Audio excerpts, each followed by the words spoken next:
他被检测出最强天赋，拥有着堪比王腾的大帝之资，可等级却永远停留在 LV1。5年来没日没夜的打怪，始终无法突破。18年前，地球降临了一座高塔和传送门，涌出无数怪物猎杀着手无寸铁的人们，人们也随之觉醒了超人异能，开启反击，而他们被后人称之为执法者。在这个世界，执法者就代表着财富和权力，而我们的帅气主角王宇则只是一名外卖员，但他内心却憧憬着成为一名执法者。这天，他终于收到了面试机会，激动的大喊，发泄着心中的喜悦。只要成为了执法者，就可以让妹妹过上好的生活，甚至救治躺在病床上的母亲。一早，王宇则怀着坎坷的心情来到执法者协会，经过检测，他成为了拥有稀有天赋的天才，更是有一位特殊天赋的教官刘昊天亲自带领。本以为会一路高歌，成为华夏崛起的新秀，没想到上天给他开了一个天大的玩笑，无法升级。5年过去了，王宇则也成为了一名教官，但等级却一直是 LV1，因此在新手区也流传着他一个传说：永恒的 LV1。5年的时间，他熟知着所有怪物的刷新地点，靠着获得怪物水晶卖钱维持生计。本以为会一直这样下去，谁知学员听到他升不了级的传闻，要求更换教官，只怕以后教官都做不成了。协会也默认了这种请求，并最后分配给他一批学员，他也只能咬牙接受，勉强的露出微笑。3位学员做着自我介绍，原来是他曾经的教官刘昊天推荐过来的。由于3人配合得很好，经过几天的新手训练，很快大家就来到了第4层。就在他感叹3人很有天赋时，突然发现不远处刮起一股尘雾，立刻让大家尽快解决战斗，迅速撤离。这5年来也让他明白，这里不是游戏而是现实，只要稍有不慎就会葬身此处。看着烟尘逐渐逼近，他顿感不妙。在一阵尘雾散去后，第4层守护者怪物显露出来，为了掩护学员逃跑，他拿出烟雾弹朝怪物丢去。众人也是奋力跟着王宇则身后，还好他对新手区了如指掌，很快便发现一处洞穴，躲了进去。就在庆幸躲过了这次劫难之时，就听到一学员朝他呼喊：“老师，他快不行了。”检查之后发现是中毒而已，只要服下解药就会痊愈。可拉开书包并没发现解药，顿时心头一惊，难道是刚刚逃跑的时候掉了？怎么会犯如此低级的错误？可为了不让他们担心，他只能独自前去寻求支援。可出来后才发现怪物已布满这条路线，他也只能想办法寻找新路线。可刚一转身，一个庞然大物就从背后朝他袭来，只听轰隆一声，瞬间将他击飞数十米。王宇则强忍着身上的剧痛，艰难地爬了起来，拿起掉落在一旁的信号枪，对着天空扣动扳机，希望有人能够看到他的球员。强忍着剧痛，奋力往前跑，争取救援时间。可不知不觉中来到了5层副本门前，王宇则彻底绝望了。看着熟悉的副本大门，曾经他来过好几次，只因家中有些牵挂不敢踏足，因为此地对于只有1级的他来说，进去就是等于自杀。看着身后的怪物朝他狂奔而来，反正横竖都是死，没有了顾虑，就让我进去看看这里面到底有什么东西吧。打开门的那一刻，系统声音在耳边传来，一阵光束传下，转眼王宇则传送到一片草原中。此时突然听到了系统声音：“你已进入第1个试炼场，满足条件，降低任务难度。”他颤颤巍巍地站了起来。第1项考试，狩猎山羊。此时他一脸懵逼，不过目前好像也只能这样做。身后便一剑结果了山羊。此时声音又从耳边传来：“完美过关，开始发放奖励。”还没等他反应过来，黑影袭来，把王宇则团团围住。来到一处黑暗的结界中，一道小男孩的声音提示他与黑影签订契约，并给他起一个名字。王宇则还没缓过神来，既然取名字，你从今往后就叫鹿。签完契约之后便昏迷过去。这时他迷迷糊糊睁开了眼，发现来到医院，会长和妹妹看到他苏醒，高兴坏了。经过会长讲解，他才了解，原来是信号弹被周围的执法者发现，只可惜被守望者给逃了。学员们也安全获救，并来看望了他。经过一段时间，王宇则逐渐恢复，在给母亲报平安之后，感受着手中那枚见显的戒指，他知道他的身体已经脱胎换骨，迫不及待来到副本。副本里看着眼前的系统，黑影的伙伴和黑影链接，使用一切黑影的能力。5年了，系统终于有了变化。他激动地尝试如何使用技能，尴尬的姿势让屏幕前的小伙伴想到了谁，这让他苦恼不已，无意中喊到他起的名字鹿。只见戒指发出红色光芒，飞出一个银色铁球，突然传来一股强大吸力，把王宇则身上的所有物品席卷一空，只剩下一个裤衩。只见铁球碎裂开来，突然爆发出了强烈的能量，能量慢慢散去，定睛一看，是一柄通体墨黑的长剑。转眼1个月过去，王宇则再次来到副本，众人看着眼前这曾经的 LV1，不知不觉中已经成为了新手区屠戮者。成群的哥布林军团朝他袭来，他举起右手，戒指闪烁着紫色闪电，下一秒便转化为长剑。王宇则将所有力量汇聚，闪电般的冲向哥布林军团，怪物们瞬间溃不成军。这一刻他感受到从未有过的快感。经过一番厮杀，在战斗中获得大量经验的黑影再次升级，感受着体内的力量一步步增强，王宇则瞬间对未来充满了期待。王宇泽这几天没日没夜刷副本，不仅赚了一笔，实力更是强大了几分。可还没高兴几天，就从会长那里得知最近副本存在隐藏的危害，已经毙命好几人，让他最近谨慎一点。可为了生存，他也只能选择冒险。通过手机看着团队招人信息，看着丰厚的奖励，王宇泽哪能放过这次机会？不久，他来到招聘地址，与团长对接一番，并收拾好物品便行动起来。副本内，王宇泽打量着众人，身前黄毛两人都是和他一样招聘而来的，只有身后二人是相伴而行。突然，后面的男人似乎发觉到了什么，叫住了我们。看着漆黑幽暗跳出来渗人的嘶吼声，众人此刻也预感不妙，纷纷拿起手中的武器。嘶吼声越来越近，映入眼帘的是一群腐败的丧尸。还没等众人反应过来，王宇泽一个箭步就冲了过来，在尸群中任意厮杀，给他们看得目瞪口呆。反应过来之后，便一起剿清了这些怪物。黄毛二人震惊地围在王宇泽身旁，吹捧着他的实力。其实并不是王宇泽爱显摆，只是影子需要这些血液来提升能力，毕竟影子实力和他相同。很快就来到副本 BOSS 门口，众人商量好战术，也不废话，直接来到洞府内，朝着怪物射出一箭，仅只是跑个惊喜。随后众人便按照计划纷纷行动。只见怪物挥舞着他那钢铁般的身躯，黄毛上前格挡，可是仅只是一下都没挡住，便被轰飞了出去。见状，王宇泽和另一人上前帮忙，可两人砍在怪物身上，只留下轻微的伤痕。突然，怪物蜷缩身体，正欲使用技能，王宇泽趁机一跃而起。这时系统又传给他一个信息，黑影鹿与王宇泽同化率上升。他狠狠地朝着怪物劈去，刹那间 BOSS 便直接一分为二。你获得技能同类相食，可以猎杀尸体恢复生命值。随后便掉落一把短剑。众人惊讶看着王宇泽，实在没想到他的实力竟如此强横。怪物被消灭，还没来得及高兴，便出现了分赃不均的问题，只好决定掷骰子来选择归属。这时黄毛向他围了过来，大佬，这一趟都是你在出力，这把短剑本应该就是你的，待会我们三人一起出手如何？王宇泽没想到黄毛二人竟有如此火星，既没有答应也没有拒绝。很快大家围在了一起，那位团长正欲拿出筛子，黄毛二人迅速起身，手拿利剑刺向他。眼看短剑刺向团长下风，王宇泽迅速起身上前扑向黄毛，挡下了这突如其来的刺杀。王宇泽打量着一脸平静的夏风，还有一旁已经拔出刀的魔法师，如果不是他拦住，只怕黄毛此刻已经命丧黄泉了。王宇泽忌惮地看着夏风，怎么处理他俩你负责，他们行动和我毫无关系，我还要去打怪，既然救了你一条命，短剑就该归我了。转身拿起掉落的短剑便离开。王宇泽在副本内又扫荡了一遍，看着手中的黑影，吸收这么多血液，感觉又多了一条命。可是黑影恶心地表示不想再吸收腐尸的血。不过副本已经扫荡一空，也没有了怪物，不知不觉又回到了 BOSS 房。看着眼前这庞大的怪物，突然一旁墙壁上闪烁白色光芒，查看一番，这面墙壁居然是隔层。随后拿出黑影便猛地砍了下去，墙壁瞬间坍塌，灰尘扑面而来。鹿似乎感应到了什么，连忙向王宇泽表示这里面也有和他一样的黑影。王宇泽5年来一次都没碰到，居然在短短1个月碰到2个黑影，运气似乎实在太差了。没等灰尘散去，连忙来到里面寻找，就看到在中间插着一把金黄色利剑，似乎镇压着什么。他直接上前抓住剑柄，瞬间照出无比耀眼的光芒。当他再次睁眼，就来到一片纯白的空间。虽然和遇到鹿的时候情景差不多，但感觉完全不一样。不出所料，一道声音传来：“你是我的主人吗？请帮我取一个名字吧。”王宇泽脸不红心不跳地回应道：“从今往后我就是你的新主人，你叫艾尔。”瞬间他就和艾尔签订好了契约。转眼王宇泽又回到了现实中，看着手中的银白色长剑，突然房间剧烈震动，墙壁裂开崩塌下来。果然这里封印着某种东西，他顿感不妙，起身奋力跑向传送门，只见脚下地板也随之裂开。王宇泽猛然一跳，没等越过，突然一只金黄色树眼死死地盯着他。万幸的是还是穿过了传送门，以后传送门便被毁灭了。这一现象在外界引发了一系列的轰动，因为并没有出现过传送门被毁灭的事情。不过王宇泽离开很久以后毁灭的，和他毫无关系。这次刷本他获得了艾尔还有不少奖励，靠这些东西卖出的钱让母亲在医院接受治疗，之后便回到了魔塔，来到了第5层。这里并没有多少怪物，有很多据点，像是一座城市。很快他便穿过了第5层，来到第6层，经过厮杀又来到7层、8层，最终闯入了第9层。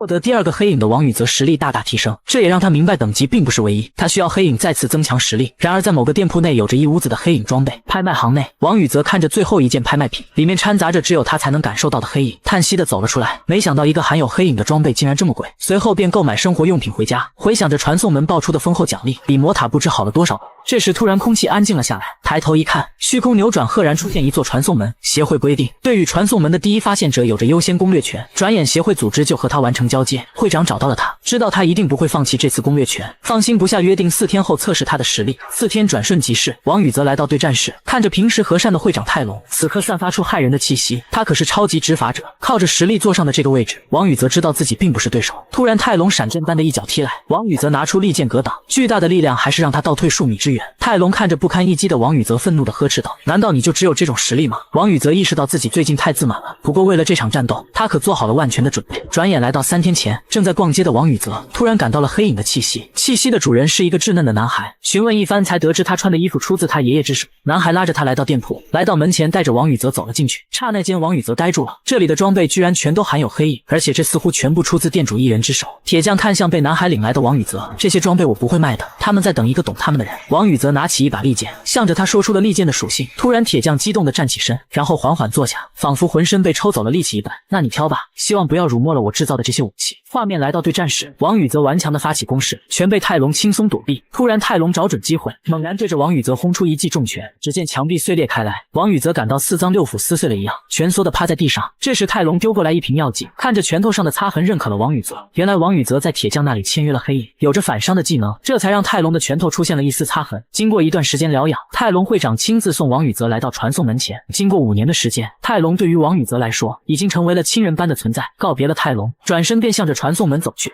幽暗的洞穴，几十双血红色的眼睛死死地盯着这位入侵者。刹那间，群狼奋起，双剑在王宇泽手中像是身体的一部分，数道剑芒划过。下一秒，看着满地的水晶，对于现在的王宇泽来说，攻略此地并不是难事。补充完体力，王宇泽收拾好装备，继续前进。途中又是几十波恶狼过来送关心，导致水晶都没地方搁置。就在王宇泽满脸愁容之时，突然一股强大的气息扑面而来。王宇泽感受到 BOSS 就在那个方向，喝完增幅药水，向着气息源头进发。不知过了多久，走出了洞穴，看着眼前的庞然大物，王宇泽意识到想要消灭对方只怕不简单。阳光照射在银色苍狼身上，他感受到侵略者的出现，面向王宇泽散发着骇人的气息，感受着强大的压迫感。王宇泽拿着武器准备应战，下一秒苍狼凶横起身扑向他。面对巨狼的袭击，王宇泽抵剑格挡，找准时机猛地刺入苍狼的头颅。苍狼智发疯般的甩开了他。看着陷入疯狂的苍狼，王宇泽知道必须拉开距离才可以击败对方。经过长时间的战斗，苍狼体力终于消耗一空，满身剑痕地躺在草地上。见此，王宇泽庆幸提前喝了增幅药水，不然只怕落得两败俱伤。喘息片刻，便直接一剑刺入他的喉咙，感受到血液利剑疯狂地吸着他的生命和属性，触发了技能同类相识。紧接着便看见在路的剑身上一道道流光闪烁，而无数条系统信息更是扑面而来。然而就在王宇哲第一次单刷副本时，却发生了意外。原本顺利的击杀副本 BOSS 后，就准备领取奖励离开，没想到黑剑刺入 BOSS 身体的一刹那，BOSS 的尸体竟然诡异消失了。随即便听到系统传来 BOSS 苍狼被吞噬的消息，而他的属性栏里赫然多出了一条信息：保有黑影苍狼。然而还没等王宇泽搞清楚是怎么回事，整个副本空间竟然开始剧烈震动起来，天空也随之出现一道道裂痕，同时所有的能量都向着一个方向汇聚，渐渐的凝聚成一个璀璨的光圈。而系统的声音也在这时再次响起：恭喜您获得了黑影碎片。听到这条信息，王宇哲不由得一阵恍惚，自己前不久刚刚觉醒了特殊天赋黑影之主，现在又出现了黑影碎片，难不成这些副本本身就是某个强大的黑影散落在世界各地的碎片形成的吗？再加上刚刚的 BOSS 也被同化成为黑影，这一系列离奇的事件让王宇哲百思不得其解。离开副本后，王宇哲如同往常一样来到医院探望重病的母亲，却在跟妹妹交谈时遇到一位奇怪的老奶奶。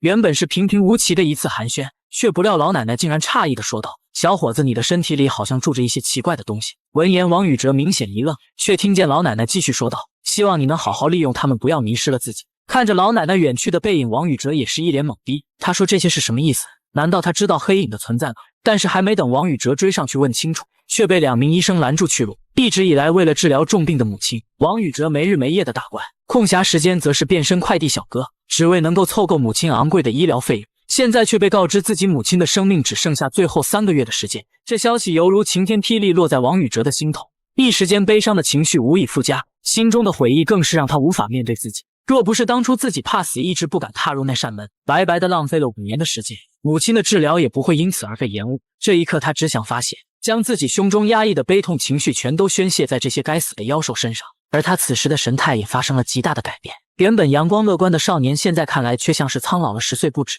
阴郁的眼神，浓密的胡茬，让等候在传送门外的众人都感到一阵惊慌。然而无论在哪，总会有一群不知死的小可爱，他们打着工会的旗号，专门守在传送入口，等待狩猎归来的人。这一次他们的目光竟然盯向了王宇哲身后的背包，但是他们无论如何都想不到，迎接他们的却是一把通体乌黑的利剑。小卡拉还想试着说出自己的工会名字，但是当他看到王宇哲眼中闪烁的红芒，顿时吓得双脚不断颤抖。只见一股凛冽的杀气环绕在王宇哲周身，给你2个选择，一是死在这里，2是马上滚。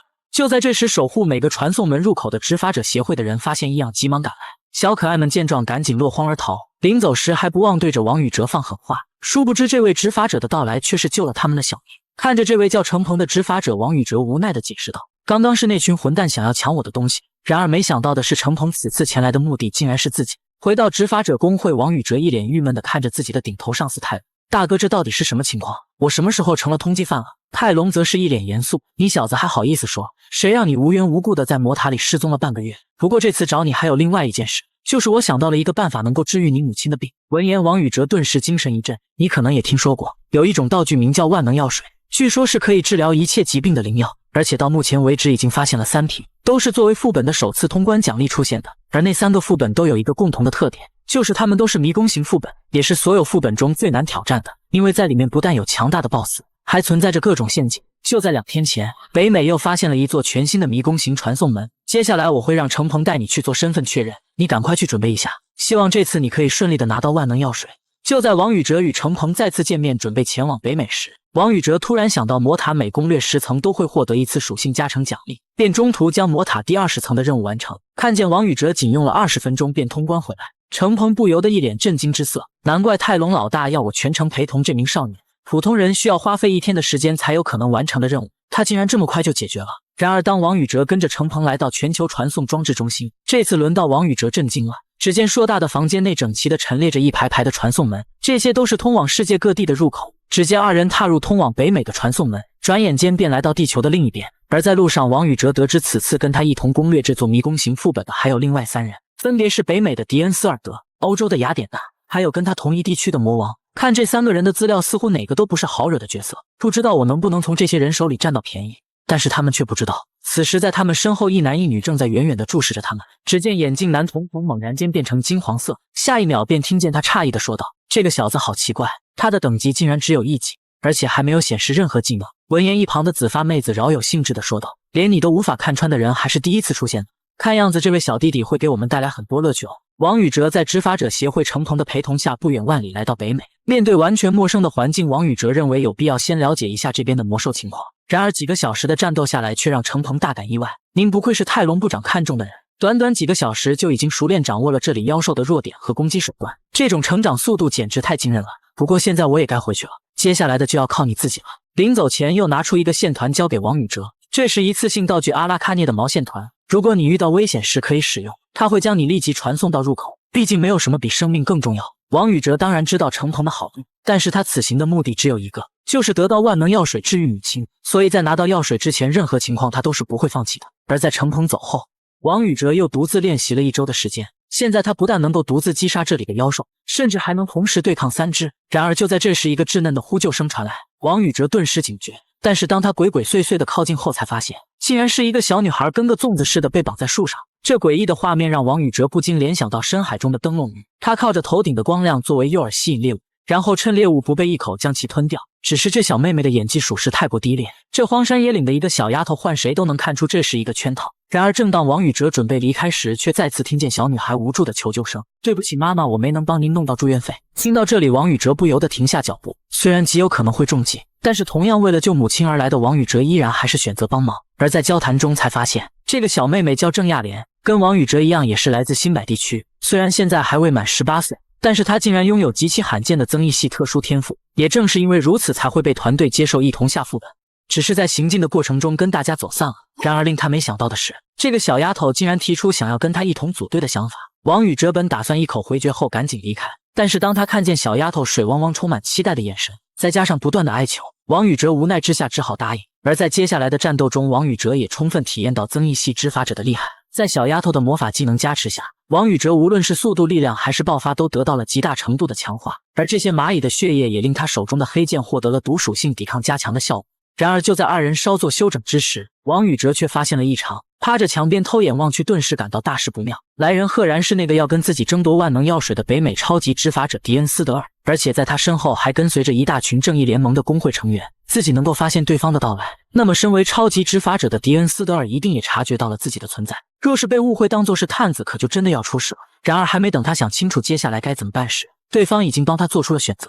只见他所躲避的墙壁猛然间轰然倒塌，而他的眼前不知何时赫然多出一柄巨剑。这名少年被囚禁了整整3天3夜，在这3天的时间里，他无时无刻不在承受着非人的折磨。手指脚趾被砍断27次，四肢被切割63次，身体上的贯穿伤更是多达121处。至于遭受的殴打更是不计其数。但是每次当他到达濒死状态时，又会被正义联盟的人使用强力恢复药剂进行治疗。但是即便这样，王宇哲依然说自己只是恰巧来这里练级而已。这让身为正义联盟工会会长的迪恩斯德尔都不由得对其升起一丝敬意。你只有1级，却一个人来这里练级，而且在你的身上还残留着魔王的气息，你认为这样的鬼话我会相信吗？说罢便取来王宇哲的黑色大宝剑，能够死在自己的剑下，并用自己的剑作为墓碑，这是我能够想到最体面的死法了。然而就在黑剑与王宇哲接触的瞬间，他与黑影的灵魂再次从心连接在一起。只见黑剑瞬间回到王宇哲手中，下一秒剑锋便向着迪恩斯德尔刺去。但是没想到这迅猛的一击竟然被迪恩斯德尔仅用一只手便轻松接下。不得不说，你隐藏实力的功夫确实厉害，要知道就连你的老大魔王都无法做到这一点。闻言，王宇哲也是一脸懵逼，这家伙到底什么意思？为什么说我身上有魔王的气息？自从来到这里之后，除了先前救过一个小姑娘以外，根本没有跟任何人接触过。这时一个念头猛然在他脑海中升起，难道那个小姑娘？然而就在这时，一支利剑带着破风之声向着迪恩斯德尔射来。看着被射穿的手掌，迪恩当即认出这竟然是雅典娜的阿尔忒弥斯之剑，而在他的正前方赫然出现了雅典娜的身影。下一秒便看见雅典娜挥舞着手中的长矛向迪恩再次射来。只见迪恩手中的大剑猛然插入地面，顿时在他身前出现一座坚固的盾墙，而迪恩还尚有余力对着身后的中分小弟吩咐道：“你盯紧那小子，别让他跑了，一会儿我还有事要问他。”紧接着便看见迪恩高举手中的大剑，振臂一呼，率领着正义联盟的工会成员向着雅典娜团队杀去。而此时场地上只剩下王宇哲和中分头二人。王宇哲看着一脸坏笑的中分头，不由得回想起这3天来的悲惨经历，自己身上的伤一大半都是出自这个家伙之手。然而就在他准备发动突袭之时，中分头的身影却凭空消失在原地，转瞬便出现在他的身后。就在他即将被中分头的剑锋刺中之时，只见王宇哲口中大喊，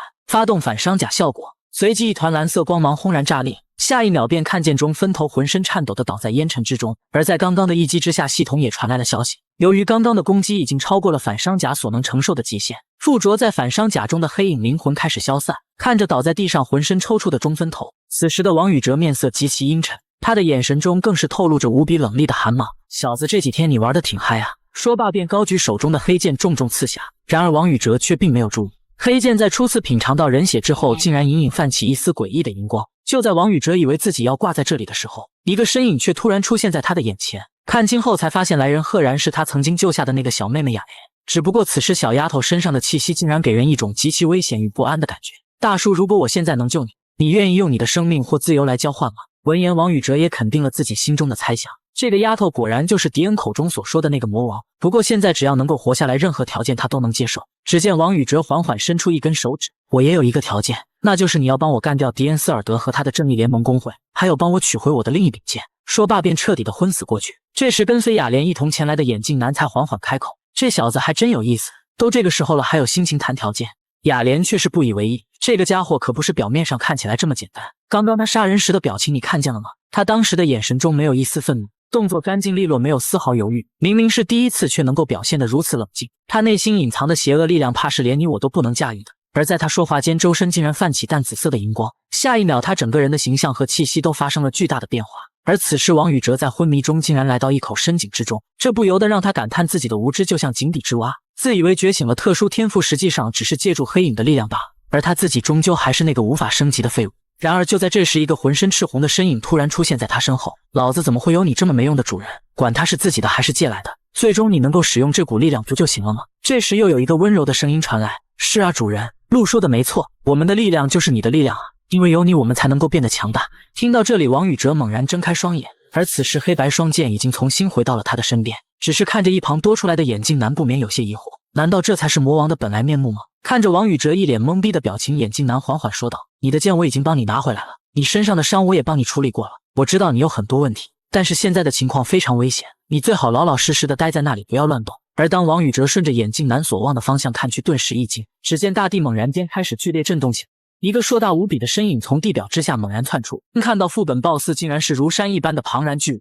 王宇哲不由得倒吸一口凉气，沃尼玛，这东西是人能对抗的吗？而此时身为魔王的雅莲却是极其淡定的漂浮在空中。然而当 BOSS 看见对方只是一个小丫头，瞬间感觉身为BOSS的尊严受到了侮辱。下一秒便看见他身后的空间发生一阵扭曲，紧接着大批魔兽从扭曲的空间中蜂拥而出，呼啸着向着雅莲飞扑而去。就在兽群欺近身前之时，雅莲的四周竟然泛起一道道霞光，只听他口中轻呼，特殊天赋莫言发动，只见一顶黑色巨齿散发着诡异的黑色气息凭空出现，紧接着便看见雅莲指尖轻点，巨齿便犹如导弹般向着BOSS击射而去，而 BOSS 在这一击之下竟然被直接秒杀。作为击杀 BOSS 团队的奖励，雅莲眼镜男和王宇哲三人各自都获得了一瓶万能药水。然而，让王宇哲没有想到的是，雅莲竟然将自己的那瓶直接送给了王宇哲。王宇哲深知天下没有白给的午餐，随后警惕地问道：“你到底想要我做什么？”闻言，雅莲却是轻声笑道：“当我的徒弟怎么样？不过现在你还没有资格接受我的指导。如果你想继续变强，就想办法爬到魔塔第50层，然后来找我吧。”说罢，指尖在王宇哲头上轻轻一点，顿时一股电击般的感觉传来。这是我跟你签订的契约，你也可以通过这个随时联系我。不过作为你未来的师傅，今天我倒是可以先给你上一课。说罢，看着王宇哲手指上的戒指说道：“你那2把大宝剑倒是有点意思。现在距离传送门关闭还有一段时间，我就教你一个方法，帮你强化一下其中一把好吗？”闻言，王宇哲顿时一愣，然而还没等他说话，却听见雅莲继续说道：“不过我的这个方法有些危险，你最好先把刚刚送你的那瓶万能药水喝了再说。”只是王宇哲无论如何都想不到，雅莲口中所谓的强化手段，竟然是让他单挑另外一位超级执法者迪恩斯尔德。然而在他喝下一瓶万能药水后，幻想中洗髓淬体的场景却并未出现，只是感觉自己的五感略微加强了一点而已。一旁的魔王看着王宇哲满是失望的表情，缓缓说道：“傻小子，这可是万能药水，以你现在的身体承受能力，根本不可能一下子全部吸收，得需要时间慢慢消化才行。不过现在倒是有一个机会，可以让你手中的那把白色宝剑变得更强一些。”然而王宇哲却没想到，这个强化的办法竟然是让他单挑另一位超级执法者迪恩斯尔德。虽然王宇哲十分清楚迪恩实力的强悍，但是在身后这位大姐面前，他却是连半个字都不敢多说，毕竟他是亲眼目睹了这位大姐到底有多恐怖。然而在与迪恩的交战中，他却感觉到一些微妙的变化。迪恩的速度似乎比初次见面时要慢了很多，自己竟然能够躲开迪恩的攻击，而迪恩对王宇哲的反应速度也着实感到意外。但是当他看到在一旁冷眼旁观的魔王，似乎明白了什么，随即面色猛然变得极其阴沉。小子，你果然是那个女魔头的走狗。随即脚下突然发力，仓房间王宇哲只好用白剑奋力抵挡。然而就在两柄剑碰撞的刹那，王宇哲手中的白剑却突然泛起金属光芒，随即便听到一个声音从剑身传来：真圣剑艾尔已成功觉醒，开始吸收圣剑卡利恩的能力。不过由于佩戴者等级过低，无法吸收全部力量。与此同时，迪恩也察觉到手中大剑的能量在迅速流失，而此时王宇哲却是一脸得意的坏笑。就在迪恩还没搞清楚情况的时候，立即掏出传送道具阿拉卡涅的毛线团，随即一阵空间波动将其环绕其中。眼见王宇哲要逃走，迪恩急忙前去阻拦。然而就在这时，魔王妹子却闪身将其拦下。只见此时魔王妹子身后漂浮着数团诡异的黑色火焰，冷冷说道：好歹你也是一位超级执法者，欺负一个小朋友有什么意思？不如我陪你玩玩如何？看到魔王准备亲自出手，迪恩心里也不由得有点郁闷。这个丫头看似人畜无害，但是她心里十分清楚她的真正实力到底有多恐怖，不然也不会年纪轻轻就获得了魔王的称号。而王宇则在离开副本后第一时间便是急着回家，毕竟自己的母亲此刻正遭受病痛的折磨。然而令王宇则没想到的是，这万能药水的药效对普通人竟有如此大的效果，自己的母亲不但痊愈，竟然连容貌都变回年轻时的样子。虽然有些惊讶，但是转而便被无限的喜悦所替代。然而这时执法者工会的泰隆却告诉他一个不好的消息，一支西级的执法者小队在魔塔4层竟然遭到了团灭，而他们的对手竟是王宇哲先前遇到的那只狂化兽人。少年听后当即回想起那个差点把自己搞死的绿皮怪，随即愤恨地说道：当然记得，我正想过几天回去找他算账呢。泰隆见状却显得有些焦急，怕是没有时间让你准备了。前几天我们派出去的一支西级小队让那个家伙给团灭了，现在我们准备重新组建一支 B 级小队前去击杀他。你曾经跟那个畜生交过手，所以这次我希望你能够参加讨伐队。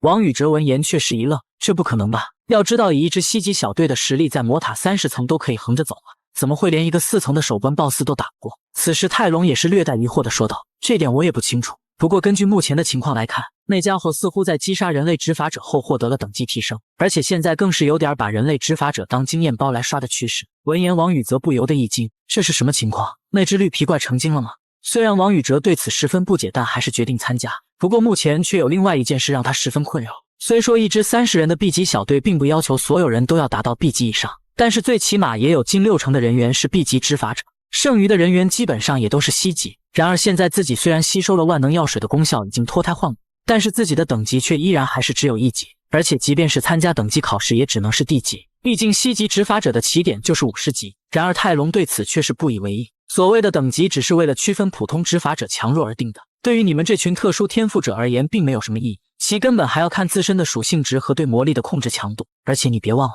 你新手村屠夫的名号可是早就家喻户晓了，即便知道你只有1级，谁又敢轻视你？说罢便拿出一份参加讨伐的成员名单，而王宇哲竟然在名单中赫然发现了几个熟悉的名字，没想到当初自己救下的几个小鬼竟然也在名单之中，久别重逢的喜悦让几个小朋友感到分外惊喜。然而就在这时，3名大汉却虎视眈眈地走了过来，看着这群只有西级的小屁孩竟然围着一个只有1级的废物，不由得发出一阵嘲讽：小朋友，这里可不是你们过家家的地方，而且还带着一个拖油瓶，只有1级还有脸出来浪，也不撒泡尿照照自己什么德行。说罢，几人哄笑着便要转身离去。如果换作之前，王宇哲对这种冷嘲热讽根本不会予以理睬，但是这一次王宇哲却是面色变得极其阴沉，呼吸也在不断加重。此时他只感觉自己的心脏似乎就要跳出来一般，而一股杀意在自己的体内正在不断蔓延，即便自己极力想要控制这股气息外露，却依然无法完全将其压制。然而就在这时，身为本次 B 级小队的队长恰巧从此路过，只见他面色突然变得异常惊恐，这种感觉就像是被一只恐怖的妖兽在身后死死盯住一般。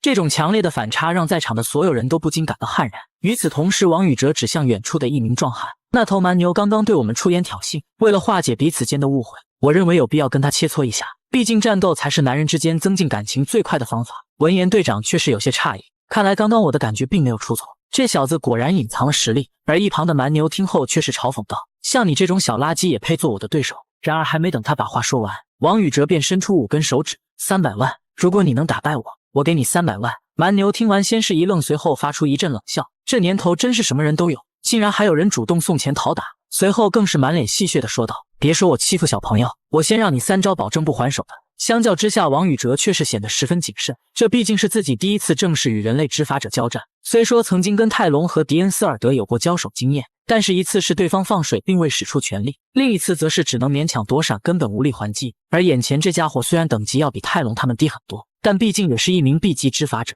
然而当王宇哲仔细观察后，却发现这头蛮牛身上竟然全都是破绽。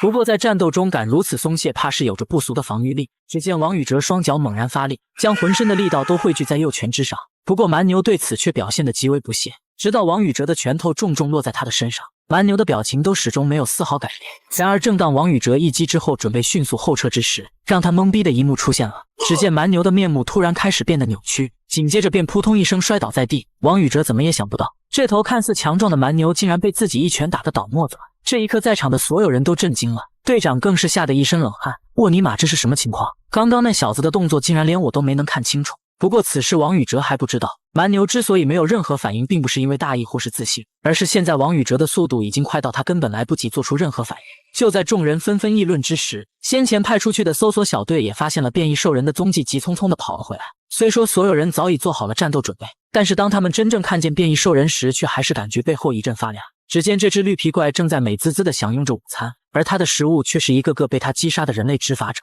而就在他美滋滋地享受美妙午餐的时候，一群人类执法者却悄悄来到他的身后。眼见同伴惨死于绿皮怪腹中，身为人类讨伐队的队长率先发动了偷袭，上来便使出了自己的拿手绝活。然而这一击之后却没有出现他预想中的场景，反而是将绿皮怪彻底激怒。就在所有人都在准备迎击之时，在队伍后方却站着一群老六，在偷偷地观察着战场上的局势。看着被绿皮怪一击轰碎的盾墙，王宇哲面色也变得极其阴沉。这该死的畜生似乎比上次见到时还要恐怖，竟然连 B 级执法者小队的防御都无法将其拦下，而且还具有惊人的恢复能力，就连队长的攻击打在身上也能快速复原。虽然不清楚这种低级物种为何能够拥有再生这样的高阶技能，但是王宇哲却在观察中发现了绿皮怪的一个致命弱点。只见他在众人诧异的目光中缓缓走上前，看着绿皮怪的砍刀落下，王宇哲却只是微微侧身，轻而易举的便躲过了巨刃的攻击。而王宇哲在躲过一击之后，也迅速发动反击。只见一股雷电之力在他脚下猛然暴起，其速度更是比之前快了3倍不止。而在电光火石间，王宇哲的黑白双剑在空中上下翻飞，竟在兽人周身形成了一张硕大的剑网。随着剑网不断收缩，兽人庞大的身躯也出现了一道道触目惊心的伤痕，肢体的疼痛让本就狂化的兽人变得更加暴躁，攻击也变得更加疯狂。然而这种毫无章法的攻击对于现在的王宇哲来说根本不足为虑。只见他的速度越来越快，身形在兽人的巨刃之下辗转腾挪，飘忽不定，最后竟然在众人惊惧的目光中凭空消失。再次出现时，兽人早已没了声息，而此时系统的声音也随之响起。恭喜您打败了低级恶魔佩雷斯，开始使用技能同类相识。紧接着便看见一团巨大的黑影凭空出现，而变异兽人的尸体竟然被这诡异的黑影一口吞下。就在众人诧异眼前恐怖的场景之时，王宇哲却是一脸郁闷地看着手中的黑剑。你这馋嘴的家伙就不能等到没人的时候再吃吗？这么多人看着你，让我怎么解释？然而这时系统的声音却再次响起，恶魔佩雷斯同化失败，黑影路将受到黑影碎片的侵蚀。闻言，王宇哲更是一脸懵逼，这特么同化还带失败的。不过转念间便想到另外一个问题，恶魔佩雷斯，为什么这个 BOSS 的前缀会多出恶魔2个字？刚离开副本便收到了协会干部泰隆的邀请，竟然是执法者协会的会长亲自点名要与他见面。然而令王宇哲没想到的是，这位传说中的强者竟然是泰隆大哥的父亲。虽然有点不敢相信，但是这猛男粉简直跟泰隆大哥的喜好如出一辙。然而下一秒，王宇哲却猛然感到一股庞大的威压向自己袭来。刚刚还是满脸和善的老头，现在却如同远古巨人一般。老头子也不多做废话，直接说出了自己的来意，竟然是执法者协会想要王宇哲以佣兵的形式加入，而条件也是非常诱人，不但可以享受只有超级执法者才会拥有的待遇，而且在执行任务中获得的所有物品都归个人所有。如果感觉任务不适合，还可以直接拒绝。看着泰隆拿出来代表佣兵身份的戒指，王宇哲还是有些不敢相信，直到协会还专程为他准备了一位秘书，他这才确定不是开玩笑。想着曾经的好友刘昊天现在都已成为了排名前10的工会会长，当初的约定不断的在脑海中盘旋。这一刻他有种感觉，似乎距离魔塔中相见的日子不远了。而此时在魔塔第26层，2名探险者正在狩猎一只火属性山猫，然而就在2人将其击杀之后准备离开时，却发生了诡异的一幕。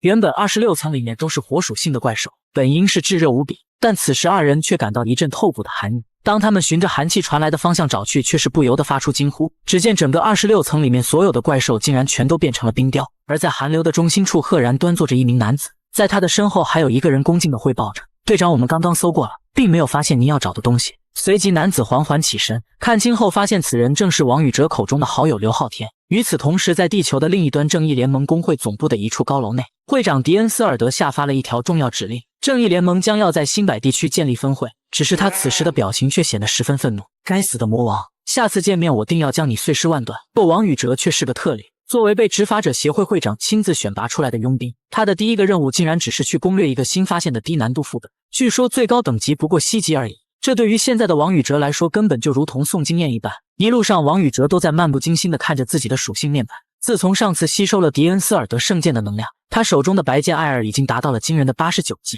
要知道，对于能够同化装备属性的王宇哲来说，这可是相当于自身的等级也提升到了89级一样。而且艾尔的技能界面也出现了变化，不但可以反射5%的圣剑伤害，还可以吸收所有下级圣剑。最变态的是，他竟然拥有名刀的保命技能。只是对于自己的另一把黑剑路的技能还是有很多疑惑之处。最重要的当属之前吸收的BOSS苍老，还有那枚黑影碎片。不过还没等他想明白，就已经到达了副本所在地。然而当他刚见到副本传送门，便有种异样的感觉，似乎被某种力量深深吸引着一般，竟然不由自主地想要伸手去碰触。紧接着便看见一团红光猛然间炸裂，这巨大的响动让周围的其他工作人员都不由得大惊。这是什么情况？传送门竟然有崩坏的迹象。然而王宇哲却依然呆呆地站在原地，只是此时在他的面前赫然多出一条系统弹窗：您是否要与黑影签订契约？有了上一次攻略苍狼的经验，王宇哲当即选择了确定，随即便在众人惊惧的目光中消失在传送门里。然而当他进入后，却听见系统的声音传来：黑影的考核正式开始。闻言，王宇哲却是有些纳闷，之前跟黑影签订契约不是只需要给他们取个名字就可以了吗？为什么这个黑影还有考核任务？而此时黑影路听着王宇哲的吐槽，不由得有些不爽。老大，你这是什么意思？你这样会让我感觉自己很不值钱好吗？然而就在王宇哲观察四周情况的时候，眼前竟然出现了一座阴森诡异的墓园，而坐落在墓园正中心位置的一座棺椁却在此时忽然缓缓打开，顿时一股强烈的魔气从棺椁中不断散发出来，下一秒便看见一尊枯骨悠悠的悬浮其中。然而王宇哲没想到的是，刚见面枯骨竟然十分鄙视地看着王宇哲，就是你想成为我的主人吗？然而对于胆敢擅自闯入自己领地的入侵者，亡灵之主似乎并不想与其有过多的废话，随即便看见他掌中虚影闪烁，下一秒一根通体散发着死气的法杖便出现在手中，紧接着一记好火球爆射而出，这一套连招行云流水，还没等王宇哲做出反应，便应声炸裂开来。危急时刻，王宇哲匆忙躲在一处巨石之后，然而攻击却并未停止。只见此时亡灵之主周身凝聚出数万纸飞剑，真不知道你哪里来的勇气，就凭你这点微末的实力还敢扬言收服我？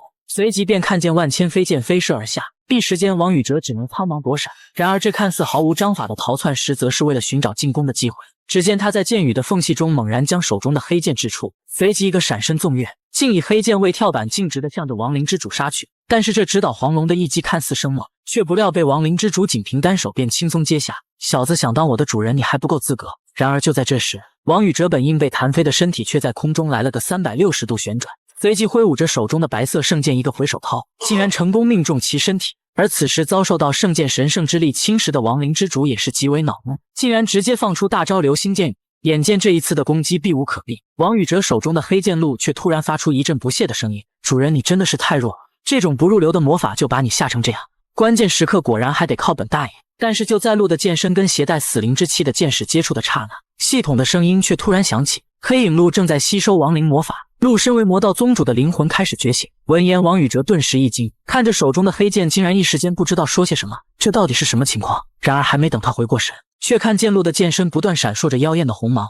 随即便是一股磅礴的煞气猛然间炸裂开来。这一幕看得亡灵之主都不由得为之一震，怎么可能？区区一个人类怎么会拥有如此强大的魔力？此时他终于意识到眼前这个小子有古怪，再也不敢怠慢。只见他口中不断吟唱着法咒，只见一只指亡灵不断的从地底钻出，顷刻间便在亡灵之主的脚下汇聚成一只巨大的僵尸魔像。而亡灵之主的想法也非常简单，这小子竟然同时拥有圣剑与魔剑两样重宝，既然在魔力上占不到便宜，那就不如直接以力破之。然而就在僵尸魔像的重拳轰下之际，王宇哲竟凭借速度的优势，借助魔像的手臂直接几个弹射来到亡灵之主面前。随着一道红芒划过，亡灵之主的身躯竟然被一剑劈开。而此时他也终于领教了这位新主人的强悍力量，随即便听到系统声音再次传来：您成功通过了黑影亡灵之主的考核，请为他起个名字。看着浑身散发无尽死气的亡灵之主，王宇哲忽然想起之前被损坏的反伤甲布尔哈特，随即说道：那以后你就叫布尔哈特吧。然而此时一团诡异的魔气却在不断的向着黑剑鹿聚，下一秒便看剑鹿的独眼猛然间金光乍现，同时还不断的发出令人胆寒的凄厉之声。这诡异的变化让身为主人的王宇泽都感到一阵脊背发凉。就在圣剑艾尔察觉出异样，刚要说些什么，鹿却忽然恢复了平静，随后便声称自己有些不舒服，变回了戒指形态。虽说现在王宇哲有很多问题想弄清楚，尤其是鹿在刚刚与亡灵之主的战斗中觉醒魔道宗主一事，然而当下明显不是合适的时机。而此时在传送门外，由于亡灵之主被王宇哲收做了小弟，失去了守关抱嗣的传送门已经出现了明显要破碎的迹象。而作为王宇哲顶头上司的泰隆此时也早已守候在传送门外。正当他准备赶在传送门彻底崩溃前冲进去营救之时，一个头戴鬼脸面具的身影却突然从传送门里走了出来。看着与自己擦肩而过的泰隆，再看看周围围观的数百名记者，王宇哲不由得感到一阵庆幸，还好老子有先见之明，提前戴了面具，不然被他们拍下来岂不是要彻底曝光身份。但是对此，泰隆和执法者协会的会长更关心的则是副本内的情况。当听说王宇哲拥有跟黑影签订契约的能力，都不由得惊呼出声：沃尼玛，不是开玩笑吧？这能力也太变态了！如果你的这个能力公布出去，怕是会让整个世界都为之震惊。然而王宇哲听完却是一脸郁闷：您老知道什么叫人怕出名猪怕壮吗？以我现在的实力，我可不想成为公众人物。但是他始终还是太年轻太单纯，仅仅过了5分钟，自己的形象便出现在了网上，其中他的3枚戒指更是直接出卖了他的身份，但凡了解他的人一眼便能将其认出。而事实也正是如此。此时在城市的某个角落，一位紫发妹子正看着王宇哲的相关报道，看来我还真是收了一个有趣的好徒弟呢。而这位妹子正是曾经将万能药水送给王宇哲的魔王。为了隐藏身份，王宇哲只好再次找到铁匠大师黄宏志，在黄老爷子的介绍下，一副黑色皮质手套便映入他的眼帘。奥伯伦27级，附带技能气势，可以临时增加使用者的力量。然而在他准备付钱时，黄老爷子却意外地拒绝了：以后你需要什么装备尽管来找我，不过我有一个要求，就是以后如果我需要帮助的时候，希望你也能够帮我一把。在离开铁匠铺后，王宇哲径直地奔向魔塔第1层。虽说以他现在的实力完全有能力去20层以上历练，但是无奈那些狗仔队无孔不入，而且泰隆大哥也说过，在狗仔队中不乏一些实力强悍的执法者，况且他现在也需要将这段时间获得的新技能好好熟练一下。然而就在这时，一个球状物体却突然出现在他的眼前，这让他瞬间回想起最初跟黑影鹿见面时的场景，于是下意识地护住自己的衣服。不过这次的情况似乎跟他想的不太一样，只听圆球竟然用一种十分稚嫩的声音说道：主人，我是布尔哈特呀，您还没有给我选择形态呢。闻言，王宇哲却是一愣，布尔哈特，这不是之前收服的那个亡灵之主吗？怎么现在变成这样了？这时圣剑艾尔解释道：每一个黑影在跟您签订契约后，都有一次重新定义形态的机会，只是您之前力量太弱，没有能力做到而已。现在您只需要把手放上去，想象一下您想要获得的样子就可以了。闻言，王宇哲也不再犹豫，脑海中不断回忆着被损坏的反伤甲，紧接着便看见圆球化作一团青光笼罩住王宇哲身体。而此时系统也发出消息，黑影继承了反伤甲布尔哈特的记忆，同时也获得了反伤效果，这让王宇哲不由得感到一阵惊讶。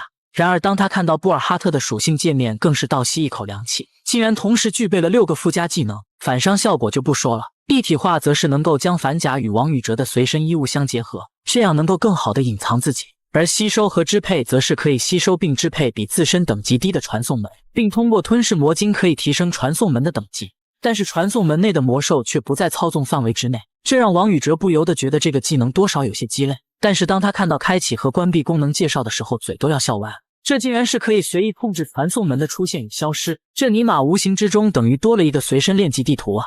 而在接下来的一段时间里，他有了专属传送门为他提供源源不断的野怪，他的实力也得到了飞速的提升，不知不觉便已经来到魔塔第28层。在击杀了首关 BOSS 后，他刚要准备向29层进发，却在这时听到不远处传来一阵打斗的声音，其中一方正是好友刘昊天所建立的卡因公会，而另一边则是当初想要抢他背包的小卡拉组合。原本王宇哲并不想参与他们之间的战斗，奈何小卡拉得意忘形，竟然扬言要刘昊天亲自来给他们赔礼认错。然而他的话还没说完，身后就传来一阵飞机划过般的轰鸣之声。等到烟尘散去，只见王宇哲目光凌厉地俯视着小卡拉，你刚刚说要叫谁来给你认错？然而今天他们却是踢到了铁板上。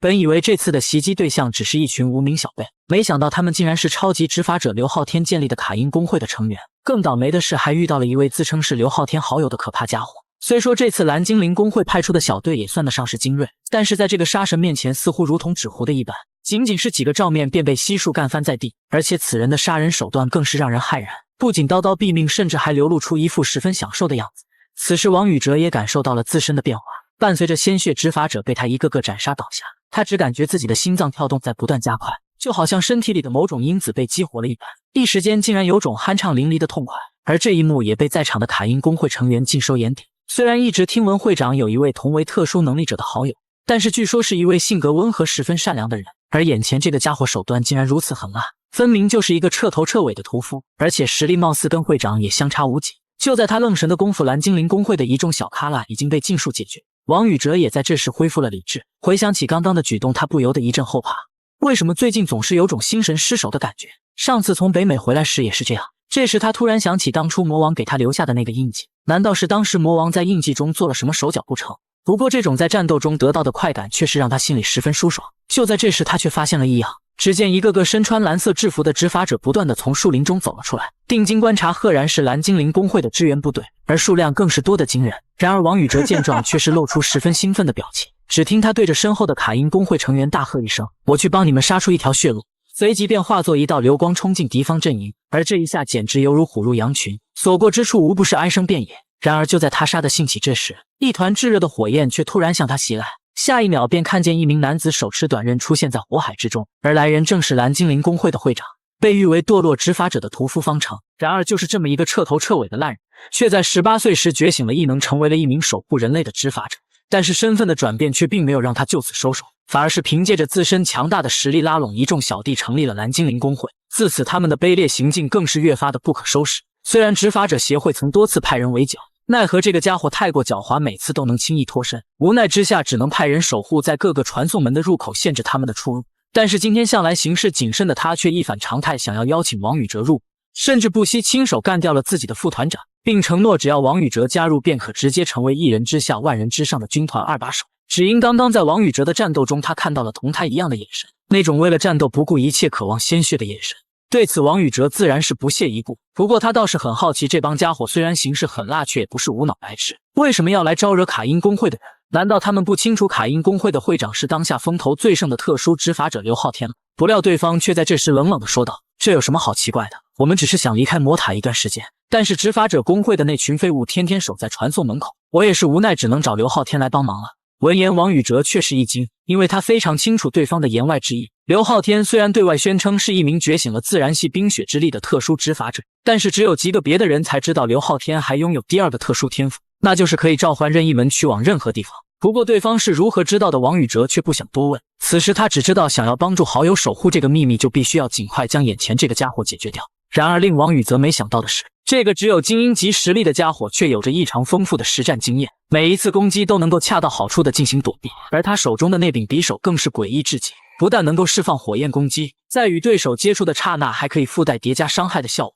而在战斗中，这名恶棍更是变得异常疯癫，悍不畏死的打法也让王宇哲感到极其吃力。但是就在恶棍觉得胜券在握，准备一招将王宇哲拿下之时，却发生了意外。只见王宇哲再次使用了反伤甲效果，而他之前所承受的叠加伤害也在这时一起爆发出来，一时间滔天的火焰如龙卷般直冲天际，而恶棍也在这一记反射冲击之下被直接轰飞。但是王宇哲却并不打算就此将其放过，毕竟好兄弟的秘密还是知道的人越少越好。然而就在他一剑刺下，诡异的一幕却出现了，只见他手中的黑剑竟然把昏迷中的恶棍直接吞了下去。系统也在这时发出消息，恭喜您成功吞噬了执法者方程的尸体，现在已将其转化成为黑影碎片。对此王宇哲不由得感到一愣，这是什么情况？黑影鹿已经进化到能够吃人的地步了吗？只是现在又有一个新的问题出现在他的眼前，就是这通过吞噬而获得的黑影到底该怎么用啊？看来这个问题只有等道路苏醒之后才能知道答案。然而就在这时，本以为解决了老大之后，剩下的小卡拉自然就会放弃抵抗，但是他终究还是理解不了疯子的脑回路。没想到这些小卡拉在见到老大被干掉之后，非但没有慌张，反而一个个都是极为兴奋，口中还不停地捣鼓着，现在老大挂了，谁能干掉这个小子，谁就是我们的新老大。虽然清楚这些小卡拉的实力根本上不了台面，但是经过一番激战过后的王宇哲也已是强弩之末，小卡拉也正是看清了这一点，本着趁你兵要你命的想法，纷纷向着王宇哲冲去。而就在王宇哲准备燃烧最后的战役，发起殊死一搏之时，一阵彻骨的寒意却突然降临，一众小卡拉在风雪之中竟然瞬间便被冰雪覆盖。此时王宇哲也恢复了神智，在服下一瓶药剂后，体内的能量也逐渐得到补充，果然是一分钱一分货，这花了大价钱搞到的恢复药水效果就是好。说罢脚下瞬间发力，而小卡拉们的注意力全都放在刘昊天身上，哪里会有人注意王宇哲的行动？此时遭受到王宇哲的突然袭击，顿时大惊，沃尼玛，这还怎么打？一个刘昊天就够我们受的了，现在又多了这么一位煞星。刘昊天看着王宇哲那边的动静，却是不由得发出一阵爽快的大笑。老弟，看来这几年你的变化很大嘛，对付这些小杂鱼，你我兄弟二人联手怕是1分钟足矣。而此时在场的其他人早就看傻了眼，果然不是一家人不进一家门，这对兄弟果然都是变态。如果他们二人以后能够联手，怕是会成为轰动世界的最强双子星。然而在解决了小卡拉后，刘昊天却是有些不解地问道，不是说好了以后来我的工会一起干吗？为什么你要去当佣兵呢？还有你那只眼睛是怎么回事？怎么变成紫色的了？闻言王宇哲也是明显有些意外，因为自从上次情绪失控后，他便一直待在魔塔，对于自己眼睛的变化完全不知情。不过他心里却是早已有了答案，自己身体的变化一定跟那个疯女人脱不了关系，但是嘴上却是敷衍着说道，可能是受到了我的天赋技能影响吧。随后转移话题反问道，你是怎么知道我是佣兵身份的？刘昊天却是露出一副看傻子一样的表情，老弟，你难道忘了你身边可是有我的人啊？随即王宇哲便联想到刘昊天的弟弟，这个小子的嘴还真够快的。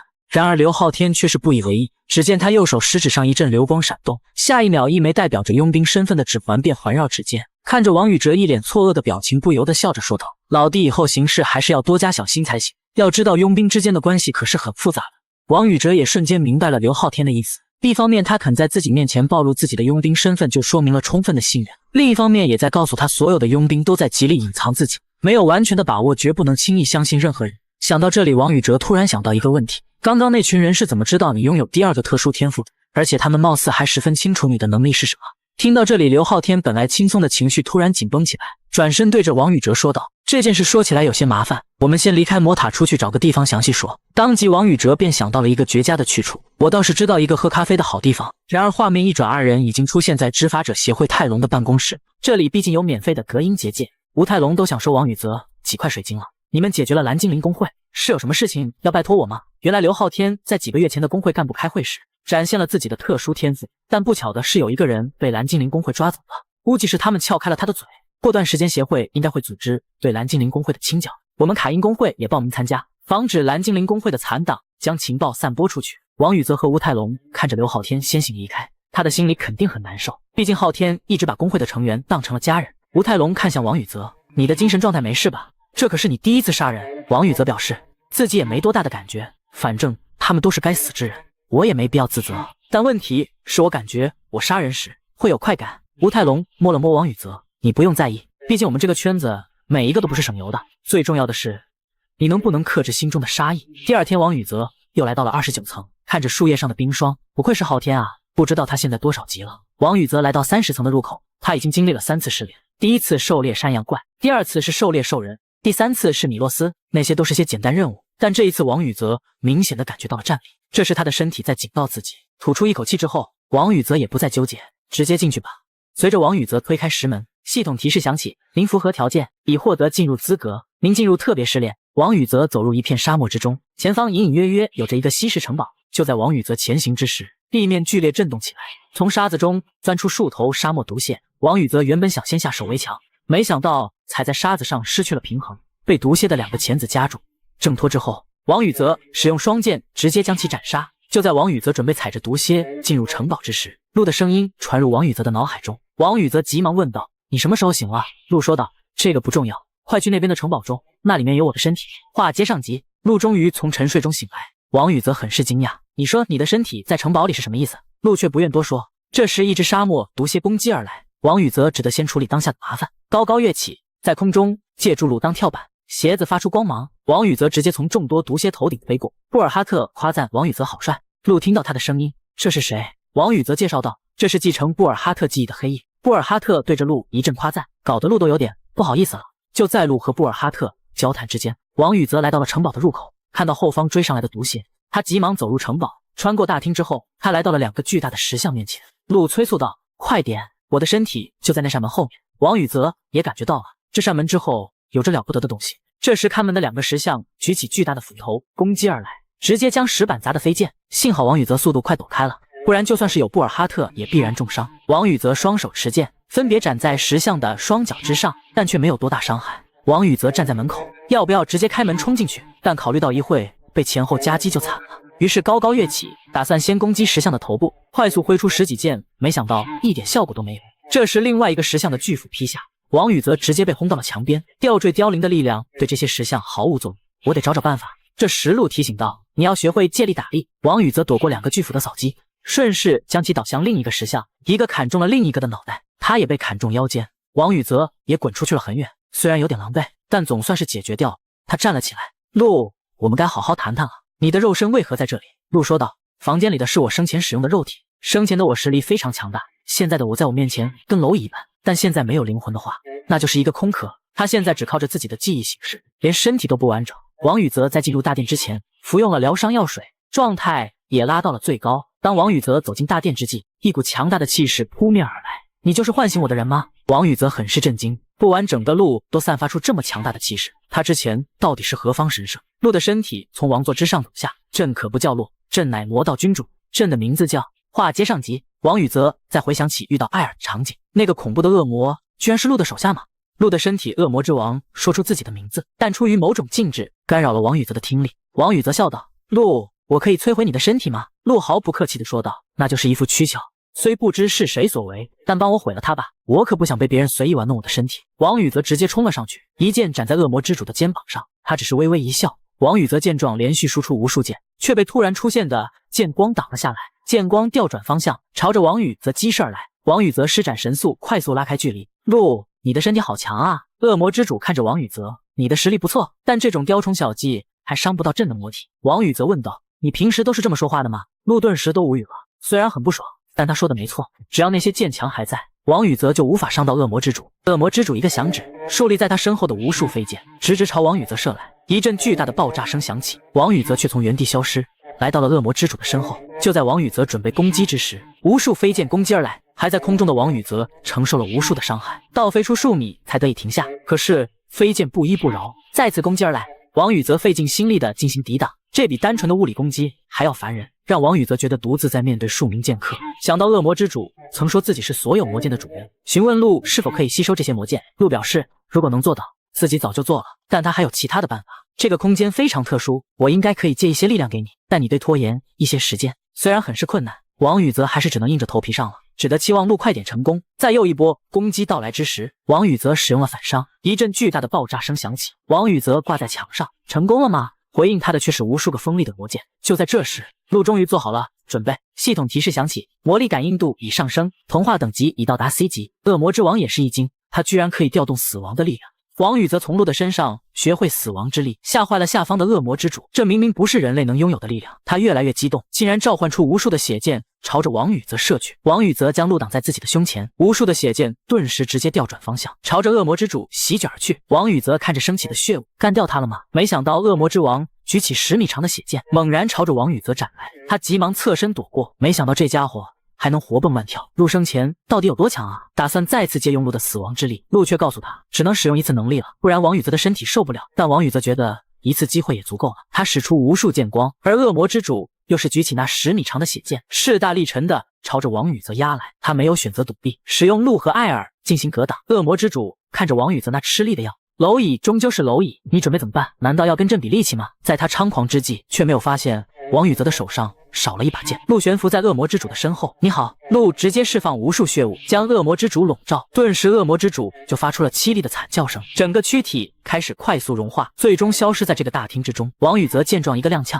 一下子就摔倒在地。艾尔急忙喊道：主人，你可不能死啊！王宇则躺在地上翻找着东西，脸上挂起微笑。放心吧，我只是累了。王宇则将药水喝下之后，传来了系统提示音。王宇则只觉得眼前一闪，他来到了奖励房，前方放着2个瓶子。恭喜您通过特别测试，现在开始发放奖励，达成完美条件，您获得了额外奖励，您获得了合成，您获得了赋予，童话等级提高。王宇则看着自己的属性窗，好像增加了很多技能。我现在可以合成和赠送黑影了。那把鹿和艾尔合成，是将艾鹿还是鹿艾？鹿和艾尔急忙发出抗议声。您的脑子是不是刚才被打坏了？王宇则站了起来，开玩笑的了，朝着2瓶药水走去。没想到又一次获得了金香和宝石香。没想到王宇则打开金香一看，里面居然有3颗黑影碎片，这不是只有传送门才有的吗？王宇则没有仔细深究，将其收了起来，说不定以后会用到。打开剩余的宝石箱一看，没想到里面放着3块骨头，而王宇则右手指上的鹿泛起红光，这群混蛋竟然敢拆散我的肉体！王宇则来到30层基地，找了一间协会直属的咖啡厅，将鹿放在桌子的一边。鹿，你应该告诉我这是怎么回事了吧？话接上集，王宇则看着桌子上的鹿，你到底是怎么回事？或者说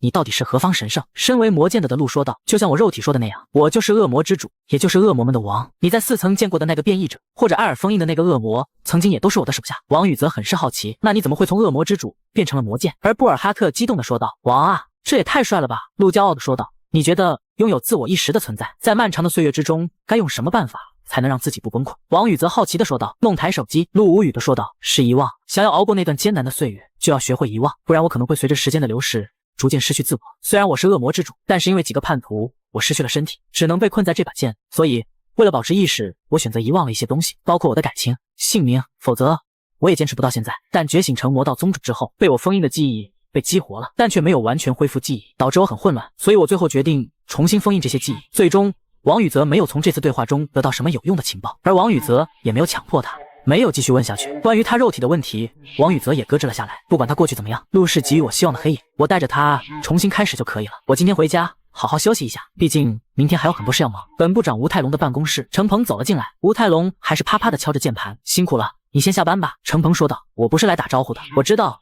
您最近为了蓝精灵公会的事情很忙，但您已经2天没有休息了，还是赶紧下班回家休息吧。待到程鹏走到吴泰隆身边之后，才发现吴泰隆打字的时候居然催动了魔力，就算再忙也没必要这样吧。吴泰隆一指敲下，大功告成，明天我得去见真蕊女士了。不对，我要去帮王宇则搬家了。话接上集，耀星公会的几人来到王宇则的新家前，露出了惊讶的表情。王宇则笑道，进来吧，宇则哥，这就是你的家吗？我感觉我的家就是地下室啊，相比我们公会的建筑就跟垃圾一样。王宇则笑着打开房门，妈妈和妹妹凌云笑脸相迎。王浩然把礼物递给妈妈，我是耀星公会的王浩然。妈妈笑道，我听儿子提起过你，多谢你一直照顾他。众人惊讶了，她居然是王宇则的妈妈，你也太年轻了吧，我还以为您是王宇则的姐姐呢。妹妹凌云问道，昊天哥来不来？王宇则说道，他有事来不了。凌云很是无奈，我朋友是他粉丝，他托我要签名来着，要不哥哥你直接摘下面具，到时候我就拿着你的签名去卖了。王宇则不再理会妹妹，少说废话，快去帮帮母亲，我去门口接客人。本部长吴泰隆和程鹏很快便到了。你们2位来得这么快啊？吴泰隆说道，工作顺利完成，所以就来了呀。程鹏微笑说道，对不起了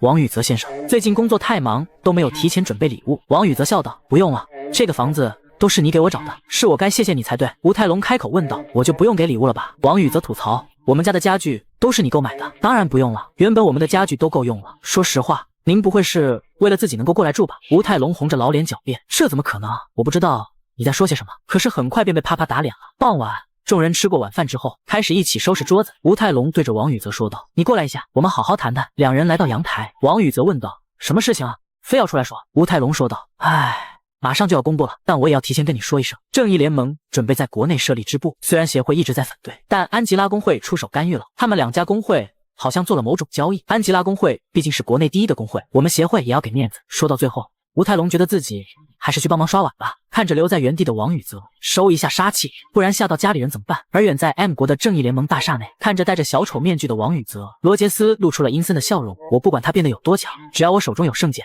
这都不是问题。在王宇泽送别客人之后，他一个人走进了地下室，得知正义联盟要在国内开设分部，而且分部长还是罗杰斯。王宇泽觉得自己报仇的机会要来了，不过这段时间得抓紧提升实力。这间宽敞的地下室是王宇泽特意吩咐的，而且入口还是在家的外面，他可不想自己家里出现怪物。程鹏真是帮了大忙，这次的对手可是正义联盟分部，但这个小小的分部实力也跟国内的卡因工会相当了。3个月不多不少，我要提升自己的实力了。首先是我在魔塔30层获得的技能合成和赠予，启动合成技能。系统提示：王宇泽选择主黑影，他毫不犹豫地选择了鹿。话接上集，王宇泽打算选择鹿作为主黑影，苍狼作为副黑影，开始合成。电光闪过，狼影符现在王宇泽的面前，融合成功，鹿成为苍狼鹿。鹿大骂，打断王宇泽的幻想：“你是在开什么玩笑？”王宇泽笑道：“我就是想一想了，在还没有掌握这种力量之前，我不能操之过急，合成拥有自我意识的鹿。艾尔、布尔哈特危险性太大，而奥伯伦、凋零、赫尔墨斯都是我的主力装备，现在缺一件也不行，看来只能合成方程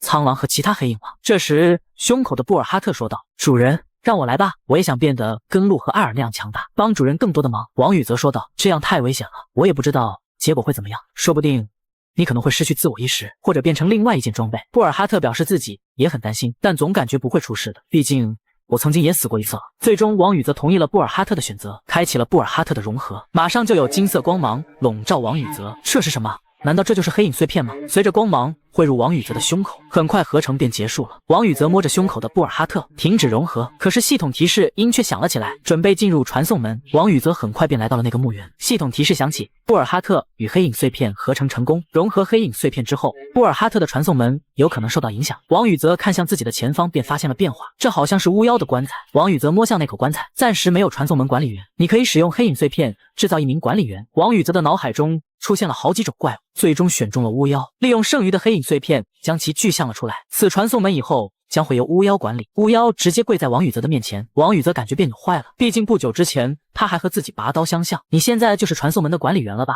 那你可以控制传送门内部的怪物吧？巫妖抬头说道：“属下办不到，现在属下的支配度太低，还无法控制这里的怪物。如果属下和主人打败这里的怪物，那我就能支配他们了。”王宇泽看着冲过来的亡灵，不就是再打一架了？反正我对这里很熟，再来一次又何妨？他直接跳进了亡灵群中，开始了大战。王宇泽家的门口，妈妈和妹妹找来了吴泰龙和程鹏。王宇泽已经消失3天不见了，妈妈露出担忧的神色，这可把吴泰龙心疼坏了。放心吧，宇泽他也很强的。程鹏看着关闭的地下室房门，他最后一次去的地方是地下室吗？你们有进去过吗？妹妹凌云说道。没有，哥哥说不管什么事情都不要去打扰他。吴泰龙和程鹏来到地下室，吴泰龙觉得这里也没有什么异常了，可是他又被打脸了。在地下室的中央出现了一个传送门，这可把他们2人吓坏了。吴泰龙还感受到了强大的魔力，而王宇泽在2人震惊的目光之中从传送门中走了出来。这一幕怎么这样熟悉呢？两位你们怎么来了？吴泰龙问道。你这暴涨的魔力是怎么回事？难道这3天3夜你都在传送门里面吗？王宇泽摆摆手，我找你有点事，正要联系您呢。吴泰龙直接抓住王宇泽的耳朵，到底是怎么回事？你知道你母亲担心坏了知道吗？王宇泽吃痛的说道。我上次不是攻略了一座传送门吗？我刚从那里出来，我现在可以自由控制它了。这可把吴泰龙和程鹏吓坏了，随意的控制传送门的开启和关闭，那你不就是行走的核弹了吗？吴泰龙问道。这件事你没有告诉其他人吧？王宇泽抚摸着耳朵，我这也是第一次用，在完全掌握它之前我本不想告诉任何人。吴泰龙问道。那就这样吧，你找我什么事？王宇泽说道。我想和你比试一下，试一试我到底变强了多少。吴泰龙骂道。你把我当成了什么？王宇泽急忙说道。帮忙了，过段时间我安排母亲和你一起吃饭。吴泰龙马上就答应了下来。以后的事情再说，你还是去见见你的家人吧，他们担心坏了。王宇泽花了3天3夜把支配度提高到了100%，就因为怪物经过了强化，所以他才花费了不少时间，但一想到他们之后能为我所用，瞬间就不觉得有多累了。同时我将巫妖命名为了哈特，但是被布尔哈特、路、艾尔给否决了。第2天，王宇泽和吴泰龙来到了协会的地下室。拜托您了。吴泰龙脱下自己的衣服，你先试试解放自己体内的魔力。解放魔力？就是意味着解放自己体内所有的魔力。虽然随着等级的增加，魔量也会大大增加，但大部分人会选择隐藏。所以当强大的执法者解放自己的魔力时，被压抑了许久的魔力就会像洪水一样爆发出来。吴泰龙看到王宇泽那汹涌的魔力，看来昨天不是自己的幻觉，我得认真一点了。召唤出直接的长枪，这次我要使用全力了。协会的办公区内，大家发现大楼在震动。对了，本部长好像是去了练功房，不会是因为他吧？王宇泽和吴泰龙激烈交手，恐怖的气浪冲击着墙壁。一个女子说道：“那怎么可能？练功房可是有好几层结界的，别说震动了，就连魔力都散不出来。本部长也没必要使用全力吧？”王宇泽的双剑斩击在吴泰龙的长枪上，吴泰龙侧身划开攻击，一个肘击将王宇泽击倒在地，然后猛然刺下。王宇泽急忙使用反伤，爆发出了剧烈的响声。协会大楼的某一层中，一个少女问道：“奶奶，你也感觉到了吧？”一名老者说道：“这股震动看起来不寻常啊，有两股强大的魔力在碰撞，起码是两个精英执法者实力的高手。”王宇泽在承受了一击之后，被撞飞在墙壁之上。艾尔劝说道：“主人，您还是不要勉强自己了，那个人好强。”王宇泽弯腰做出攻击之势，实力变强之后，我反而更清晰的知道实力差距的巨大。他的攻击居然能穿透我的手甲，而正面挨上了反伤，居然没事。要是换成其他人，早就挂了。既然如此，我也使出全力吧。没想到王宇泽施展了神速，吴泰龙居然也轻松躲开了。不愧是前超级精英执法者比蒙，而这边来源于他的这把传说级武器比蒙之矛。面对吴泰龙强烈的攻势，王宇泽选择使用鹿的死亡之力，顿时协会大楼传出巨大震动声。程鹏走进练功房，看着那满目疮痍的房间，这到底是怎么回事？你们在这里投放了核弹吗？程鹏很快拿来治疗药水，两人使用之后快速恢复。泰龙哥，我是不是变强了？吴泰龙将药瓶捏碎，你还差得远呢，你的实力提升太快，身法显得略微笨拙。虽然你不怕那些小喽啰，但面对真正的强者还是会手足无措。首先你要看透对方，第二让对方看不透。王宇泽笑道：“练技术这种东西只能靠实战积累了。”吴泰龙心中暗自想到，他没有技术的加持，最多只发挥了一半实力，但我这把传说级武器居然被他打出了裂痕。如果他熟练掌握之后，那还得了。好，我们去给你注册精英执法者吧。在练功房被王宇泽和吴泰龙破坏之后，三人便走了出来。你不用担心注册精英执法者会暴露身份的问题，可别忘了你还是佣兵啊，协会是不可能公开你身份的。虽然会出现意外，但这种几率很小了。不过就算正义联盟想要对你图谋不轨，以你现在的实力也足够对付了。没想到王宇泽居然害羞了，有必要冒着风险去注册精英执法者吗？佣兵的权限已经足够了呀。吴泰龙挠挠头，这个你还是去问问程鹏吧，我先回去休息了。在送王宇泽回家的路上，程鹏说道：“成为精英执法者有2个好处，首先是您在协会里的影响力会提高，还能拿到平时接触不到的情报。简单来说就是您以后可以不通过本部长，就可以直接使用权力了。”王宇泽好奇地问道：“佣兵拥有的权力不是和本部长的差不多吗？”程鹏解释道：“没错，但行政方面还是有点不一样，这个解释起来很复杂。第2个才是最重要的，你也知道，精英执法者和超级执法者隶属于国际协会，虽然佣兵在国内影响很大，但精英执法者可是走向了世界。”王宇泽若有所思，这怎么听起来不太真实的感觉？程鹏笑道：“我可以保证，您很快便能走向国际舞台。”王宇泽红着耳朵说道：“你不要再灌迷魂汤了，既然大家这么劝我，不就是精英执法者吗？我去登记就好了。”程鹏直接无语了，不就是精英执法者呀？王宇泽这才意识到自己说的不对，急忙向他道歉。一般的人要晋升精英执法者需要打公开战，王宇泽为了隐瞒身份，需要打一场非公开战，这样协会也是可以接受的。到时候有3名以上的精英执法者前来，他只需要跟其中1人对练即可。在魔塔的第45层，一头恐龙冲向他面前的冒险者，他正准备大口咬下，却被雾花公会的会长刘莹直接踩到其头顶。红角恐龙是个皮糙肉厚的怪物，所以比起正面对抗，还不如直接踩到他的脑袋上，攻击他的眼球。恐龙吃痛的咆哮起来，刘莹轻松的从他的背上跃下。如果不想这么做的话，直接攻击他膝盖后面的薄弱处也行。随着刘莹的剑光闪过，红角恐龙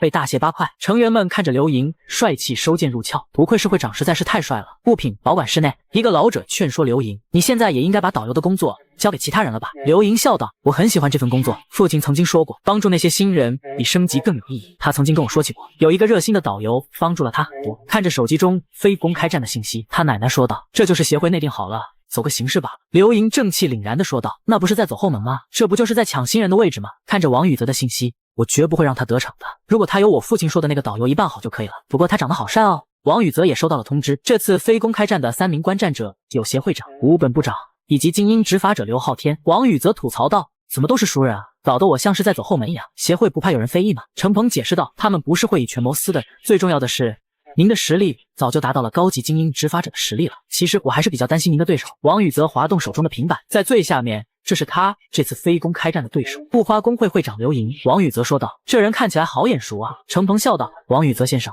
最近不兴这样撩女生哦。”王宇泽尴尬说道：“我可没有那个意思，只是觉得似曾相识罢了。”在协会的第二对练室内，王宇泽的非公开战开始了。程鹏作为裁判，将王宇泽和刘莹两人叫到中央，诉说本次对联的规则，禁止下死手，如果有一方选择放弃，对练就结束。而一旁的刘昊天热情地为王宇泽加油。刘莹看到这个场景，更加默认王宇泽是个走后门的了，他可不会轻易放过他的。如果你没有那个实力，我会向上层提出抗议的。随着程鹏宣布比试开始，两人向着对方冲去，一上来二人就猛烈撞击在一起。刘莹利用身法快速绕到王宇泽的身后，猛然刺出一剑，王宇泽迅速躲开，反手向着刘莹攻击而去。若做出点评，很好，控制好力量和速度，用技术对付他。这个女人是个不错的对手。两人快速的对砍着，挡住对方的攻击，或者直接闪避，不要正面对抗。吴泰龙问道：“这孩子怎么在跟对方玩啊？这也太无趣了。”协会长吴泰恒说道：“这两个孩子都很优秀。”刘莹与王宇泽的交手中，逐渐感觉到他的实力很强。不像是个走后门的，他完美避开了我的攻击。这个男人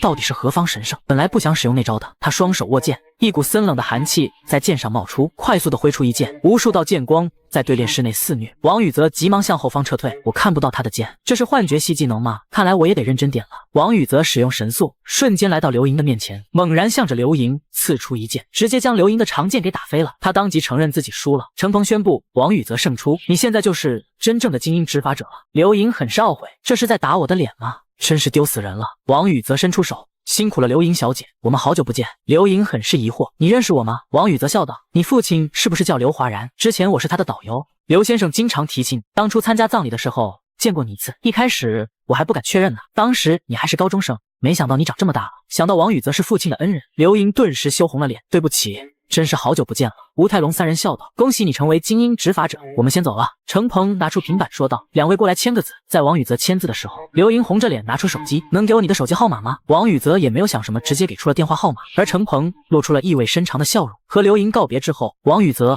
来到吴泰龙的办公室，发现房门没关，便推门走了进去。没想到吴泰龙弯腰蹲在那，口中流出了鲜血。王宇泽跑了过去，泰龙哥你怎么了？我拼尽了全力，也只能伤到他的皮毛，到底是谁把他伤成这样？中毒了还是被人攻击了？吴泰龙艰难地说道，是协会长打了我。王宇泽都不知道该说什么了。王宇泽找来治疗内伤的药水，吴泰龙喝下之后很是气愤，那个老头子还真敢打我，迟早有一天我要告他。王宇泽询问他为什么要打你，吴泰龙气呼呼地说道，他想我去相亲，我说我想跟我自己喜欢的人结婚，他就直接打了我一顿。王宇泽很是好奇，这不会是政治联姻吧？不愧是官二代。吴泰龙手托腮帮，也不是了，就是他不想我继续单身了。说什么老大不小了还玩纯情这一套，甚至还问对方喜不喜欢我。王宇泽问道，泰龙哥最近很忙吗？因为我担心正义联盟对我家人不利，所以我想您来保护我的母亲。原本还垂头丧气的吴泰龙瞬间站了起来，我不忙，我现在闲得很，就算没有我协会也能正常运转，实在不行我就把假全请了，就算那个老头子打死我我也要去。王宇泽看着吴泰龙这激动的表情，那就拜托您了，还有您能不能冷静一点？关于上一次我们讨论正义联盟的事情，既然他们在国内设立支部，那现在有没有新的消息？吴泰龙坐回椅子上，今晚他们就会向公众宣布这件事。王宇泽觉得已经无法阻止了。国际协会那边怎么说？吴泰龙表示没有发生任何纠纷，国际协会那边没有任何干涉。而国内第一工会安吉拉他们突然支持正义联盟建立支部，但是他们表示后续他们不再进行干涉。就连吴泰龙也很是好奇，他们明明没有任何交情，甚至曾经还有反目的经历，他们到底是做了什么见不得人的交易？王宇则默不作声，他接下来就要好好准备对罗杰斯的复仇了。距离支部的建立还有3个月，他要把那些不确定因素解决掉了。当天晚上，正义联盟要在新百建立支部的消息传遍网络，顿时有人欢喜有人愁。王宇泽看着网络上的评论，程鹏凑了过来，精英执法者王宇泽先生，您在看什么呀？王宇泽表示，你不要强调那几个字啊，那个男人真的是要求在这里见面吗？程鹏看了看手机，确实是这里，但他好像迟到了。王宇则察觉到了什么，他已经来了，有一个人悬浮在他们的后方，缓缓降落到地上。抱歉，我来晚了，我是高洪哲的联系人，为了对付罗杰斯，王宇泽需要知名狗仔前精英执法者高洪哲的帮助。虽然王宇泽因为假面的事情对他很不满，但现在王宇泽实在是需要他的情报。你是联系人，我需要和高洪哲本人谈谈。男子摇头表示，对不起，高洪哲先生只通过我来接手委托。王宇泽说道，事关重大，危险性也很高，请让我见到他本人。男子表示，不行，决定权在我的手中，请说吧。程鹏在王宇泽的耳边说道，太危险了，要是您的计划暴露，王宇泽表示自己有办法。先说下报酬吧，定金3000万，拿到情报之后再加6000万，调查关于正义联盟设立支部时跟安吉拉工会做交易的可能性。男子一听到安吉拉工会，和正义联盟顿时就慌张了起来。你是疯了吧？我拒绝这个委托，就算报仇丰厚，没有命花有什么用？直接飞了出去。王宇则瞬间抓住他的脚踝，既然你都听到了，就别想轻易离开，不想死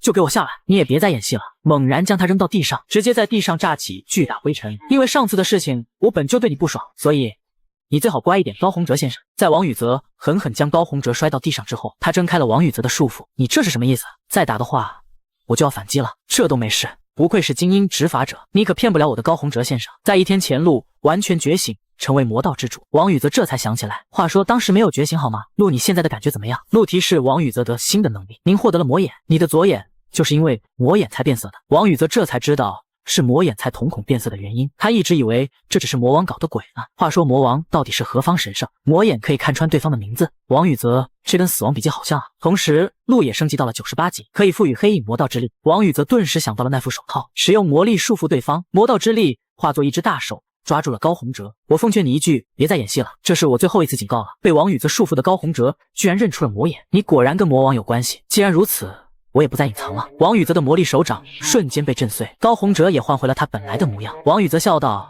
还是你本人的样子看得顺眼。高洪哲说道，我们再谈谈报酬吧。两人坐下之后，我们不是已经谈好了吗？高洪哲觉得自己可是冒着生命危险在做事，这也太便宜了。不过如果你给我一个情报，我们便抵消了。告诉我你和魔王的关系以及魔眼的能力。王宇则坦然地说道，我是魔王的弟子，而魔眼可以看透事物的本质。高洪哲眼泛红光，看来你没有说谎，那我就接受这份委托了。拿到情报之后，我会联系你。说完话之后，高洪哲便消失在了原地。王宇则没想到这么顺利，我们去下一个地方吧。来到协会长的办公室，你的事情我已经听说了，就算你是佣兵，我也帮不了你什么忙，顶多是睁一只眼闭一只眼。协会方面也对建立支部的事情头疼不已。王宇则觉得睁一只眼闭一只眼就足够了。我拜托您一件事情，撤离正义联盟支部附近的所有百姓，并封锁道路。吴太恒立马察觉出王宇则打算在闹市中攻击正义联盟支部，他们的实力可是相当于国内10大公会啊，就算是协会一手遮天，也不一定能做到。只是没有传送门出现，我们师出无名。王宇则说道，只要传送门出现就可以了吗？吴太恒说道，听你的口气，仿佛在说自己可以召唤传送门，毕竟我们尝试了无数次，也没有成功，那是只有神才能触碰的领域。王宇则摸摸头，我倒是可以创造一个。吴太恒当即就脸黑了。在和吴太恒协会长商量好之后，王宇则来到卡因公会，他现在需要一个坚定的盟友。推开刘昊天的房门，他的房间内堆满了文件。天啊，你怎么这么忙？刘昊天笑道，抱歉让你亲自跑一趟。王宇则调侃，毕竟你是天下第一大忙人啊。刘昊天将眼镜取下，你找我谈什么？在听完王宇则与正义联盟的冲突之后，你打算怎么办？我们公会可是欠了你很大的人情，所以在力所能及的情况下，我愿意帮你的忙。王宇则表示，这次事情的危险性很大，我今天不是来求你的，而是想和你做一个交易。正义联盟支部被消灭之后，大部分的收益都会归于卡因公会，同时我可以免费帮卡因公会一个忙，不管是什么事情哦。刘昊天骂道，居然拿自己当条件，真是不要脸。你的提议不错，你是想让我们对付正义联盟支部的普通成员吗？王宇则表示，这就足够了。两人高兴地握了一下手，就这样说定了。距离正义联盟支部的建立还有53天，在彭州地渊的一个传送门外，程鹏和一个协会男子焦急地等待着。耀星先生怎么今天这么慢了？男子看了看手表，他不过才进去了1个小时啊，而且这可是 B 级传送门。可他的话音刚落，王宇则就浑身是血的从传送门走了出来。男子很是震惊，他真的是一个人进去的？这种传送门一个公会的人都要打好几天。程鹏笑道，他可是佣兵啊。王宇则看着二人在闲聊，你们是来接我的吗？程鹏立马走向前接过王宇则身上的包裹，这次收集的水晶也不卖吗？王宇则表示任务的奖金他也会拿来买水晶，然后喂给布尔哈特。好了，我们去下一个传送门吧。程鹏却笑道，协会负责的传送门已经被您打完了，现在这个国家已经没有危险系数极高的传送门了。王宇则很是惊讶，而布尔哈特哭丧起来，那我以后是不是吃不到水晶了？王宇则只得无奈先回家好好洗个澡。王宇则和程鹏来到兰江边，还剩下2个多月的时间，您准备在这段时间做些什么？王宇则不想因为水晶跑到国外去，现在只能去魔塔里看看了，而且他还没有熟悉自己的力量。反正我忙完之后2个月也过去了。程鹏想起那个人今天要过来，王宇则笑道，他不是喜欢悄悄靠近吗？估计已经到了吧。他的话音刚落，高洪哲就出现在了他们的身后。你这次居然直接看穿了我，每次你都能给我带来惊喜。高洪哲接过王宇则递过来的可乐，你的魔力感知也太变态了，就连超级执法者都无法识破的隐身技能都被你识破了。王宇则直接问道，所以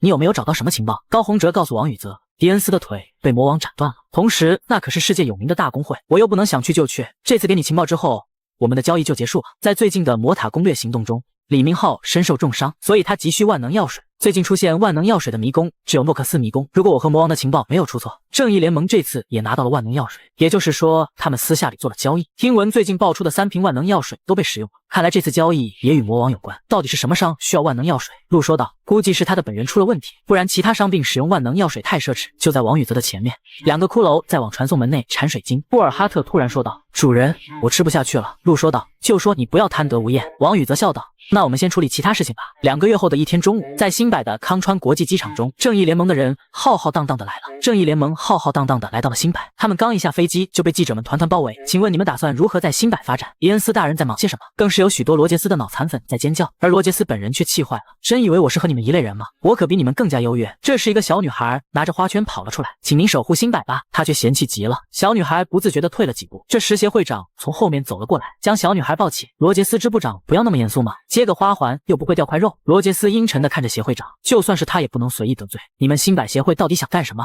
为什么让百姓凑过来？协会长笑道。罗杰斯支部长在怕什么？小孩子又能造成什么威胁？罗杰斯一把夺过花环，狠狠地说道，谢谢了。协会长笑道，你应该谢谢他。协会安排了欢迎仪式，也请各位务必参加。上车之后，罗杰斯直接将花扔到了地上。这群蠢货！司机问道，我们真的直接去支部吗？罗杰斯嚣张地说道，我们没必要听他们的，告诉他们我要先去视察支部。不过太奇怪了，怎么就查不到任何关于王宇泽的情报？算了，和魔王有关的人查不到也正常。不过我早就查到了他的家人，不知道他看到他家人的尸体后会是什么表情。罗杰斯一行人来到支部大楼，这不是商业街吗？怎么一个人都没有？这时广播响起，警告警告，传送门出现，请各位市民立即逃难。程鹏在某处通知王宇泽，疏散和封锁工作已经完成，我们可以开始了，并立即切断了通讯。我们要开启干扰结界了。王宇泽挂断电话之后，现在不用担心目击者，那么就开启吧。一道传送门出现在道路的正中央，无数的骷髅整齐地走了出来。古王弯腰向王宇泽跪下，见过主人。王宇泽看着这个场面很是满意。大家都准备好了吧？手臂上绑着红绳的是友军，其他的人便是敌人。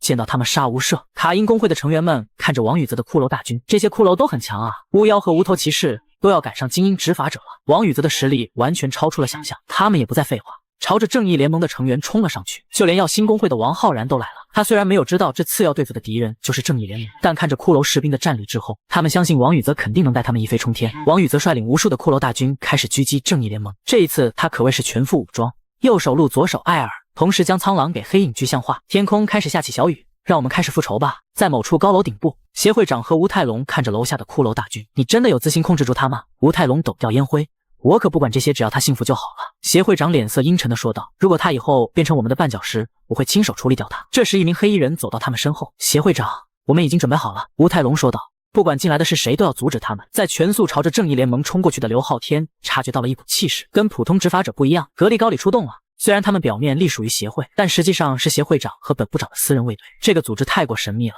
我也是偶尔才听到的。这时他们遇到了正义联盟支部的第2组成员。刘昊天停了下来，准备出其不意。你们好，我是新白卡因工会的会长刘昊天，这次前来是来增援你们。可他的话还没有说完，杰瑞斯直接出手了，居然躲开了。没想到新柏的执法者实力还不错嘛，他挥出无数剑，居然飞出了冰刀，我才懒得管你们是谁。罗杰斯早已经下令，拦路者死，所以来战吧。刘昊天很是无语，没想到遇到了这个疯子。王宇则骑着苍狼站在屋顶，他穿着崭新的布尔哈特。主人，我是不是更帅了？王宇则看着下方爆发出响声，看来战斗已经开始了。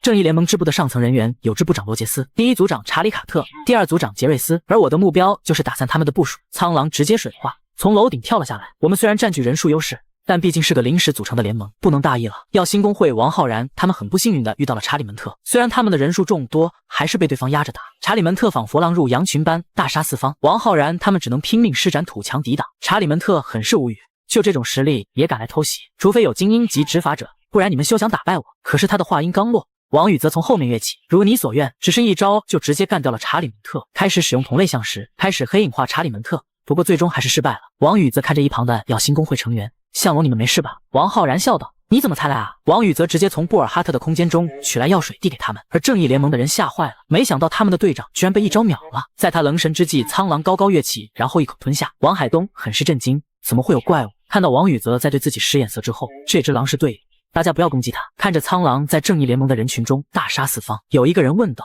我们要不要去帮帮忙？王海东说道，不用了，这样我们反而会被误伤。查理门特的尸体好像被什么吞噬掉了，当时在讨伐守护者时也发生了同样的事情。算了，就当我们什么都没看到吧。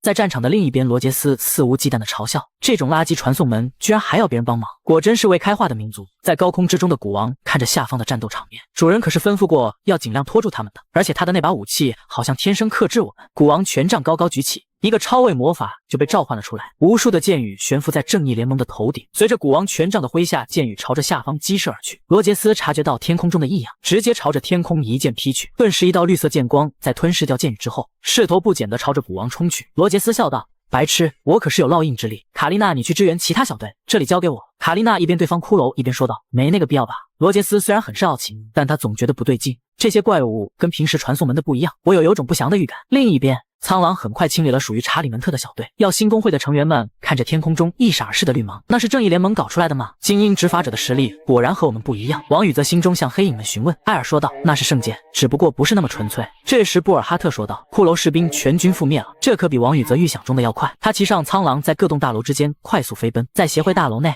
几大工会的首领聚在一起，明明有传送门出现了，为何不让我们进去？我们赫菲斯托斯公会不会善罢甘休的？青龙工会的会长李文龙说道：“协会至今都没有做过这种事情，现在确实有些奇怪。偏偏现在刘昊天会长不在，于是他们只得听听联合会长李明浩的意见。”王宇则还在赶去的路上，就算布尔哈特吃了那么多水晶，也很难对付所有敌人。也就是说，现在卡因工会可能是腹背受敌，我得快点赶过去。毕竟吴泰龙大哥可是只给他留了3个小时的结界，在3个小时之后，其他工会的人就要来了。而在大楼顶部，协会长却突然说道：“我再等1个小时就会打开结界。”吴泰龙很是震惊：“父亲您怎么变卦了？”协会长说道：“我已经尽力了。”安吉拉工会的李明浩马上就要过来了，叫上格力高里的所有成员，1个小时之后开战。在战场的另一边，卡因工会被2支正义联盟的小队包围，战斗更加的吃力。刘昊天一人面对2个小队长，虽然卡丽娜和杰瑞斯口头上不对付，但是2人配合默契。刘昊天被一路压着打，他只得退到一边之后释放了自己的技能，一道冰墙朝着对方席卷而去。卡丽娜身法敏捷，直接躲开了，而杰瑞斯却被冰墙冻住了双腿。看了一眼身后的卡丽娜，他心领神会，直接朝着杰瑞斯的手和双腿斩去。杰瑞斯失去双腿，直接向后倒去，可是还不等他落地，他的双腿就长了出来。他可是拥有着特殊天赋再生，刚才的攻击好像没有伤害。而刘昊天在和2人缠斗之下，体力越来越不支，得赶紧找机会解决他们。杰瑞斯作为肉装坦克，卡丽娜则是辅助坦克的角色，我必须把他们分开才行。就在这时，卡丽娜察觉到有什么过来了，一道人影从刘昊天的冰墙中飞出，从杰瑞斯和卡丽娜2人之间飞过。来人正是穿着神行辅助的王宇泽，在路的帮助之下，神速真的更加方便了。卡丽娜看着王宇泽这个没有在情报中的人物，这种地方怎么还有这么厉害的人？而杰瑞斯的身体上浮现无数道血痕，然后他的身体直接爆散出血花，有点意思。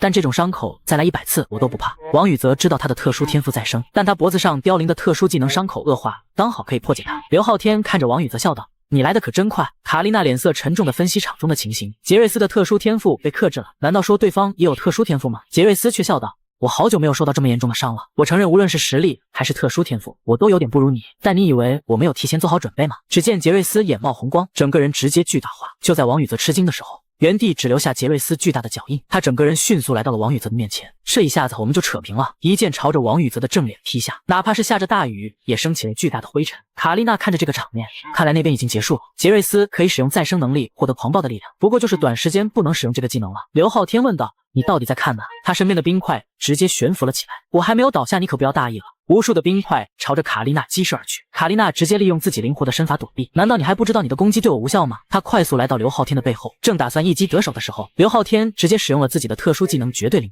我刚才被你们压制，那不过是防止意外罢了。宇泽已经来了，那我也没必要压制自己了。卡丽娜迅速退到远处，你刚才没有看到吗？你的队友已经被打成肉饼了。可是当卡丽娜看到灰尘散去之后，是王宇泽双剑插在了杰瑞斯的背上，这是在开什么玩笑？而刘昊天不再关注王宇泽那边的情况，你有本事就接我这一招吧。冰墙2字刚刚吐出，一道比大楼还高的冰墙出现在道路中央，卡丽娜直接冻在了冰块中。在刘昊天解决掉卡丽娜之后，他转头看向王宇泽那边的战斗，路和艾尔居然插进杰瑞斯的肌肉中拔不出来。杰瑞斯也是够疯狂的，居然用巨剑自己的身体将王宇泽逼退。他狞笑道：“我还以为这个国度只有魔王和李明浩能拿得出手，没想到还有你们这2位高手，那就让我们好好打一场。”这时程鹏赶了过来，我们得速战速决。李明浩他就要过来了，在结界的入口处，协会长和吴泰龙带着格力高丽拦在这里。李明浩带着联合协会的人赶了过来。协会长，你们在里面干嘛？杰瑞斯很是气愤。李明浩这是要过来坏我好事，我可正打得正兴。他一剑朝着程鹏劈去，眼看程鹏就要被杀，王宇则使出了魔力手掌，束缚住了杰瑞斯。程鹏，你赶快走，我这边很快结束了。杰瑞斯看着胸口处的魔力手掌，真是雕虫小技，他猛一用力就将其震碎，再次逼近王宇泽的身边。既然没有人来打扰我们，那就由我好好打一场。可是当他一剑劈下，只留下一道沟壑，而王宇则来到了路灯之上。我现在可是很急，只能速战速决。在结界入口之处，李明浩说道：“这里面到底发生了什么？格力高丽组织你们气势逼人，难道是想动手吗？”协会长笑道：“怎么可能？协会已经向你们发出了邀请，大家不是同意了吗？”李明浩说道：“怎么感觉你是在威胁我们？赫菲斯托斯工会的总部就在这里，你们不是强制他们离开了吗？我们也只是想帮助协会解除危机罢了，你们应该没有理由拒绝我们吧？”协会长笑道：“我们的人还在里面浴血奋战呢，你们没必要怀疑我们吧？”李明浩笑道：“我们强行进去，您不会阻拦吧？”吴泰龙直接说道：“会。”他直接召唤出了自己的比蒙之矛，顿时气氛就紧张起来了。李明浩传音向协会长道：“放心吧，阿修罗大人，我不会把真相公布于众，而且我还会站在协会长这边，就让我一个人进去吧。”而另一边，王宇则不打算再拖延，他直接动用了鹿的死亡之力，漆黑如墨的魔力疯狂向杰瑞斯涌去，一瞬间就将杰瑞斯给束缚了。他还嘲笑道：“这种技能刚才不是没用吗？”可是他话还没有说完，他整个人就被王宇泽的死亡魔力提了起来。王宇泽看着杰瑞斯靠近，鹿直接朝着杰瑞斯的额头刺去，同时施展了同类相式，他的巨剑掉落在地，而他本人也被王宇泽黑影化。黑暗元素对身体负担太大，但情况太紧急了也没办法。看向另一边的战斗场景，似乎也解决了。他从路灯之上跳了下来，然后骑着苍狼朝着某个方向掠去。布尔哈特、无头骑士和古王还在苦苦支撑，他们三个的面前正是王宇泽的仇人罗杰斯。罗杰斯也很是震惊，区区的无头骑士和古王不可能是圣剑的对手。看着古王骑着骷髅俯视着自己，猛然挥出了一剑，古王勉强躲过，而他身下的骷髅却灰飞烟灭了。罗杰斯呼着气，这两不是普通怪物，当我用完大招之后，他们居然不肯扑杀过来。无头骑士还在等古王恢复生命值，但我总觉得他们在拖延时间。这时高楼上王宇则骑着苍狼终于赶到。好久不见！罗杰斯先是一愣，便是狂喜。罗杰斯看着王宇则出现在自己的面前，陷入狂喜，手中的圣剑散发出绿色光芒，猛然朝着空中的王宇则斩去。面对王宇则斩击下来的两剑，他想起了迪恩斯的嘱托：罗杰斯，你要小心他的剑，如果我没猜错的话，他的剑可以吸收圣剑的力量。于是他急忙躲开了王宇泽的攻击，难道被他发现了吗？看来迪恩斯已经警告过他了。看着身后的古王和无头骑士，你们俩先回去吧。他们跪下行礼之后，便化作光芒飞入了胸中的布尔哈特中。罗杰斯看着这一幕，很是疑惑，难道是他召唤的传送门吗？不过现在不是想这个的时候，他为何在短时间内变得这么厉害？王宇泽笑道：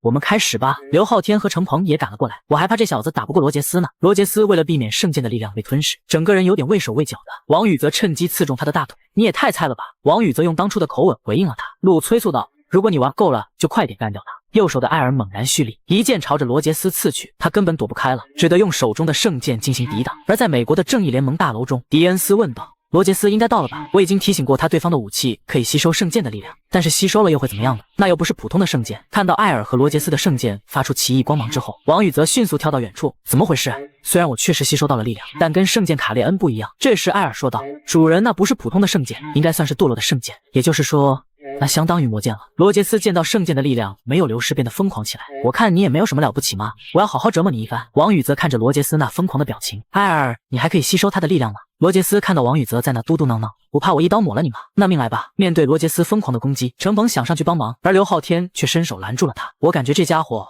好像变弱了。王宇则直接一脚将罗杰斯踢飞了出去。艾尔解释道：主人，那把剑削弱了他的力量，一旦使用者给予他强大的力量，最终使用者的身体将会被吞噬。同时迪恩斯也说出了自己的目的，他之所以送罗杰斯圣剑，罗杰斯是他在复仇道路上的第一块垫脚石，不过最少半年内他不会那么重度使用圣剑吧。罗杰斯口吐鲜血，你到底对我做了什么？他气急败坏地冲向王宇则，但此时的他那里还是王宇则的对手，只是轻轻一剑就斩断了罗杰斯的右臂。他撕心裂肺地朝着自己的手臂爬去，王宇则走在他的身后。我精心准备了好几个月，你竟然这么轻易被击败了。路艾尔和布尔哈特催促王宇则快点解决他吧，没想到王宇则居然拿出了疗伤药水倒在罗杰斯的伤口上。罗杰斯笑道：你终于知道了正义联盟的可怕，放心，我会饶你一命的。王宇则嫌弃地看着他，你还是看看自己的属性窗吧。罗杰斯急忙唤出自己的属性窗，他自己的属性和等级都归一了，他开始撕心裂肺地大喊起来：我怎么会变得像废物一样了？王宇则一拳打在他的脸上，妈的，你还有完没完？等级低就真的是废物吗？一级怎么了？超级执法者也是从一级开始的。就在王宇则暴走罗杰斯的时候，结界被打开了，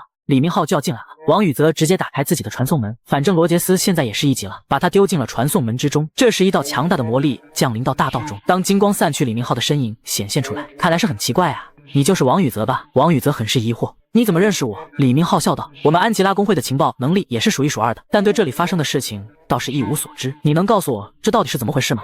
程鹏说道：李明浩会长，我是协会所属的程鹏，这里的事情已经解决好了，只是损失了些正义联盟的成员。李明浩直接说道，没关系，其实我知道是你们杀了他们，但是我跟他们做了交易，他们说会给我想要的东西，所以不想你的继承人被我生吞活剥，就快点现身吧，魔王。一道紫色的光芒在王宇泽和李明浩的中间亮起，魔王和巴尔走了出来。我好不容易来见见自己的弟子，你这也太煞风景了。程鹏和刘昊天看到魔王居然现身了，两个人顿时紧张起来。魔王笑道，你的朋友们被吓了一跳。王宇则看着他们两个，明明就在我的身边，可是我竟然都没有发现，他的隐身能力可比高洪哲强多了。魔王看向李明浩，听说你在找万能药水，你的本源是遭到了严重的污染，但我们两个的关系没好到我要给你万能药水吧。再说万能药水也不能治疗你的问题，顶多就是延缓污染的速度，所以给你用真是太浪费了。李明浩也不废话，直接召唤了自己的盔甲。王宇则看着李明浩手中的白剑，艾尔说道，那也是圣剑，而且比自己的等级都还要高啊。魔王居然来到李明浩的身前，就算你再强也无法打赢我和巴尔，这里也会变成焦土。我记得你不愿意杀生啊。李明浩说道，我的时间不多了。魔王回到巴尔的身边，从巴尔的手中拿过了万能药水。既然要做交易，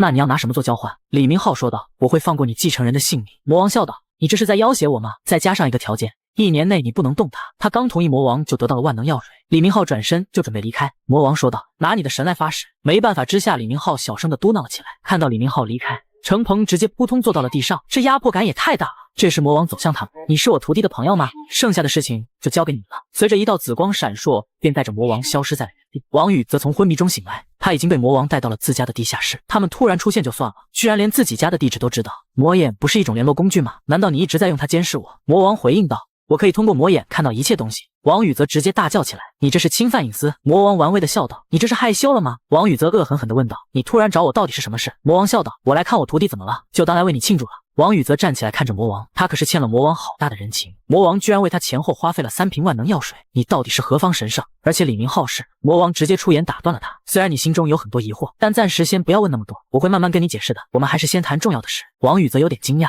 比万能药水还要重要的事情吗？魔王突然说道，我要在你家住一晚。王宇则直接无语了。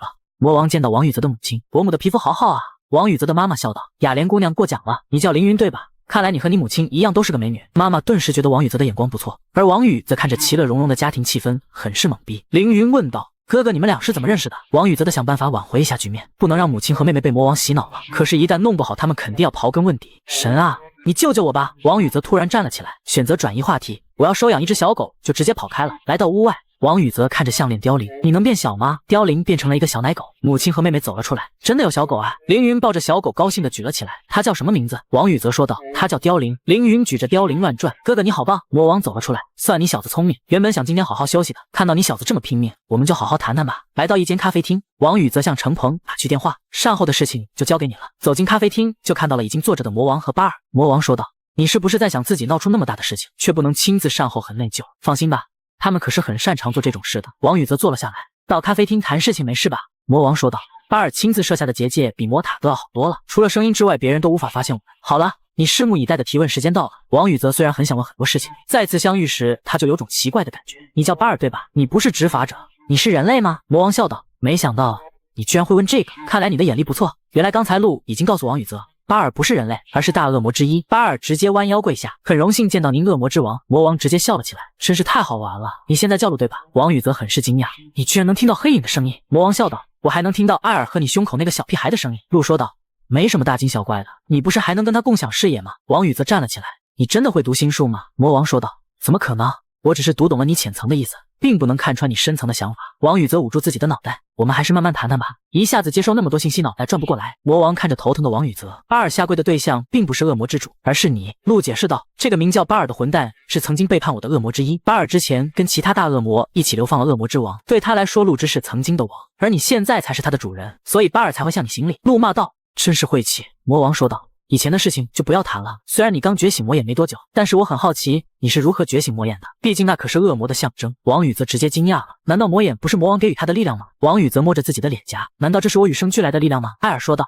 虽然那个女人给您种下了因，结出了这个果，但魔眼确实是属于您的力量。魔王说道，一开始我就没想过你会觉醒魔眼。路问道，你不会是恶魔的子嗣吧？王宇泽急忙说道。我的母亲可是普通的人类。可是对于自己的父亲，王宇泽已经没有印象，他也不是很清楚。魔王笑道。虽然说魔眼看起来很唬人，但它是很常见的能力了。只要实力达到一定境界，每只恶魔都能觉醒，偶尔也会觉醒非常特别的魔眼。而你的紫色魔眼就是其中之一，并且恶魔会按照魔眼来判断阶级，绿色是最低级，而你的紫色属于王族，而魔王本人可以使用所有的魔眼。王宇则问道。那你还是人类吗？魔王笑道。我的情况有点特殊。他拉起自己的衣服，在他的胸口处有一颗猫形宝石，我把恶魔移植在体内了，也就是巴尔的另一面，所以我变成了半人半魔，两方都无法接纳的存在。巴尔的猫宝石也跟鹿一样具有吞噬能力，不过有很重的副作用。我也没想到你会觉醒魔眼，看来你比我想象的还要特殊，所以我断定你能帮我实现愿望，杀死真正的魔王。正义联盟新百支部全员覆灭的消息传遍网络，虽然网民们不相信协会给出的解释，但在国内第一执法者李明浩的解释之下，同时正义联盟总部那边也没有做出强烈反对，键盘侠们也没有发挥的余地，事情的热度就这样慢慢的降下来了。王宇则回到自己的家中，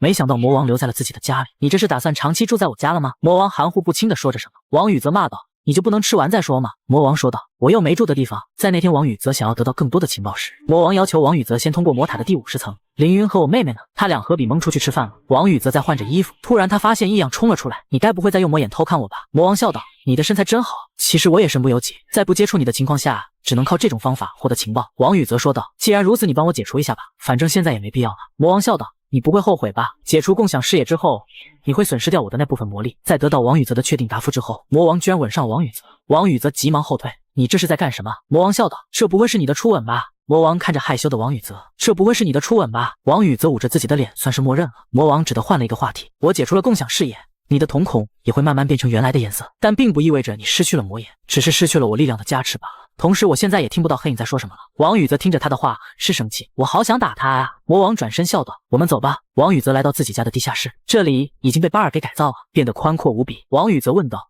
这是怎么回事？鹿说道。这是空间放大结界，虽然我很不爽巴尔这个叛徒，但不得不说他很有能力。魔王说道。这上面有吸收冲击波的结界，就算我们在这里打得魂天地暗都没问题。王宇则看向魔王。我跟你打吗？一道紫色的魔火出现在魔王手指上，最终化为了一把宝剑。其实我现在也教不了多少东西，在你通过50层的试炼，你就有资格挑战2准，对于特殊天赋者极具意义。到时候你能强化自己的特殊天赋，甚至还有机会获得第2种特殊天赋，就像你那个朋友一样。王宇则冷汗直冒，他果然听到了我和昊天的话。我来教你一些绝招吧，徒弟。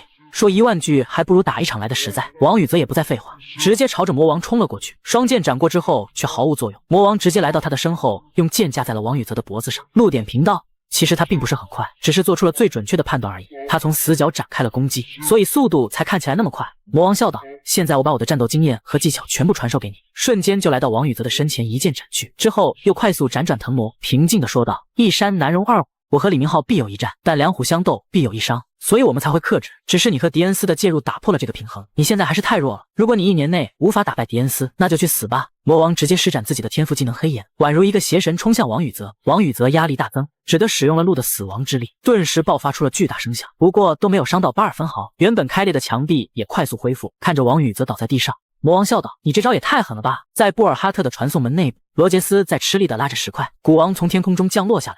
罗杰斯该吃饭了，随后扔出一个肮脏的面包，罗杰斯捡起来就狼吞虎咽。古王问道。有这么好吃吗？看来你这混蛋还不想轻易死去，这都是主人大发慈悲，如果不是主人，别说你那条手臂，就连你的小命在这里都保不了。随即一鞭子抽在罗杰斯的背上。快继续工作吧。罗杰斯被抽倒在地上。迪恩斯，我一定要将你千刀万剐。古王看着罗杰斯的背影，这小子的怒火已经转向其他人。无愧是我的主人，居然把他变成了自己的棋子。拿出一幅图纸。不过主人要罗杰斯建造这个东西干嘛？王宇则看着罗杰斯在那拉着石块笑了起来，看向身后的巴尔。你的事情办得怎么样了？布尔哈特说道。主人，这东西亮晶晶的真好看。几天前巴尔表示王宇则的传送门很有价值，能让我进去观摩一下。魔王也夸赞巴尔的魔法造诣非常深厚，他肯定能帮你的忙。不过就算如此，我还是不太信任这个人。巴尔在王宇则愣神之际已经完成了操作，您的传送门浪费了大量魔力，就像电脑散热严重一样，所以我把浪费的魔力聚集在了一起，制造了一些水晶。一道光芒闪烁，王宇则心中纳闷，不过相当于自己消耗的水晶，我现在也不缺钱吧。巴尔看着自己的作品，只是获取水晶提升效率外，并没有其他作用，但我想要更特别的东西。王宇则拿起那块透明的水晶，艾尔解释道。这颗水晶没有任何魔力。巴尔笑道。稀有极珍贵。如果能经过鉴定想买它的人，估计排成一条长龙。如果大家得知它的价值，到时将有市无价。不过现在不能告诉你。王宇泽和巴尔在传送阵旁边坐了下来。传送门属于被遗弃的领地，虽然领地都应该有自己的领主，不过王宇泽很是好奇，那为何他们要放弃自己的领地？而且这个传送门为何突然出现？巴尔站了起来，这也是无可奈何的事情。不过我得等到你攻略魔塔50层之后才能告诉你。王宇泽家的地下室中，他又和魔王开始对练。魔王笑道：我这么美丽的女子都开始主动了，你还要逃到什么时候？难道我被甩了吗？死亡之力确实很强，但并不是必杀技。如果你不能一击必杀，那后续该怎么办？王宇泽的死亡之力又一次被打破击飞，只靠外力你很难有任何长进，这样你可打不败迪恩斯。王宇泽也不见犹豫，快速的朝着魔王冲去，膨化等级又一次提高，轰隆隆的死亡之力席卷整个地下室。魔王看到这一幕也不仅笑了起来，他又进步了，而王宇则感觉自己的熟练度提升了，有一种言语无法难言的满足感。魔王见状，不对，一手抓住王宇泽的衣领，直接将王宇泽扔了出去。你给我清醒点，我不知道该不该夸你，你小子差点就被黑暗吞噬了。王宇泽倒在地上看着魔王，这是什么情况？魔王笑道，你小子差点被黑暗吞噬了，刚才那特别满足的感觉，感觉全人类都被你踩在脚下，这就是魔道。所以你要找到魔剑执法者，比如迪恩斯的圣剑卡利恩，罗杰斯得到的圣剑烙印就是出自他手。你要弄到那些圣剑来强化你的艾尔，不然你的魔道之力过于强大，就会打破你体内的魔力平衡。而且我不是说过了吗？我和你的年龄相仿。好了，我们去吃饭吧。王宇则从传送门拿出自己的手机，妹妹凌云和妈妈去买菜了，而且铁匠铺的老爷子打来电话，他这是第一次主动给我打电话，不知道有什么事，可是接通之后却没有声音。巴尔不是说这个结界里可以打电话吗？这时老爷子艰难地说道，快来铁匠铺，我快不行了。王宇则直接呆住了，这到底是怎么回事？在协会总部，程鹏正在高兴地吃着午餐。程鹏，执法者是不是不能在大街上使用技能？程鹏说道，对的，那会有危险。而王宇则作为佣兵，他只要报备一下就行了，然后直接从自家的院子中消失，快速的在各个楼顶上飞掠，很快便来到了铁匠铺前。王宇则直接将路和艾尔召唤出来，铁匠铺里面只能感应到老爷子一个人，但王宇则还是很小心，推开房门看见老爷子倒在地上，王宇则急忙跑了过去，老爷子你没事吧？王宇则检查一番，发现老爷子的手已经被废了，这到底是谁？老爷子醒了过来，王宇则递上了药水，而老爷子则是表示不要浪费了，我已经快要不行了，我的时间不多，你听我说完，我是你们口中的先驱者，在魔塔出现之前就成为执法者的人，刚开始探索未知之地的时候，就是杀死一只哥布林就要耗费9牛2虎之力，虽然我们的很多同伴都死了，但为了守护人类，他们无怨无悔。其实我对变强没有多大兴趣，所以我选择离开团队，选择当了一个铁匠。要不是那场奇遇，我依然是个普通的执法者。我为了达成2转，进入了魔塔第50层，但当时我却产生了疑问，为什么我们这些人要去攻略魔塔？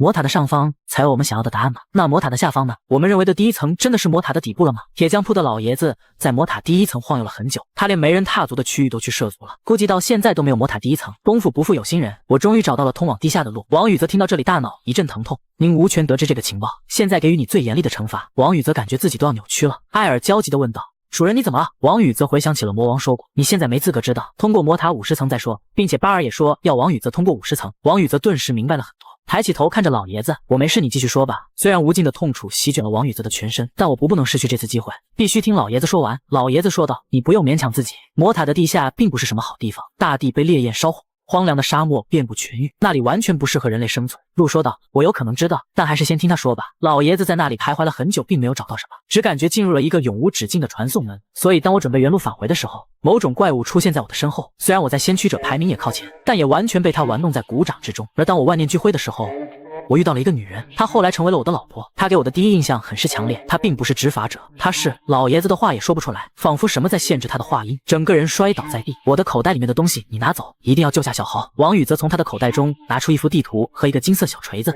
去魔塔第1层，跟着地图你就能找到通往地下的门。王宇则将老爷子扶了起来。布尔哈特说道，主人，您不是能把人变成黑影吗？我们可以用这个办法复活他，但艾尔表示这个方法的成功率很低啊。王宇则看向老爷子，我现在有一个方法可以复活您，不过成功率很低。老爷子笑道，可以的话不用再想了，不然我找您过来做什么？王宇则将鹿切换成长剑形态，施展了同类相石，但最终还是失败了。老爷子变成了黑影碎片，看来也没有完全失败，说不定以后有其他办法。鹿，你刚才是不是要说些什么？鹿说道，我怕你像刚才那样吐血。王宇则摸着头，是啊，我也没想到别人一句话差点要了我的命。鹿骂道，废话，要不是多亏了你的魔眼，正常情况下你死了都正常，反正我只能透露一点，老爷子说的那个世界确实存在，而且还有很多个。在魔塔的第1层某处角落中，一个戴着鬼面具的人大喊，等仪式结束之后，传送门就会开启，到时众神就会降临这个世间，而神使大人将会成为神王。下面的人激动起来，神使大人快开始吧。鬼面具男子看向神使说道：“您还有什么顾虑？”被称为神使的人说道：“看来你不知道解封传送门后会发生什么呀！”就在那个神使准备开启仪式的时候，一道闪电降落在他背后的人群中。王宇则终于赶到了这个地方，他可是无比的熟悉，是他的秘密角落，这里每天都会刷新一个哥布林。王宇则伸手在前方探去，没想到这里居然有一个结界。陆夸奖道：“没想到你小子还挺有能耐的，居然发现了结界。”王宇则问道：“我们该怎么办？”靠蛮力好像破解不了它，每道结界都有自己的钥匙。他想起了从老爷子那里拿过的金色小锤，将锤子触碰到结界之后，马上就出现入口，直接来到了那群神棍之中。小豪在那看着对方的服饰，他们隶属于卡班公会，而这些人好像是利用身为守门人后裔的小豪开启传送门。他们跟王海东会长一样，都拥有准执法者的实力。最危险的人就是那个神使，他的实力跟王宇则差不多。看到众人包围上来，王宇则直接开启了布尔哈克的传送门，召唤出无数骷髅士兵。那些人都吓坏了。这个人也是神的特使吗？鬼脸男子骂道：“他肯定是施展了障眼法。”率先冲了上去，放肆！你居然敢假扮神使！王宇则轻松躲过他的攻击，然后迅猛出剑，一剑就解决了他。鬼脸男子倒了下去。安德拉斯大人，一定要把仪式完成。听到安德拉斯这个名字，陆直接火冒三丈。王宇则很是震惊。陆即使在遇到自己的肉身都没有那么生气。陆说道：“以后再告诉你，先解决眼前的对手。”看着对方没有任何动作，王宇则问道：“你的目的是什么？难道你不是他们的同伴吗？”没想到男子说道：“我也不想自己的儿子变成所谓的祭品啊。”王宇则都无语了。您是小豪的父亲吗？小豪的父亲就是老爷子的儿子。男子抚摸着那个石棺，就是我害了自己的父亲，并把自己的儿子绑架到了这里。其实我也不想跟这些家伙合作，不过王宇则有点怀疑，魔塔不是才现世23年吗？你应该和我差不多大吧？小豪的父亲笑道：“你知不知道还有其他世界，那里跟地球的时间流速不一样？”王宇则这才理解了魔王和自己同岁的话。小豪的父亲并没有出生在地球，所以他强行来到这个世界，也遭受到了极大的惩罚。所以我必须为了回去做一点事情。但我的父亲一直阻止我回到自己的世界，甚至还和我断绝了关系。虽然很是痛苦，但为了儿子，我选择了忍耐。只是安德拉斯对我说了，人要为自己而活，甚至我还可以成为那个世界的王。我是不是不要心软啊？真的可以当王吗？他的脸上显现出黑色纹路，整个人燃烧起来，最终化为了一个火焰巨魔。小豪的父亲经不住恶魔的诱惑，居然变成了一个火焰巨魔。王宇则面对巨魔，那是大力沉的一拳，急忙使用布尔哈克的冰属性能力，但只能说是勉强挡了下来。对方真是太强了，王宇则快速掠到他的身后，挡在了装有小豪的石棺面前。火焰巨魔完全不顾小豪的安危，一个火球飞了过来。王宇则在躲开之后才意识到小豪。就在他担心之际，陆说道：“装小豪的那个石棺上布有结界。”王宇则这才放下心来，他可以安心对付这个火焰巨魔了。他将布尔哈克的冰元素属性切换成火元素属性，身上泛出火焰，一剑劈中了巨魔的脑袋，同时施展手套上的束缚，然后快速向着巨魔的后脑勺一剑刺去。听到火焰巨魔爆发出惨叫声，王宇则从巨魔的脑袋上跳了下来。陆说道：“敌人的实力比你都强，为何要心软？”王宇则说道：“他毕竟是小豪的父亲啊。”艾尔也说道：“他早就变成了十恶不赦的恶魔了。”火焰巨魔哪里在乎这些，他一掌就把王宇则拍飞了。他看着火焰巨魔，虽然魔王从王宇则的身上抽走了自己的魔力，但是魔眼并没有真正的消失。王宇则通过他可以清楚地看到火焰巨魔不是人类。我现在只要干掉小豪父亲体内的火恶魔就好了。他高高跃起，一剑朝着火焰巨魔劈下，火焰巨魔直接被劈成了2半。没想到的是，魔塔的第1层居然完好无损，这里可是太神奇了。小豪的父亲变成了一个黑炭一样。您清醒点了吗？小豪的父亲艰难地说道。我是拜蒙的后裔。陆说道。我就知道是这样，你问问安德罗斯的事情。王宇则向小豪的父亲做出了询问，他缓缓地说道：去找卡板工会的人，小豪就拜托你了。王宇则说道：你还是自己照顾他吧。直接用鹿刺穿了他的身体，施展同类相石，小豪的父亲被成功黑影化。王宇则看着鹿和艾尔变成了戒指，没想到我居然亲手杀死了小豪的父亲和爷爷。艾尔说道：主人，这也是没办法的事情，您还是看看如何将小豪从那口石棺中弄出来。王宇则又想到了那个小金锤，不过鹿说道：每个钥匙只能开启对应的结界，估计你要去找巴尔帮忙了。这时无头骑士和古王跪在王宇则的身后，主人，已经没有漏网之鱼了。王宇则吩咐他们可以回去了，同时也把装着小豪的石棺抬了进去。这时那个固定刷新低哥布林出现了，王宇则看着他开心的笑了起来，而哥布林转身就逃。王宇则从地上捡起一颗石头轻松一弹，哥布林死在了树林之前。虽然不知道为什么，总觉得很开心。看到树林中传来一丝亮光，艾尔说道：那是黑影的气息。王宇则赶紧找了过去，王宇则朝着黑影的气息寻找去，便看到了一个山洞。这个洞口就是老爷子说的那个通往地下城的入口吗？陆说道：估计短时间内不会开启了。王宇则在洞中坐了下来，现在我们就好好谈谈吧，说说你知道的东西。安德罗斯和拜蒙究竟是什么东西？陆说道：他们都是恶魔，也是72魔神之一，与自称魔王的郑雅莲不同，他们是仅次于真正魔王的大恶魔。巴尔那个家伙就是位于第一的魔神，虽然安德拉斯排在后面，但却是最邪恶的魔神。而拜蒙那家伙可是地狱的守门将之一，同时还是地狱最伟大的铁匠，所以老爷子才会有那么厉害的装备。说了这些信息之后，陆就没有再说了，表示自己已经把还能记起的都说完了。王宇泽回到家后，魔王居然要和王宇泽去约会，可王宇泽直接戳穿了他，你不过就是想要我请你吃饭吧？魔王嘲笑道，不愧是单身狗，你那么着急去干嘛？于是王宇泽跟他说起了小豪的事情，表示自己已经将小豪交给了巴尔。魔王思考了一下，我带你去见个人吧。没想到的是，魔王带着王宇则找到了协会长和吴泰龙，这到底是什么情况？魔王笑道，你很是意外吗？我们认识很正常吧？协会长笑道，其实我们关系还很好，只是我不知道你不知道我们的关系。魔王露出了自己手指上的佣兵戒指，我也是个佣兵啊，指了指协会长。其实这个老爷子为了变强不择手段，我们是互助互利的关系了。王宇则看着魔王对协会长毫无礼数，难道他和协会长一样的年纪吗？他不会是个老婆子吧？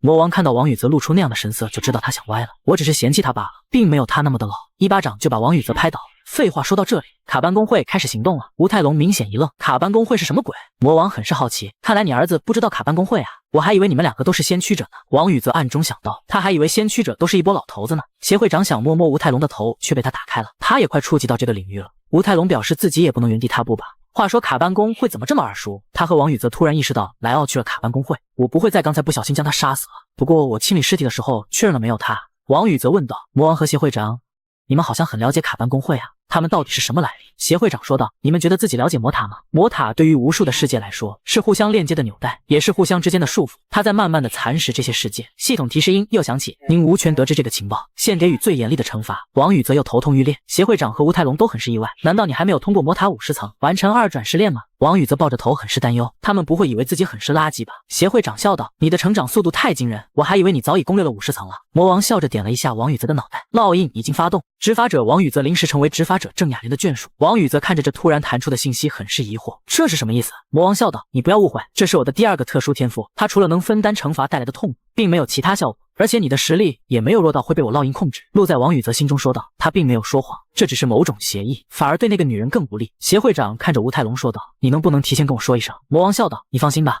谈话结束后，为救解除烙印，想到魔王之前解除烙印需要接吻，他老脸一红。协会长说道，魔塔的无数支配者盘踞在魔塔的高层，他们是魔塔真正的建造者，曾经还是异世界的支配者。虽然在地球上他们的实力大打折扣，但在链接各大世界的魔塔内部却截然相反，这也就是很难征服魔塔上层的原因。看到王宇则很是担心，魔王笑道，你不用担心，大部分的支配者已经被封印了，虽然在魔塔中连李明浩都不是他们的对手，不过他们来到地球之后就不是李明浩的对手了。王宇则问道，那李明浩到底有多强啊？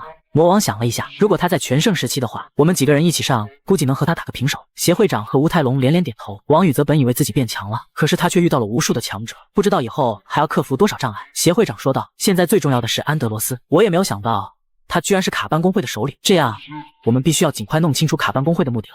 毕竟安德罗斯的目的可是解放魔塔支配者，毁灭整个世界。在得到情报之后，王宇则一个人上了乘鹏的车，回家之后他可还有的忙啊！进入自家的地下室之后，看着已经被巴尔解开封印的石棺，王宇则推开石棺，看见小豪，他怎么还没有醒来？巴尔使用自己的技能查看小豪的状态，这孩子的身体没有任何异常，露出言提醒，用药水。在喝下治疗药水之后，小豪缓缓醒来。王宇则问道，小豪你没事吧？小豪呆呆地看着王宇则，喊了一声爸爸。他将小豪带回了客厅，妈妈和妹妹凌云看着小豪直接震惊了，哥哥这小孩是谁？难道我这就有侄子了吗？不过雅莲姐姐才来几天啊，这也太快了吧！王宇则直接抓住他的耳朵，你有完没完？妈妈问道，这到底是怎么回事？王宇则轻声向妈妈诉说了小豪的遭遇，他于是弯腰看向小豪，小豪啊，叫我一声奶奶吧。王宇则带着小豪在家里面吃过晚饭之后，又带着他来到了自己的传送门内，总感觉他的心理年龄变小了。陆说道，那是当然了，他亲眼看着亲人自相残杀，心里出现了阴影也是正常。王宇则觉得让他看到与他爷爷相关的东西可能会恢复记忆，于是拿出了那个金色小锤子。你知道这是什么吗？小豪拿着金色小锤笑了起来，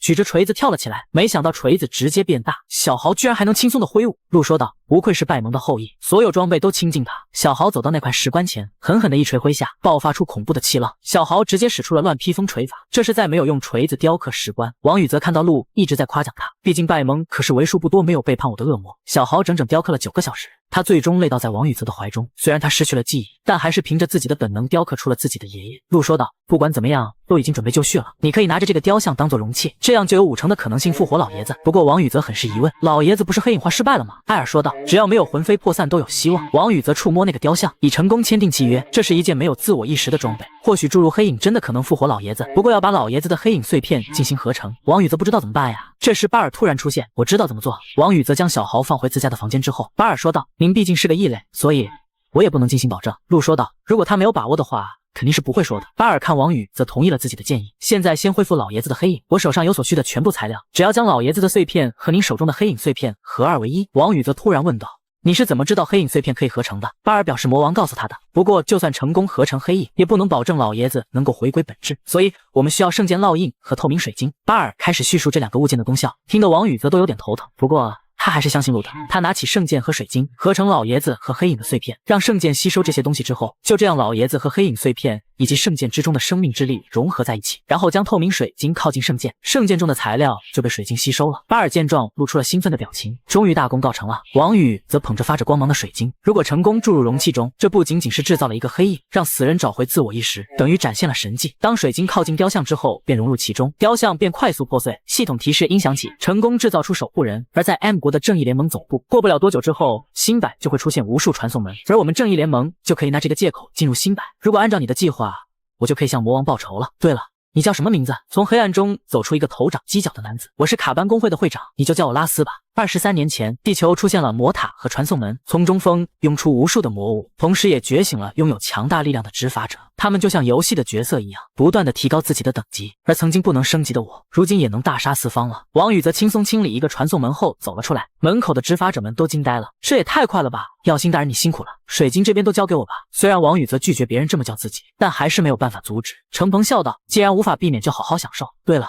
你妹妹来电话了。王宇则接上电话之后，就听到凌云的怒吼，你把凋零带哪里去了？王宇则说道，我带她来接种疫苗了。凌云骂道，你上周都说带她去接种疫苗了，你当我是白痴吗？王宇则很是无奈，我就不该说凋零是买来的，哥哥现在有点忙，我们等会再聊，便直接挂断了电话。程鹏笑道，接下来你去哪里？王宇则说道，就在我家隔壁停车吧。程鹏很是疑问，你不是做传送门实验，怕被别人发现，都把附近的房子都买了吗？难道是你想和魔王生活在一起？王宇则走进隔壁房子，没想到走出来的是老爷子。我现在是不是要叫你主人啊？原来老爷子成功复活之后，系统提示音就响了起来，请您选择要守护的区域。看着面前的魔法地图，这不就是我家附近吗？系统提示，守护范围越小，安保力量越大。王宇则于是选择了他家半径500米的地区。在王宇则选择好守护区域之后，老爷子也反应过来，我这是复活了吗？虽然是我拜托的你，但没想到你真的复活了我。小豪他怎么样了？王宇则说道，放心吧，老爷子，小豪他正在我家睡觉。回到现在，王宇则和老爷子走进屋内，很感谢你救下小豪，又复活了我，甚至还给我们安排了住处。王宇则问道，小豪怎么样了？老爷子说道，小豪还在睡觉，毕竟他昨晚可是雕刻了10像，并且他已经恢复了关于我的记忆，不过好像是忘记了自己的父亲，不过记不得也没关系了。如果不是他贪婪成性，能被恶魔诱惑吗？路说道，老爷子说的没错，虽然安德罗斯在72魔神中排在末尾，可是身为拜蒙的混血后裔也不会那么容易被他洗脑。老爷子说道，没错。王宇则很是好奇，你能听到鹿的声音吗？老爷子表示自己也是黑影啊。布尔哈特马上喊了起来，父亲，我是布尔哈特，我一直想跟您说话。老爷子笑道，我也没想到自己有一天能跟自己的装备聊天，我们等下再聊天吧，先跟主人说点正事。我现在无法制作特殊装备了，塔班工会来我的铁匠铺是有目的的，他们想夺走我一直在守护的拜米的遗产。王宇则意识到老爷子就是守护人，难道这些东西都被卡班工会带走了吗？老爷子表示这些东西只有自己和小豪才能使用。王宇则笑道，老爷子你没事就好，以后您只要保护好我家人就行。老爷子神秘兮兮的笑道，不过我现在可以给你绝对心动的绝世宝物。过了一会，王宇则来到门口。魔王得知安德拉斯最近到处搞事，他也不能坐以待毙了。王宇则嘴上表示想留魔王再住几天，而嘴上却笑开了花。他拿着老爷子给的仓库钥匙，这就是装有绝世宝物的钥匙吗？不过这仓库也太简陋了吧。当他打开仓库大门，没想到仓库里面摆放着10几辆限量晚跑车。在魔塔的第34层，王宇则在击杀邪眼魔物，入吸收了邪眼的血液之后，精神抗性又一次提升，想到自己获得了20辆限定晚跑车，王宇则的嘴角就不自觉翘了起来。布尔哈特笑道，主人好可怕啊。不过鹿却嘲笑道，那堆破铜烂铁有什么值得高兴的？王宇则捡起掉落的水晶丢入传送门中。男人的浪漫你就不懂了吧？这个世界上也有钱买不到的东西。对了，那里除了一把钥匙就没有其他安保措施，万一被人偷了怎么办？鹿提醒道，那里可是老爷子的仓库，一般的小偷估计都进不去。不过王宇则还是决定找个时间去把他们放进传送门才行。不过现在该要干活了。鹿前几天对王宇则说过，安德拉斯擅长利用精神类魔法攻击，所以王宇则想要对付他的话，要让鹿吸收邪眼的血液，来提升精神攻击的抗性。王宇则一瞬间秒掉好几个邪眼，弹出一连串的精神攻击抗性提升的系统音。王宇则觉得这就像砍瓜切菜那样，真的可以变强吗？除了对付安德拉斯，他还跟李明浩有1年之约，是不是爬魔塔更高层的效率更高一点？这时凋零吊着一个邪眼走了过来，他将邪眼击杀之后吞下其掉落的水晶，没想到他就这样变强了，虽然效率很低，但他很是开心。王宇则见状叫他去把邪眼吸引过来，凋零撒腿就冲了出去，可是很快王宇则就被吓傻眼了。凋零好像是捅了马蜂窝一般，无数的血眼都冲了过来。王宇则直接施展了鹿的死亡之力，一瞬间就将血眼击杀殆尽。布尔哈特连忙夸奖鹿，没想到他居然喜欢上了布尔哈特的马屁，居然叫他多说点。就在这时，血眼 boss 一口咬向王宇则，他却没有选择逃跑，而是直接朝着血眼跃去。没想到他竟然贯穿了血眼 boss 的身体，仅仅只用了一击就将他击杀了。这时鹿到达了100级，散发出耀眼的光芒，并开始了进化。待到光芒消散之后，鹿有了红色纹路。王宇则问道：“你现在有什么感觉？”鹿表示自己现在并没有任何不同，可能过一段时间才能适应新能力吧。王宇则却想到刚才艾尔好像有话想说，不过艾尔现在却选择不说了。王宇则也没有在意。他从魔塔出来之后，就带着程鹏开着超级跑车去兜风了。程鹏笑道：“你怎么有这么好的车了？话说你为什么不自己开？”王宇则笑道：“虽然我也有驾照，但我已经好久都没有开车了，正好我也可以陪陪你。”程鹏恶心的骂道：“我喜欢女的，你还是去找刘莹吧。”王宇则开着超级跑车来到一个工会前，最近几天耀星工会和查尔德工会刚刚合并，他来到会客室见到了王浩然，很是抱歉托人办事，还要你亲自过来，实在是最近合并的事情太忙了。王宇则接过王浩然递过来的茶水，我过来看看也好。王海东去那了。王浩然坐下之后，他在出外勤，最近我们工会刚收了许多新成员，我想借你的骷髅士兵练练工会的他们。王宇则想都没想就答应了，你们人手不够，我的责任也很大，上次正义联盟的事情，你们也帮了我很大的忙。而且你们做大做强对我也有帮助。10天后的魔塔第39层，一个恶魔冲向一群手足无措的执法者，王宇则轻松一剑就将其击杀。目击这一场景的执法者们呆若木鸡，他是精英执法者啊，太羡慕他了。这时艾尔也升级到了99级，到了100级艾尔也能进化了，要不要等他进化后我再冲击魔塔第40层？鹿问道。你不是想隐藏自己的身份吗？怎么不戴面具了？王宇则现在已经改变了想法，现在迪恩斯和李明浩知道了自己的长相，既然如此，那我也没有必要隐藏自己了。他来到40层的入口之前，跟冲击第30层一样，王宇则现在也感受到非常不安。艾尔，你等着吧，只要通关40层之后，你就能进化了。艾尔好像有话想说，谢谢主人关心，可能会事与愿违。您已进入第5考场，卡因工会内部。会长，你看看这个，这上面说的不会是你那位朋友吧？原来有人在39层见到了精英执法者。刘昊天笑了起来，看来他已经下定决心了。而在协会总部，终于开始了吗？吴泰龙笑道，有了力量就想炫耀了吧？而协会长说道，虽然我跟他的关系没你亲近，但他不是那种锋芒毕露的人，估计他在为同伴们传达某种消息吧。而王宇则进入第5层试炼场之后，他马上将黑影们召唤了出来，看向艾尔问道，我们进来之后你有没有感觉到什么？可是艾尔却没有回应他，却在这时天空上悬浮了无数的白色长剑，他们飞快地倾泻而下。虽然王宇则做好了防御架势，却没有一把飞剑是攻击向他的。王宇则看到这幅场景，觉得艾尔的肉体应该就在附近吧。而陆则马上提醒王宇则准备战斗，只见一阵金光闪烁，那些插在地上的圣剑变成了天使。在魔塔的世界里有恶魔，那同样也会有天使，不过出现在王宇则面前的天使却很是奇怪，完全和他想象的不一样。虽然陆也不确定他们原本是不是这样，但他已经好久没有砍过天使了。与此同时，在王宇则家的隔壁，老爷子拿着那把堕落圣剑，原本他还想做些什么，可是他已经生命力耗尽，如果能得到一把真正的圣剑就好了。这时他居然发抖了，仿佛在怕什么一般。而在地球的某处，魔王解决一大批卡班工会的成员，巴尔我已经做好了，你帮我读取他们的记忆。不过巴尔却仰头看着天空，他缓缓说的魔塔在颤动。而在某个训练室里的李明浩也感应到了，他终于醒了吗？而面对这无数天使的王宇则问道，天使的实力如何？陆看着如同僵尸的天使，他们应该发挥不出全盛时期的实力，不过也比魔塔里普通的杂鱼强多了。王宇则看向艾尔，他今天格外的沉默寡言。无数的天使俯冲而下，王宇则施展极速快速冲去，没想到却被一个女性天使给挡住了。凋零见状也来帮忙了，他高高跃起，朝着女天使咬去，直接将她按在了地上，死去之后化为了一把圣剑。其他的天使飞来飞去，王宇则拿他们也是没办法，要是我也有翅膀就好了。陆推荐王宇则使用自己的新技能，于是王宇则先将凋零召唤回来，利用布尔哈特反射对手的伤害，然后施展陆召唤黑影的技能，一个巨大的石怪从黑影中飞了出来，一手就抓住一个天使，简直就像拍苍蝇一样。更让王宇则意外的是，他居然连方程和罗杰斯也召唤了出来，他也没想到陆能召唤出他吸收的黑影。那我们就快点动手吧。在他们的帮助下，王宇则很快便将天空中的天使清理干净，看向艾尔说道，我们是不是该谈谈了？身为圣剑之主的你，应该比陆更加了解他们吧？艾尔沉默一会说道，他们是普林斯丹的天使，身份卑微而被抛弃的全天使。王宇则看向四周说道，这里是普林斯丹吗？艾尔说道，这里其实只是目的罢了，谢谢您能让他们安息，我终于知道自己该做些什么了。艾尔直接光芒大作，没想到艾尔竟然化作了一个洁白的天使。王宇则这才意识到，进入这里之后，艾尔再也没有叫自己主人了。你就是艾尔吗？原本作为王宇则手中的白色圣剑，艾尔现在却变成一个绝美天使。他毫无感情地说道。测试开始，而在李明浩手中的圣剑开始不由自主地颤抖。你很开心吗？毕竟你们的王醒了，他开始蜕变了。不过只有我才能侍奉神。王宇则看着艾尔的眼神跟平时的完全不一样。测试又是什么意思？你先下来，我们好好谈谈吧。回应他的是一道粗壮的闪电。原来所有的天使都有自己的任务，而艾尔的任务就是制裁。王宇泽双手握住鹿，艾尔，你到底怎么了？他直接朝着艾尔跃去，艾尔将手中圣剑指向王宇泽，一道白色闪电激射而出，王宇泽只能使用鹿进行抵挡，整个人被轰飞出去。鹿骂道：“这个叛徒，我就知道他有异心。曾经被手下背叛过的鹿，现在已经火冒三丈了。”艾尔将圣剑指向高空，无数的雷云在他头顶汇聚，无数的雷电激射而下。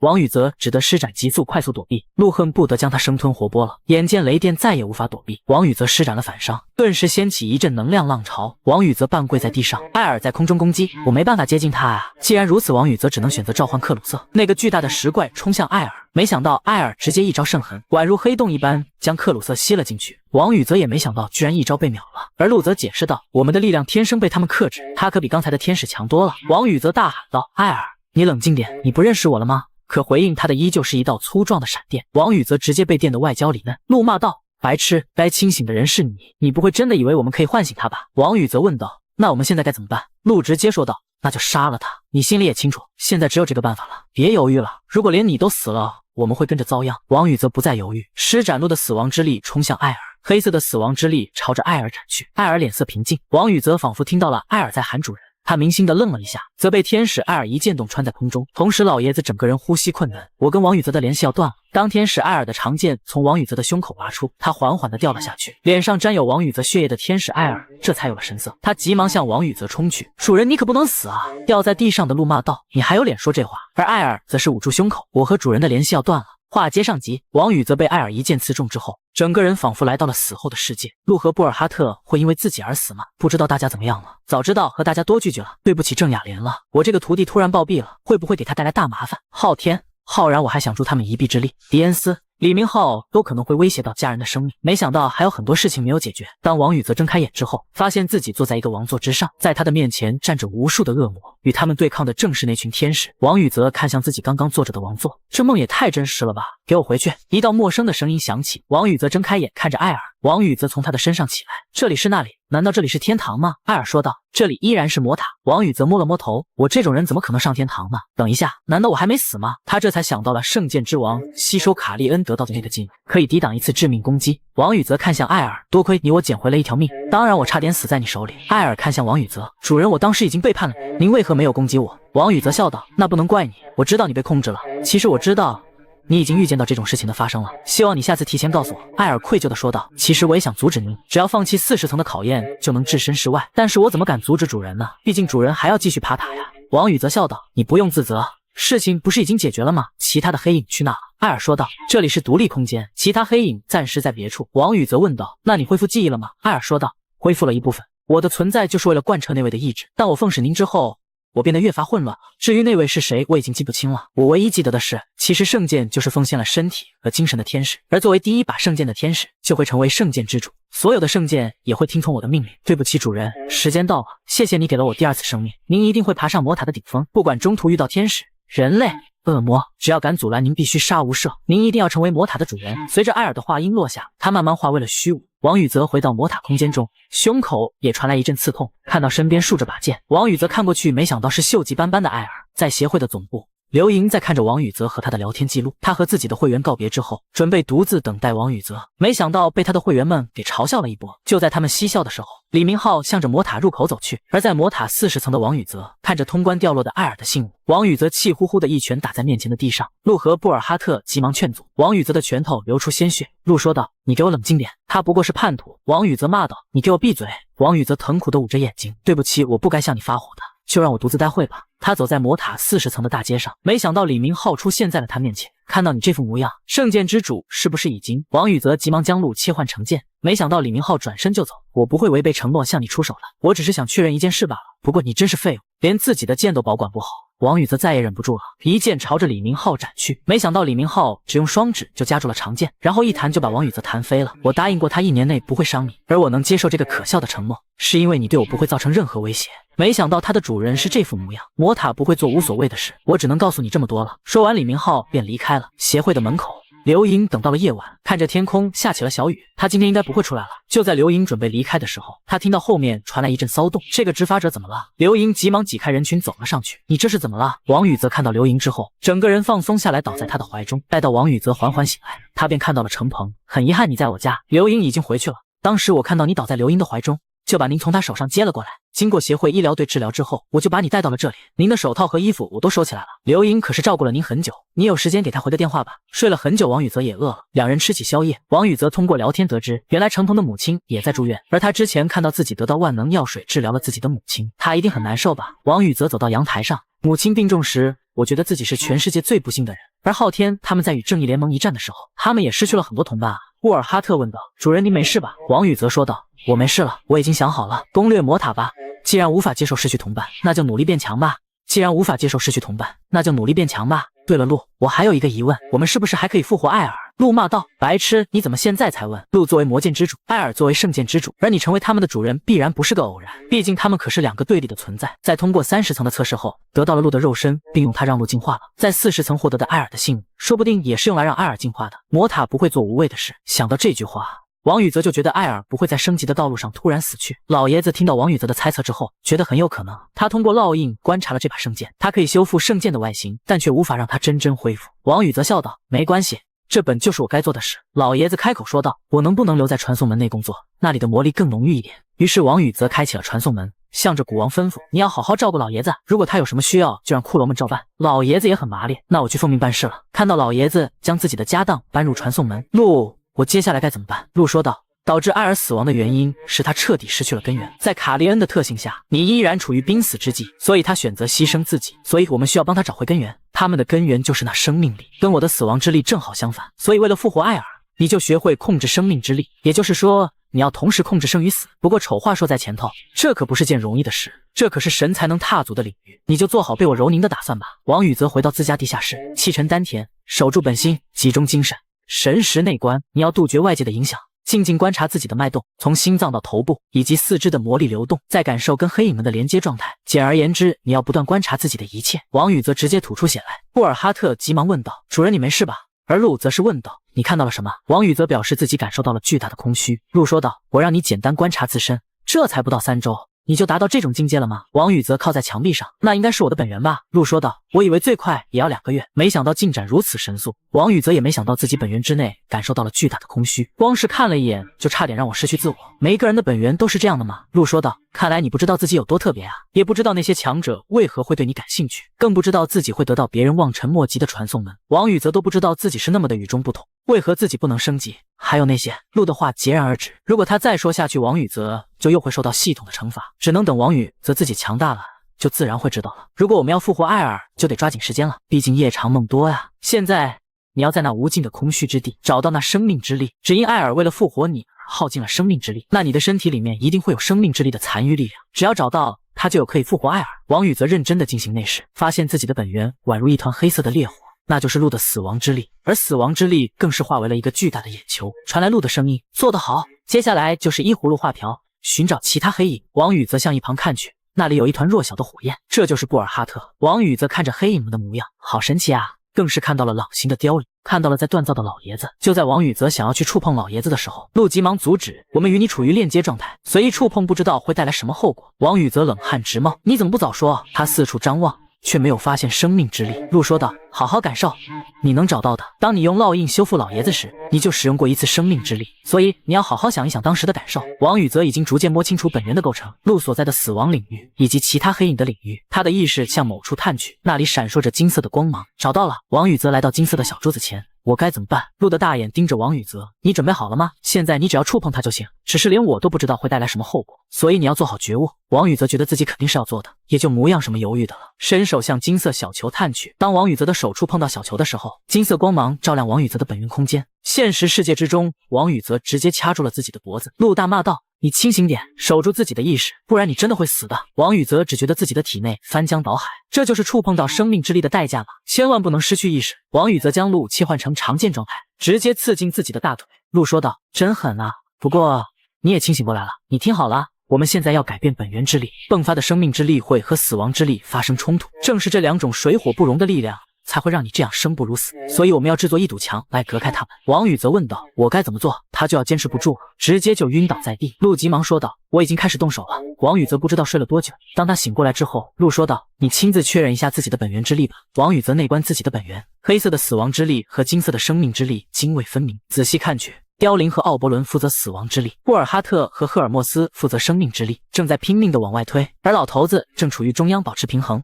同化等级提升，您理解了生命的意义。同化等级 S 可以共享黑银 80% 的属性值，您可以使用生命的力量。黑影们齐心协力，加上王宇则上次没彻底吸收万能药水，保住了你体内的本源，甚至还逢凶化吉，扩大了自己的本源之力。王宇则这才反应过来，自己大腿上的伤已经好了。那我现在该做什么？陆说道：现在你要学习控制生命之力，可能很难办到吧。没想到的是，王宇则的右手金光闪烁。是这样吗？陆骂道：你就不能给我点面子吗？布尔哈特说道：主人真是天才啊，下一步你要做到完全收放自如，起码要达到控制死亡之力的程度。没想到两种力量分离，并没有发生我担心的事情。不过我们还有时间，毕竟老爷子还没有修好剑。陆叫布尔哈特，于是布尔哈特开启传送门，40层的那些圣剑掉落在王宇则的地下室。现在你需要用你的生命之力复活这些圣剑。王宇则家的客厅，他妈妈问道：真的不用我帮忙吗？吴泰龙说道：没关系，就当我是在偿还你的人情吧。放心吧，我的厨艺很不错。宇则怎么还不上来？最近我想见他一面都很困难。吴泰龙脸色沉重，要打起精神，这是绝佳的机会。我可是为了今天跟王宇则说了很多好话，甚至还向拥有绝对味觉的执法者学习了好久的料理。现在就是考核的时候，当一堆食材落入锅中，他舀起来尝了一下，完蛋了，到底是出了什么问题？就在这时传来一阵晃动，真蕊，交给我处理吧。他一溜烟就跑到了地下室门口，没想到3名天使用剑指着自己：天父，请您下令诛杀此贼。原来在不久之前，王宇则将生命之力灌入圣剑，没想到圣剑直接化为齑粉，又碎了。陆说道：这很正常，毕竟死亡之力对你的影响太深刻了，就算是你也很难很快办到吧。王宇则将剑把扔掉，在破坏掉30把圣剑之后，他终于发现了圣剑的内核。内核就像人类的大脑和心脏一样，必须让血重新在内核中流动起来。王宇则打算再试一次，拿起一把圣剑，生命之力灌入圣剑之中。我好像要成功了，不过生命之力被圣剑吸收的速度太快，这样下去会失败的。陆安慰道：没办法了，这次就算了，下次再加把劲。王宇则直接抓向旁边的2把剑，既然一把剑吸收太快，那就3把。然后王宇则就失去了意识，醒来之后，他身边就出现了3个天使，3名天使跪在王宇则的面前。陆却嘲讽道：你可真厉害啊，我让你复活圣剑，没想到你居然弄出了天使。而王宇则抱歉说道：我当时没来得及阻止他们。吴泰龙抖了抖灰尘：没关系，反正他们对我造不成威胁。这可把3名天使气坏了。没想到王宇则一句闭嘴，3名天使居然乖乖闭嘴了。吴泰龙说道：真是的，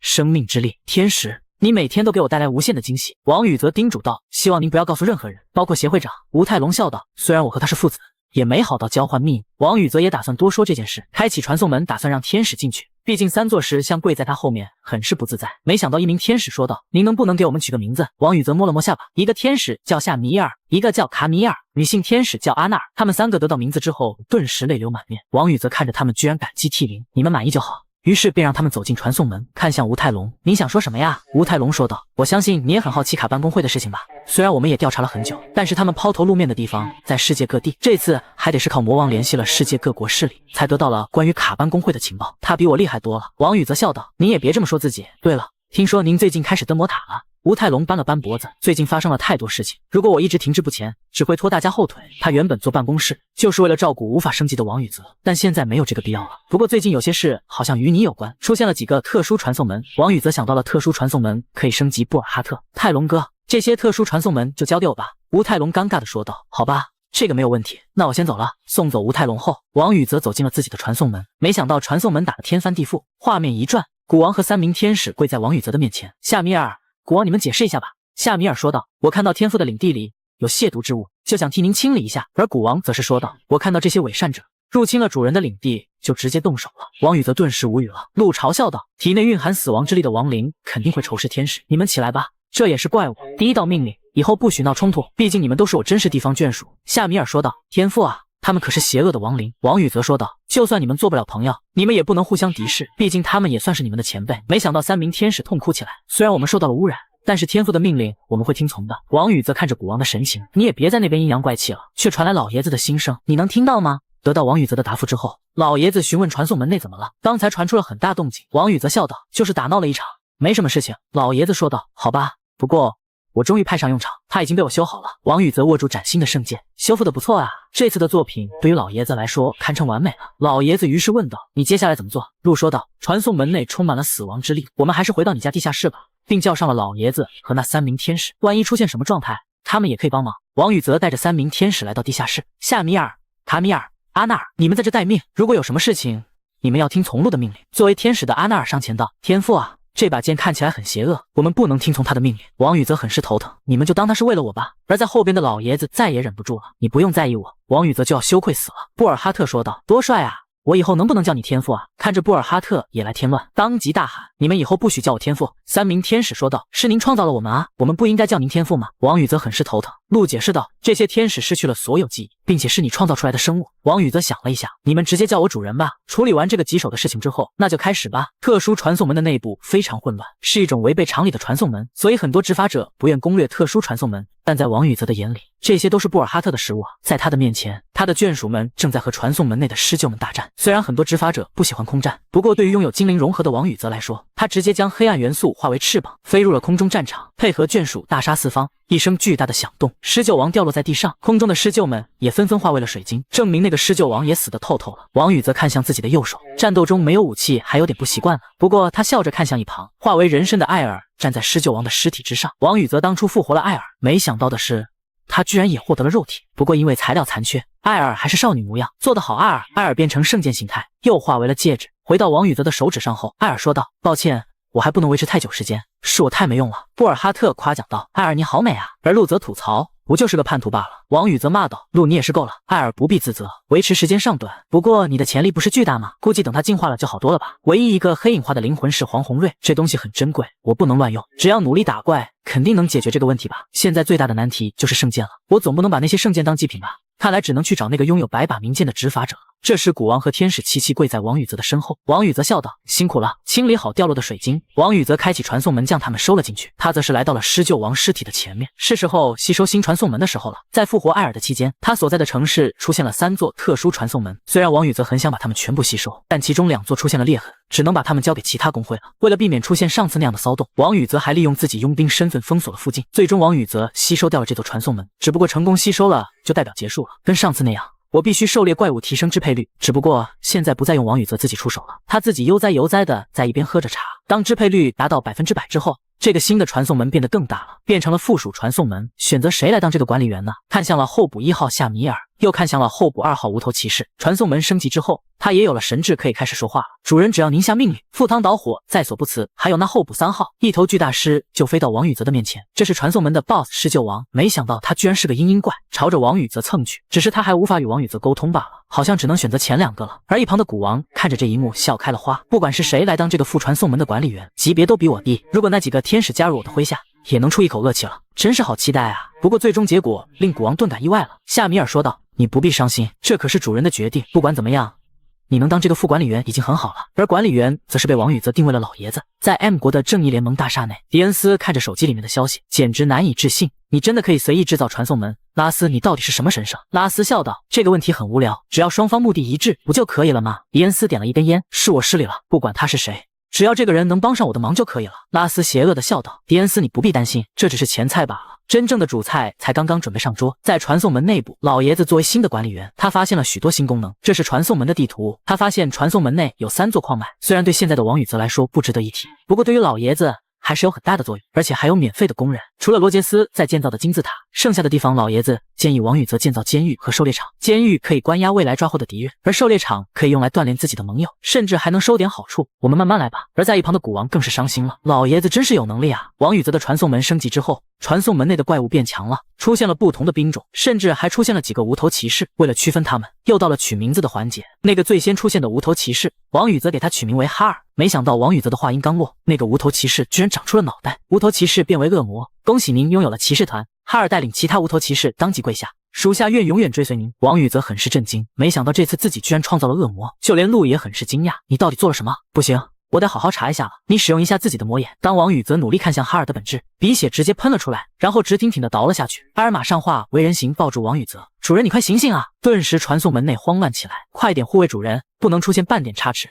7天之后，王宇泽终于醒了过来，看向头顶的帐篷，这是那里。艾尔说道：“我们在临时营帐。”王宇泽想坐起来，却发现自己动不了了，鹿居然可以悬浮在空中。他说道：“没想到你调用魔眼的时候，体内剩余的生命之力和死亡之力发生了冲突。”王宇泽艰难地坐了起来，怪不得现在我体内翻江倒海呢。不过他也发现了周围的异常，这是什么情况？鹿说道：“他们在你不省人事的时候，一直陪在你的身边。”王宇则笑道：“多谢了，不过也没必要这样吧。”全体解散，在无头骑士、天使等眷属解散之后，鹿说道：“这次生命之力和死亡之力爆炸的位置有点问题，你自己使用魔眼看吧。”王宇则问道：“我在晕倒怎么办？”鹿说道：“不会了，你放心看吧。”不过王宇则并没有发现什么，你看不到自己的模样。不如让艾尔变成圣剑，用他剑身查看吧。当艾尔变成圣剑回到王宇泽的手上，他惊奇地发现自己有一只眼睛变成了灰色。虽然魔眼发生了变化，但王宇泽也只能慢慢摸索了。他来到罗杰斯的面前，听说你找我呀？罗杰斯跪在王宇泽的面前，请您给我一个机会，我想找迪恩斯报仇。王宇泽觉得古王调教的不错啊，他的仇恨已经转移到迪恩斯身上了。但是你这个废物能做什么呢？罗杰斯抓紧王宇泽的衣服，我重新升级就可以了。不过王宇泽发动魔眼，他已经知道罗杰斯的本源被当初的圣剑烙印破坏了，他已经不可能再升级了。罗杰斯急忙说道：“我可以告诉你迪恩斯的情报啊，这样你就可以轻松扳倒他。”可是王宇泽直接推开了他，这个方法倒是可以，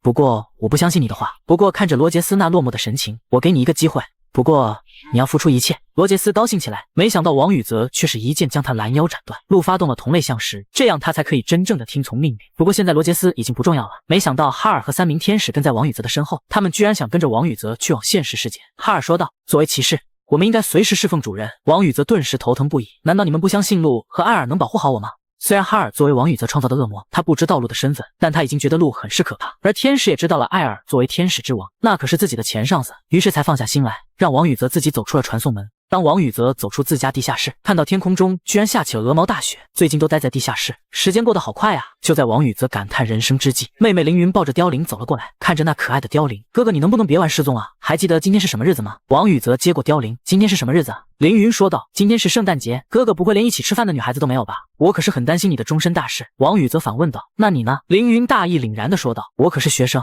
首要任务当然是学习了，我和妈妈今天都要出去吃饭，你也找个人和你过吧。”王宇则表示怎么可能没有，这可把凌云震惊了。真的假的？就算有人找哥哥，我觉得你也会把天聊死。王宇则很是尴尬，这怎么可能？算了，你还是去忙你的吧。对了，上次我过圣诞节是什么时候了？王宇则拿出手机联系了刘莹，约好了见面的时间和地点。正准备出门的时候，凌云问道：“你不会穿这身就直接出去吧？”看着他那寒酸的样子，你跟我来吧。一身帅气的王宇则来到约定的地点，我不会迟到了吧？都怪凌云那家伙使劲折腾。这时刘莹走了过来，那时尚的穿搭显得她更加漂亮了。王宇则的老脸直接就红了。王宇则急忙说道：“上次在协会门口真是多谢你了。”刘莹笑道：“没关系，你不是要给家人买东西吗？我们先去百货店吧。”刘莹带着王宇则走进了百货店，没想到里面居然有着金碧辉煌的店面。看着王宇则那惊讶的表情，这里是 VIP 专区，只有富豪和执法者才能进来。看着展台上的东西，这些道具普通人也能使用，所以价格有点昂贵，要不我们换一家？王宇则笑道：“没事，我只是不知道该选什么。”刘莹指向一边，那是我推荐的店铺，豪尔萨。王宇则走进店铺，这不是名牌吗？刘莹说道。原本他们一年才做几件商品，没想到最近店铺有了大量货物。王宇则看着展柜中的道具，这不就是老爷子的作品吗？怪不得老爷子有那么多名贵跑车。在王宇则选好礼物之后，他们两个来到了饭店。刘莹拿出手机拍照打卡，这里的食物不错啊，你平时经常来吗？王宇则说道。这是我朋友推荐的，自己吃了一块牛排，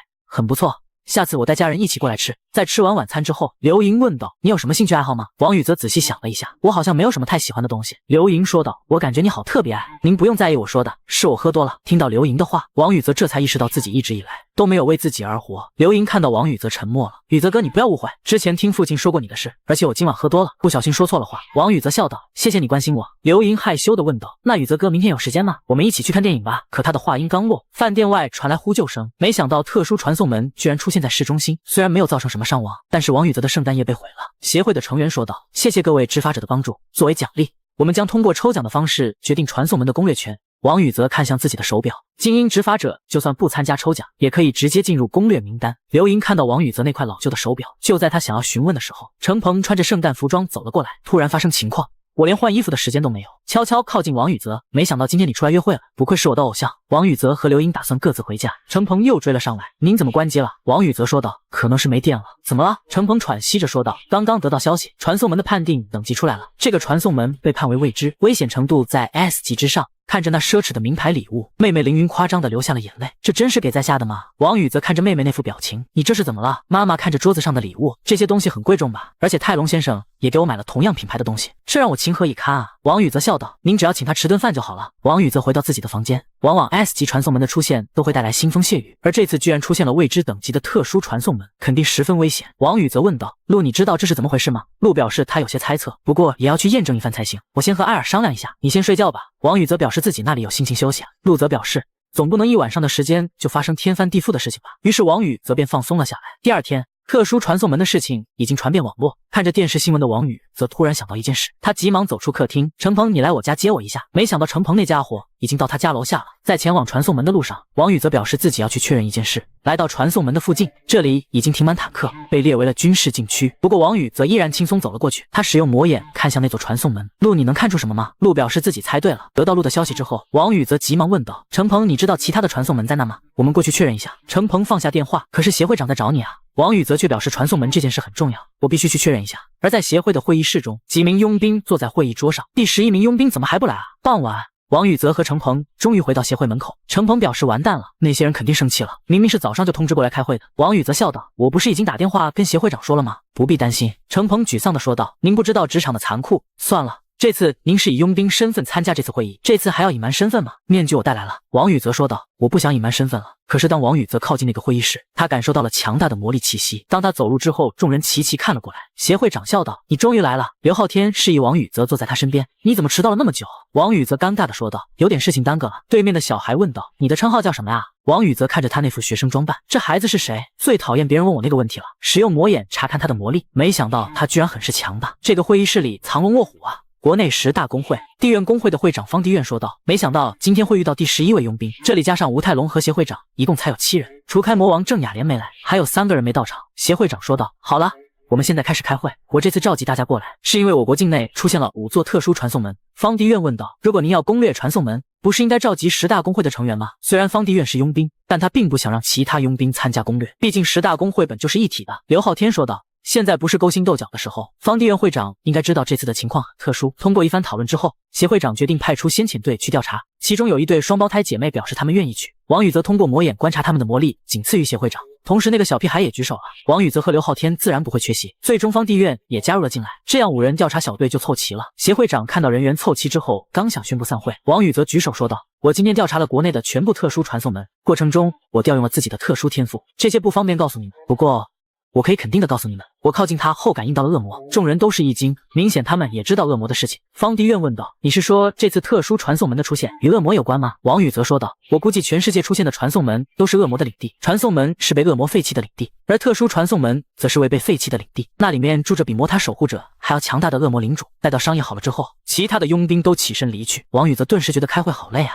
但却没有丝毫的进展，最终变成了一个人负责一个传送门。王宇则还失去了进入传送门的机会。王宇则向陆问道：“独自前往真的没关系吗？”陆骂道：“你刚才是睡着了吗？”那个老头子说了，与其让一群乌合之众前去，不如让一名精英负责。之所以王宇则被换了下来，是因为吴泰龙阻拦了他。明天你带好行李来协会找我，到时候我跟你解释。当王宇则走出会议室，没想到刘昊天在等着他，是不是不甘心？要不咱们喝一杯？王宇则笑道：“你这个大忙人今天居然转性了。”刘昊天说道：“这次的委托跟平常不一样，我心里也没底。”王宇则便答应了下来，同时把程鹏也叫上了。3人来到餐厅，几杯酒下肚，3人就活络了起来。程鹏好奇地问道：“你们2人是怎么认识的？”刘昊天笑道：“他之前做过新手教导，每天皱着个眉头，感觉就像天要塌了一样。那时候刘昊天亲自教导王宇则，看着辛苦杀怪的王宇则，你怎么还没有升级啊？”他思考了好一会也没有答案，最后弯腰说道：“明天之后我很难再来指导你了。”虽然之后刘昊天隔一段时间还是来看一下王宇则，但王宇则自己并不喜欢自己的状态，他是来显示自己的优越性吗？直到某一天，王宇则告诉吴泰龙，他不想再做执法者了。感觉一身轻松的王宇则回到当初的家，没想到刘昊天找了过来，他领着刘昊天走出家门。“你不觉得招呼都不打找过来是件很没礼貌的事情吗？”刘昊天说道。“不好意思，因为你不接电话，就只能找了过来。”王宇则说道。“你找我什么事？提前跟你说一下，我今天开始决定不当执法者了。”没想到刘昊天拿出一摞资料，这是我花了1周从国外找来关于升级的资料。王宇则很是好奇：“你为什么跟我说这些？”刘昊天说道：“我不擅长安慰人，所以只能帮你找来这些资料，希望你不要放弃。还有就是我的小算盘，我希望拥有未知可能的特殊执法者站在我这一边。”就是这样，王宇则被刘昊天忽悠，最终成长到了现在。其中王宇则可是在艺伎徘徊了5年，当全世界都在认为王宇则无法升级，他身边只有刘昊天支持他。王宇则看着笑道：“这么大的人情，我还你不就行了吗？比如救你一命。”刘昊天笑道：“看把牛的， 2天后的康川国际机场，在一片聚光灯下，王宇泽和吴泰隆走进机场，他要和吴泰隆去往 M 国参加会议，讨论这次特殊传送门的事情。王宇泽走在这闪光灯下，整个人都懵逼了。吴泰隆站在记者面前，我们此次去总协会，会讨论传送门事情，我们将拿出解决方案，还请国民们不要担心。记者们问道，您旁边的男士是谁？是一同参加会议的协会成员吗？吴泰隆说道，这是前不久公布的新精英执法者，代号狼牙棒。王宇泽直接就懵逼了，这是什么啊？王宇泽头晕目眩地走向飞机，这次他可是够出名了。眼看要走上飞机，王宇泽脱去了鞋子。吴泰隆好奇问道，你为什么要脱鞋啊？王宇泽问道，坐飞机不要脱鞋吗？王宇泽来到 M 国酒店，他看着与妹妹凌云的聊天，他居然敢骗我，等我回去就把你大卸8块。他仔细感应，这座酒店内有受到强大的气息，难道是全世界的强者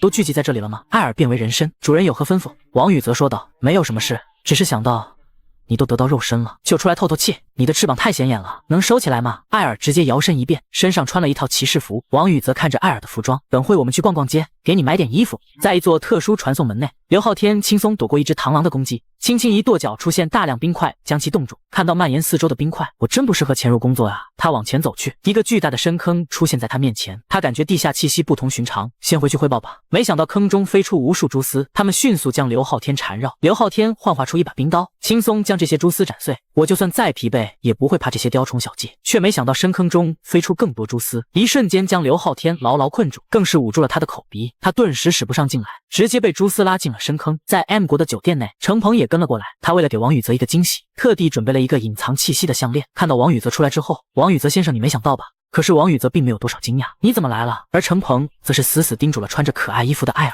这是你的女儿吗？王宇泽带着可爱的艾尔和程鹏一起来到了酒店的餐厅。程鹏好奇地问道，这个孩子就是那个黑影吗？居然能化为人形，真是太神奇了。而且程鹏丝毫感受不到艾尔身上的魔力，或许这是机制的问题吧。程鹏靠近王宇泽悄悄说道，你应该感觉到了吧，这里到处都是怪物，所有人都是全球屈指可数的强者。陆提醒道，你别想激活魔眼，这帮人当中或许有人能察觉到。程鹏左顾右盼，这么多强者聚集一堂，真是不可多见。那个人是中东的超级执法者，代号石油王，那个是超级执法者素歌屋。就在王宇泽观察众人的时候，一个高大男子走了进来，他的身上散发出不同寻常的魔力，虽然不知道他的具体实力，但应该和魔王一个等级的强者。他看向王宇泽的方向，整个人散发出金色的光芒，这股气势直接压得程鹏都喘不过气来。王宇泽也释放自己的魔力，和男子的魔力进行对撞。男子说道，很不错哦。王宇泽站了起来，你这是挑衅吗？艾尔说道，大胆，竟敢对主人无礼。他直接捏碎手中的水杯，他要爆发了。男子大喊道，为什么圣女大人会和散发恶魔气息的人在一起？王宇泽和艾尔明显一愣，艾尔，你是圣女吗？艾尔无辜地摇摇头。王宇泽虽然不知道他在说什么，不过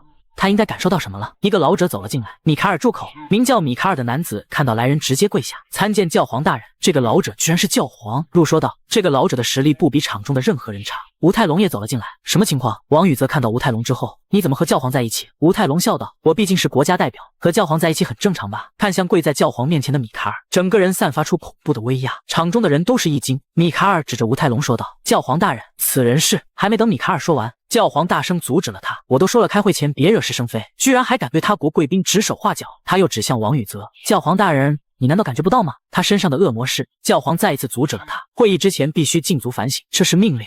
米卡尔最终只得黑着脸离开了。王宇则完全不知道是怎么一回事，看向艾尔，没想到艾尔低声念着米卡尔，然后整个人倒在餐桌上。王宇则急忙把他抱了起来，然后把他抱回了房间。艾尔突然昏迷，肯定和那个米卡尔有关。陆说道，他从那个人的身上察觉到了天使的气息。王宇则看向吴泰隆问道，那个米卡尔是何方神圣？吴泰隆说道，具体身份我也不清楚，不过他是巴蒂教国最顶级的执法者。吴泰隆告诉米卡尔的情况之后，他便离开了王宇泽的房间。他明天还要参加会议，吩咐王宇泽明天不要闹事。第二天，王宇泽来到会议的休息室，吴泰隆再次叮嘱，这里面都是这次陪同过来的超级执法者，你可千万不要闹事。王宇泽走进休息室，他看到了几个熟悉面孔，一个长须大汉走了过来，年轻人，你很特别，是有特殊能力吗？还是单纯的比我强？王宇泽还是第一次碰到探查不到任何气息的人。长须汉子握住王宇泽的手，我叫陶健，来自华国，代号美髯公。王宇泽正经地说道，我叫王宇泽，来自新柏，代号狼牙棒。这个美髯公可是华国家喻户晓的超级执法者。布尔哈特说道，胡子真帅，要不主人也留一个。这时素歌屋走了过来，我们昨天在酒吧见过，就连石油王也走过来跟王宇泽打招呼。王宇泽看到众人纷纷和自己握手，大家都这么友善吗？陆骂道，傻瓜，他们是昨天见识到了你的实力。王宇泽一一和他们握手，没想到那个米卡尔又阴魂不散地问道，圣女在哪？只是碍于教皇的面子罢了。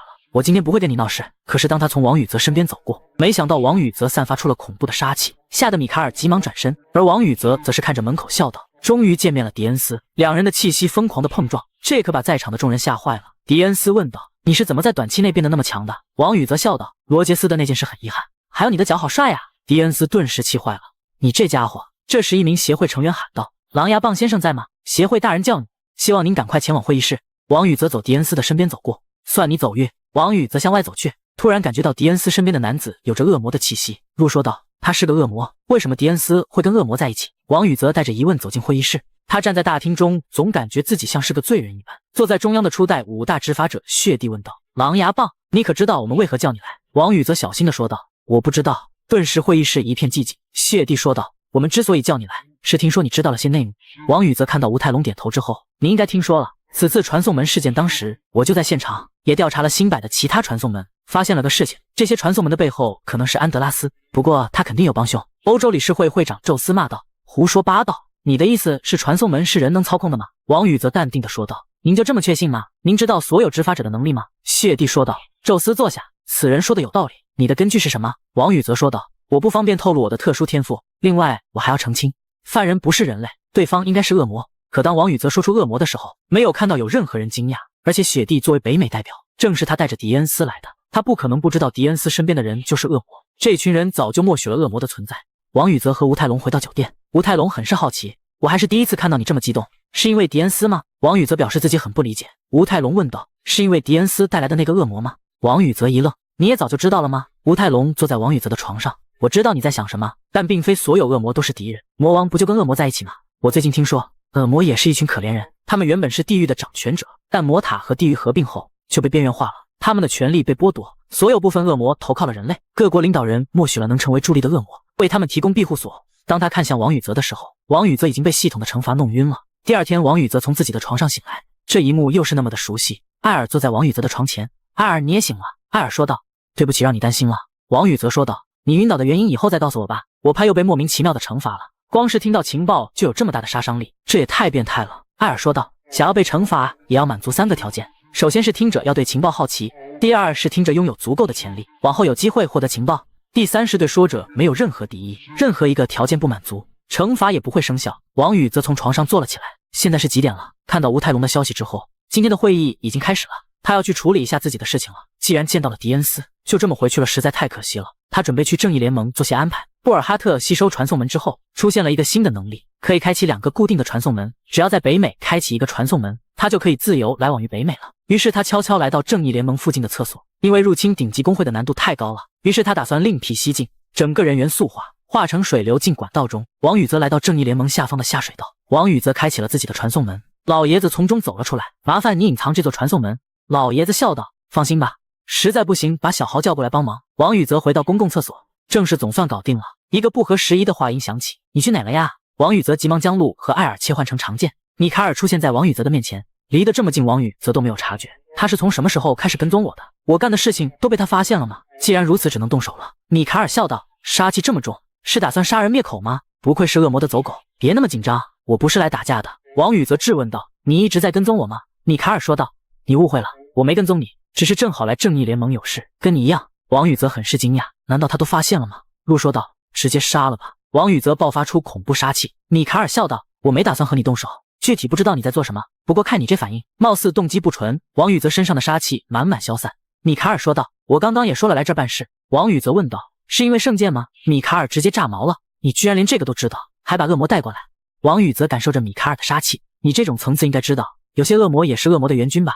米卡尔的杀气更盛了，你这是在挑衅我吗？你不知道我们巴蒂帝国是被恶魔灭国的吗？王宇则表示自己很无辜。米卡尔直接长出6双翅膀。王宇则看到这一幕，这家伙居然是天使，难道他比魔王还强吗？在酒店中，吴泰隆在拨打王宇则的电话，宇则到底去哪了？着急要回国呢。米卡尔一瞬间来到王宇则的面前，2个轰然撞在一起。王宇则说道：你不是说自己不想打吗？甚至还在这么显眼的对方闹出那么大动静，你到底是在想什么？米卡尔笑道：这里已经被结界覆盖了，也就是说谁也不会妨碍我们了。当米卡尔再次攻击而来，王宇则使用了布尔哈特的反伤，他也趁机飞到了空中。米卡尔嘲笑道：你都没有翅膀，飞在空中不就是待宰的羔羊吗？布尔哈特开启传送门，王宇则借力冲向米卡尔。刚才恶魔的事情是个误会。米卡尔笑道：我知道，因为你身上没有散发任何恶意，我不过只是单纯想和你打一架罢了。两人在激烈的碰撞之后退到一边，貌似不会动真格的了。他的目的好像是为了试探什么。在王宇泽迷惑的时候，艾尔选择化为人形，米卡尔直接呆住了，当即跪下拜见圣女。其实他早已在圣剑上感受到了圣女大人的气息。王宇则看着米卡尔的表演，路，你有什么猜测吗？路表示先看看情况吧。艾尔问道，你认识我吗？米卡尔说道，我在您的身上感受到了神圣的气息，除了圣女，我想象不到其他的存在。王宇则都无语了，原来只是猜测吗？搞得像100%确定了一样。艾尔问道，只是这一点吗？米卡尔说道，希望您不要误会，就是我一见到您的时候，就莫名有种奇怪的感觉。艾尔的脸一下就黑了。米卡尔表示这无法用言语形容，如果硬要说出来，那就是认同吧。艾尔与王宇泽心神交流，虽然很难解释，但如同他所说的，我也感觉到了莫名的认同感。陆说道，和圣剑之王产生了认同感，看来这家伙不是普通货色。王宇则问道，米卡尔，你是人类还是天使？米卡尔拍着胸口说道，我当然是人类了。王宇则问道，那刚才是什么情况？难道是特殊天赋吗？你最好不要在艾尔面前说谎。米卡尔紧张起来，我也不确定我是不是人类，我很抱歉，不应该主动挑事的，只是我越跟你发生冲突，就有种能从你身上得到答案的感觉。艾尔看向王宇泽，我也有这种感觉，越是和他交流，记忆壁垒松动越是强烈，而且我刚想起了一件事，即使不用收集材料，也能立刻进化的方法。王宇泽也没想到米卡尔这个家伙能帮助艾尔进化，他当即走到米卡尔的面前，今天的事情就当没事发生，他要赶紧回酒店试验一下。米卡尔看着王宇泽那阴险的表情，你是不是在打什么鬼主意？当王宇泽回到酒店，吴泰龙直接咆哮起来，你去干什么了？怎么才回来？王宇泽则是一惊，我就是出去逛逛了呀。发生了什么事？吴泰龙挠挠头，出大事了，进入特殊传送门的调查组全部失联了。王宇泽一惊，难道昊天也？吴泰龙点点头。王宇泽说道，那我们赶紧回国吧。坐传送门回去吗？吴泰龙尬干地说道，想要急着离开的人不只有我们，流程很多，起码要几个小时才能回去。王宇泽抓住吴泰龙的肩膀，是不是越早回去越好？吴泰龙表示这不是废话吗？王宇泽微微一笑，我有办法。画面一转，在王宇泽家的地下室中，一个传送门凭空出现，王宇泽和吴泰龙走了出来。没想到你的传送门都能实现空间传送了。王宇泽笑道，目前能去的地方没有几个。吴泰龙心有余悸地看向传送门内部，传送门内天空中有大量施救，地面上则是死亡军团，这可是不弱于任何势力的战力了呀。王宇泽好奇地问道，我们直接回来，没有走手续真的没事吗？吴泰龙说道，我们不是刘成鹏在那里走手续了吗？明天就要攻略传送门了，我们还不是一个传送门。还有就是今天好好陪一陪家人吧。此次事件十分危险，谁也不知道会发生什么。市中心突然出现特殊传送门，军队已经将附近团团包围。青龙工会会长李文龙吩咐作战概要，先头部队由我们战力最强的青龙工会负责，等我们清理不确定因素之后，卡因工会和雾花工会再一次进入内。王宇则觉得这样安排很合理，但还是太慢了。既然连王昊天这种战力的人都没能逃出来，对方肯定不会给我们任何喘息机会。此刻他肯定命悬一线了。李文龙突然盯住王宇泽，希望你不是个累赘。王宇泽也瞪了回去，你是看不起谁呢？程鹏说道，不用太在意，他虽然有些刻薄，但绝不是坏人。想到最近这么出风头，泰龙哥我可得好好谢谢你啊。于是李文龙带着他们工会的人进入了传送门。虽然王宇则觉得这样很是合理，可是昊天可能等不了了，看来只能单独行动了。还好上次围剿正义联盟的时候，与卡因工会的副会长有过交情，雾花工会那边也是刘莹当会长。等了20分钟之后，王宇则和他们一起进入传送门。可当他们穿过传送门之后，里面遍地都是执法者的尸体，死伤惨重。陆提醒王宇则保持警惕，这道传送门是巴尔大恶魔级别的领地。王宇则可是记得巴尔在72位恶魔中排名第一，岂不是迄今为止的传送门都不能和他相比？陆进行解释，这个传送门还没有和这个世界完全连接，他还是徒有虚名，不过也不能掉以轻心。卡因工会的人看着这副惨况，幸好先进来的是青龙工会，我们朝着他们的方向前进吧。众人在峡谷中前行，一个老者拍了拍王宇泽，你就是刘英魂牵梦绕的小伙吧？听他经常提到你，所以我一直想见见你。刘英红着脸喊了声奶奶。宇泽哥，这都是误会，奶奶她经常喜欢开玩笑，还请您不要太在意。刘莹的奶奶作为雾花工会的顾问，她看向了王宇泽手中的路，虽然我很想再和你多聊一下，但现在不是时候了。他的话音刚落，无数的怪物冲前方冲了出来，所有人做好战斗准备，坦克去前面。众多坦克们将盾牌插入地下，升起道道防御，无数的怪物撞击在防御墙之上，而飞行怪物则是越过了防御。地上的法师们则是使用魔法弓箭进行攻击，王宇泽也加入了战斗。只是一个瞬间，王宇泽从众人之间穿过，无数的怪物都被干掉了。他爬上山崖，看向源源不断冲来的怪物。虽然这些怪物实力一般，但这样下去大家的魔力都会被耗尽的。这时一道金色闪电落在场中，只见米卡尔漂浮在空中，我来帮你了。而王宇泽则是不怀好意地看向他，这可真是天上掉馅饼啊。李文龙问道。王宇泽执法者，那人是谁？王宇泽说道，他是巴蒂斯教国的援军，人品不知道怎么样，但是实力挺强的。王宇泽看向刘莹，接下来我要单独行动了。听到这话，他急忙阻止，这也太危险了。可是再这样下去，昊天可能等不及了。卡因工会副会长童俊也是劝说，很感激你担心会长安危，但是单独行动真的太危险了，只要不是一个人行动就行了吧。王宇则执行米卡尔，我会带着他一起去。而在击杀怪物的米卡尔左看右看，顿时有种不祥的预感，没给其他人继续劝说的机会，王宇则直接高高跃起，挥舞鹿和艾尔，光明和黑暗两种力量疯狂翻涌，随着王宇则的挥下，直接在前方造成了100米长的通道。米卡尔转身准备出发，王宇则问道，虽然钱多，但是掉落的水晶不能不捡吧？米卡尔说道，你不是很急吗？还有空捡这些？王宇则表示很快的，他开启自己的传送门，无数的骷髅从中走出捡起水晶，这可把米卡尔吓坏了。同时拥有恶魔之力和神圣之力就算了，还能制造传送门，这家伙到底是何方神圣？两人来到王昊天坠落的大洞，就是这里吗？路表示这里连接了其他空间。王宇则用剑刻下标记之后，两人就跳了下去，已进入波蒂斯领地，开启领地战。王宇则看向米卡尔，你能听到系统声音吗？米卡尔很是疑惑，什么系统声音？路进行解释，主人和这家伙的立场不一样的，您拥有自己的领地，所以才能听到。这居然是波蒂斯的领地，他可是不亚于那个的存在。他当初仅靠战力就登上了排位。米卡尔看到王宇则在那里嘟嘟囔囔，我们出发吧。可没走几步之后，王宇则突然头痛欲裂。路进行科普，这里恶魔之力强盛，他体内的平衡被打破了。过了一会，王宇则调整了一下状态，便站了起来，他的眼睛也变了颜色，看着米卡尔那好奇的眼神。王宇则急忙解释这是自己的美瞳。米卡尔反问道，你真当我是四肢发达的傻子吗？就在青龙公会艰难奋战之际，龙国的超级执法者陶剑来了。看到青龙公会许多成员负伤，你们应该和王宇则执法者一起走更稳妥一点吧。李文龙叹息一声，我没心思带些累赘。陶剑心中十分纳闷，但也没有说什么。李文龙随即吩咐，做好准备，10分钟之后出发。他可不想和一个靠着协会的狂妄小孩来跟他分战。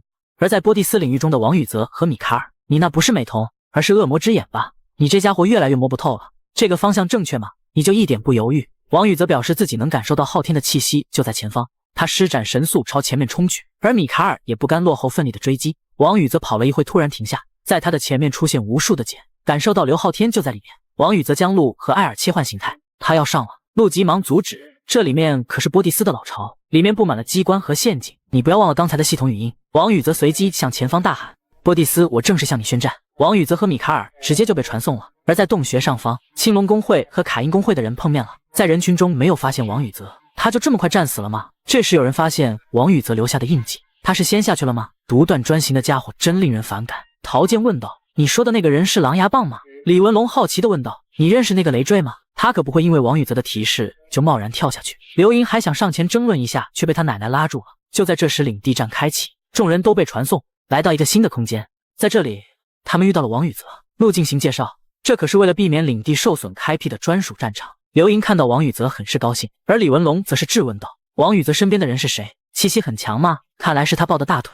大声呵斥，单独行动的罪责等会再跟你算，现在由我们青龙公会当主力进行领地战。他的话音刚落，一大片怪物出现在视野的尽头。你们公会可能不太够吧？李文龙顿时压力大增，这少说也有500-600只，再加上3只军团长级别的，毫无胜算啊！王宇则喊道，麻烦你们让下道。他直接开启了自己的传送门，从天空中飞出施救，从众人的面前走过无头骑士，最后亡灵法师压轴出场。看到这密密麻麻的军队，这不是在做梦吧？艾尔也变成天使形态。王宇则宣布战斗开始吧。随着王宇则宣布战斗开始，骷髅士兵便和螳螂怪们战斗在一起。李文龙不肯服输，我们绝不做打杂的活，带领青龙公会的成员们也发起了冲锋。这时艾尔展开自己的翅膀，米卡尔，你应该不会妨碍我吧？米卡尔弯腰行礼，当然了，圣女大人。艾尔看了一眼他，别叫我圣女，我有主人赐予的名字艾尔，我只是在执行主人的命令，想帮忙的话随你。他瞬间朝着怪物冲去，他只是一剑挥过，一只军团长级的怪物就被斩断了利爪，然后将手中圣剑举起，粗壮的金色雷霆就击打在怪物群中。陶剑很是震惊，这是天使吗？这下你应该相信了吧，他可以操控天使和恶魔。陶剑还想对李文龙说教一下，没想到他居然犯起花痴。陶剑也是久违的体会到了累赘的感觉。随着米卡尔的帮助，艾尔开始大杀四方，亡灵法师顿时压力大增，这也太嚣张了，吩咐骷髅们快点撤退，这些力量对我们十分克制。艾尔再次打下一道闪电，没想到这次居然被军团长级别的螳螂怪挡开了。这时底下的怪物继续朝着公会成员们冲去，大家做好准备，他们要来了。艾尔见到怪物们朝着王宇则冲去，谁允许你们靠近主人的？只是一瞬间就斩杀掉无数怪物。就在艾尔松懈的时候，军团级螳螂怪的利爪攻击而来，公会的成员们也在奋力战斗，可是他们很快发现这些螳螂怪们对他们不感兴趣。陶剑马上反应过来，保护狼牙棒，对方的目标是他。原本以为这只是跟怪物们的战斗，所谓领地战本质上是指挥之间的厮杀，既然召唤兽众多，对方肯定想擒贼先擒王。可是随着王宇则挥动手中的鹿，天空中的怪物都被瞬间斩杀了。陆询问道，主人，你为什么一直不用死亡之力呢？弄得我比艾尔弱一样。王宇泽看向鹿，你可是我的秘密武器。艾尔也快到极限了，我们该上了。王宇泽穿过人群冲入怪物群中，陶健直接就震惊了，拥有战斗能力的召唤术师吗？李文龙也陷入震惊，青龙工会给我上，不能让别人瞧不起了。就在王宇泽开始大杀四方之后，艾尔朝着王宇泽飞了过来，我的力量快耗尽了，很难继续维持这个形态。在得到王宇泽的允许之后，就变成了圣剑形态。与此同时，波蒂斯终于苏醒了，一道利爪瞬间朝着他刺来，没想到他根本挡不了。波蒂斯又射出无数尖刺，将空中的狮鹫们打得个措手不及。而地上的骷髅们倒是无所谓，只要王宇泽还有魔力，他们都不会消亡。战局不容乐观啊！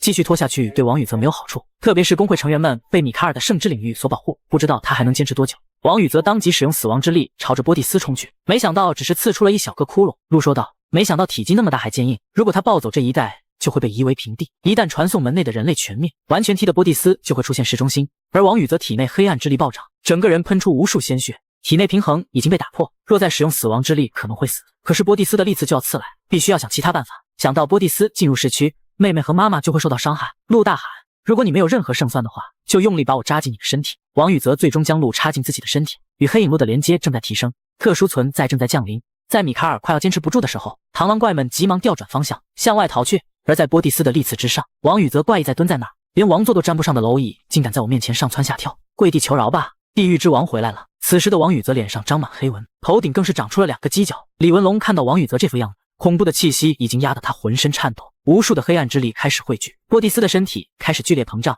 发出剧烈的爆炸，将地面上的工会成员们都吹飞了。当陶健降落之后，看向身边的众人，大家没事吧？可是当他看向前方，波蒂斯破茧而出，变成了一个巨大的螳螂。光是波蒂斯站在那里，讨伐队的成员们都站不住了。一旦他和王宇泽开打，这里的人都得死。不过也好，最起码能阻止那东西安然地离开传送门。波蒂斯高高举起利爪，然后猛然朝着王宇泽挥下，那剧烈的风压直接将地面的讨伐队压倒在地。而当利爪即将接触到王宇泽的时候，波蒂斯，你的警惕心是让狗吃了吗？他仅仅打了一个响指，波蒂斯的上半部身体就被轰飞了。下方的陶健和李文龙完全懵逼了，这是怎么回事？他们完全没有看到王宇泽是如何出手的。王宇泽看着波蒂斯的身体，有点小聪明啊，一瞬间就来到波蒂斯的巨大身体之上，按住了一个缩小版的波蒂斯，以为用虚张声势就能逃掉吗？波蒂斯剧烈挣扎，要是知道你在这里，我绝对不会来的。我是被骗了，我把一切都告诉你，求你放了我。王宇泽笑道：没必要，我有办法知晓一切，唯一可惜的就是你太小了，只够塞牙缝，让我一命入息。可他的话还没有说完，王宇泽就张开血盆大口，使用技能同类相食。待将波蒂斯吃完之后，王宇泽提着刘昊天便从那巨大的身体上跳了下来，直接将他扔在地上。亡灵法师急忙跪下拜见小主人。王宇泽看了一眼亡灵法师的脑袋就爆了，小小不死族竟敢如此称呼我，以为生命之河在传送门里面我就弄不死你吗？亡灵法师说道：你已经失去理智，请把身体还给大主人。艾尔凋零变成实体形态包围住王宇泽。鹿，请把身体还给主人吧。鹿捂住王宇泽的脸颊，你们还真是烦人啊，只是释放威压就将包围圈冲散。鹿很是震惊，没想到他居然留手了，那些胆敢敌视我的家伙不都是被我生吞活剥了吗？这时王宇泽脸上的黑纹开始褪去，整个人摔倒在地。这时李文龙带着青龙工会的人包围上来，他必须被杀掉。就在王宇泽昏迷之际，李文龙带着他的队伍包围过来，必须趁他失去意识杀掉他，不然就没有机会了。你们没有看到他刚刚连自己的召唤兽都攻击了吗？此人活着绝对会成为祸害。美髯公陶健也是面色凝重的看着，而艾尔大笑：你们的命都是主人救下的，却在这里忘恩负义，你们这帮人渣，这次我要杀光这些蝼蚁。艾尔展开天使之翼，绽放出无数道雷霆之力，众多强者震惊不已。当他们亲自面对艾尔，才知道他的恐怖。这时刘莹的奶奶越过众人来到艾尔的面前，人类，我不想对毫无敌意的人动手，不过你要继续靠近主人，照杀不误。刘莹的奶奶看了看王宇泽，你的主人再这么躺下去就真的死了，你拖得越久，他活下去的机会越小。王宇泽进入意识空间，鹿说道：这里是王者的世界，我会忘记今天回忆起的一切。还有，可是鹿还没有说完就掉线了。王宇泽从昏迷中醒了过来，刘莹的奶奶看着他，你醒了。王宇泽起身看了看自己的伤口，是你救了我吗？刘莹的奶奶说道：不是我救的，是你的手下和米卡尔。王宇泽看向身后的米卡尔，他身上的魔力已经低到了不可思议的地步，在自己昏迷的这段时间到底发生了什么？刘莹的奶奶转身离开，等这里尘埃落定你再来找我。当他走远之后，回头看了一眼，他就是王行的儿子吗？经过与米卡尔进行沟通，王宇泽才得知了他虚弱的原因，没想到米卡尔居然把自己的圣杯碎片给了王宇泽。只是他很搞不懂为什么刘莹的奶奶知道圣杯。原来在王宇泽昏迷的时候，刘莹的奶奶说服艾尔之后，将艾尔握在手中，他将要把艾尔也插进王宇泽的身体，同时还用到了米卡尔身上的圣杯碎片。那个老人到底是怎么知道圣杯碎片在我身上的？王宇泽也是第一次见到刘莹的奶奶，米卡尔对王宇泽更是好奇。迄今为止，圣杯只对认可他，没想到王宇泽对圣杯的融合度比他还高。拥有魔眼代表你是恶魔，但你有同时能融合圣杯，你到底是什么存在？他也回答不了米卡尔的问题。看到讨伐队的成员在进入奖励房间，王宇泽触摸到波蒂斯的尖刺，系统提示响起，是否吸收传送门？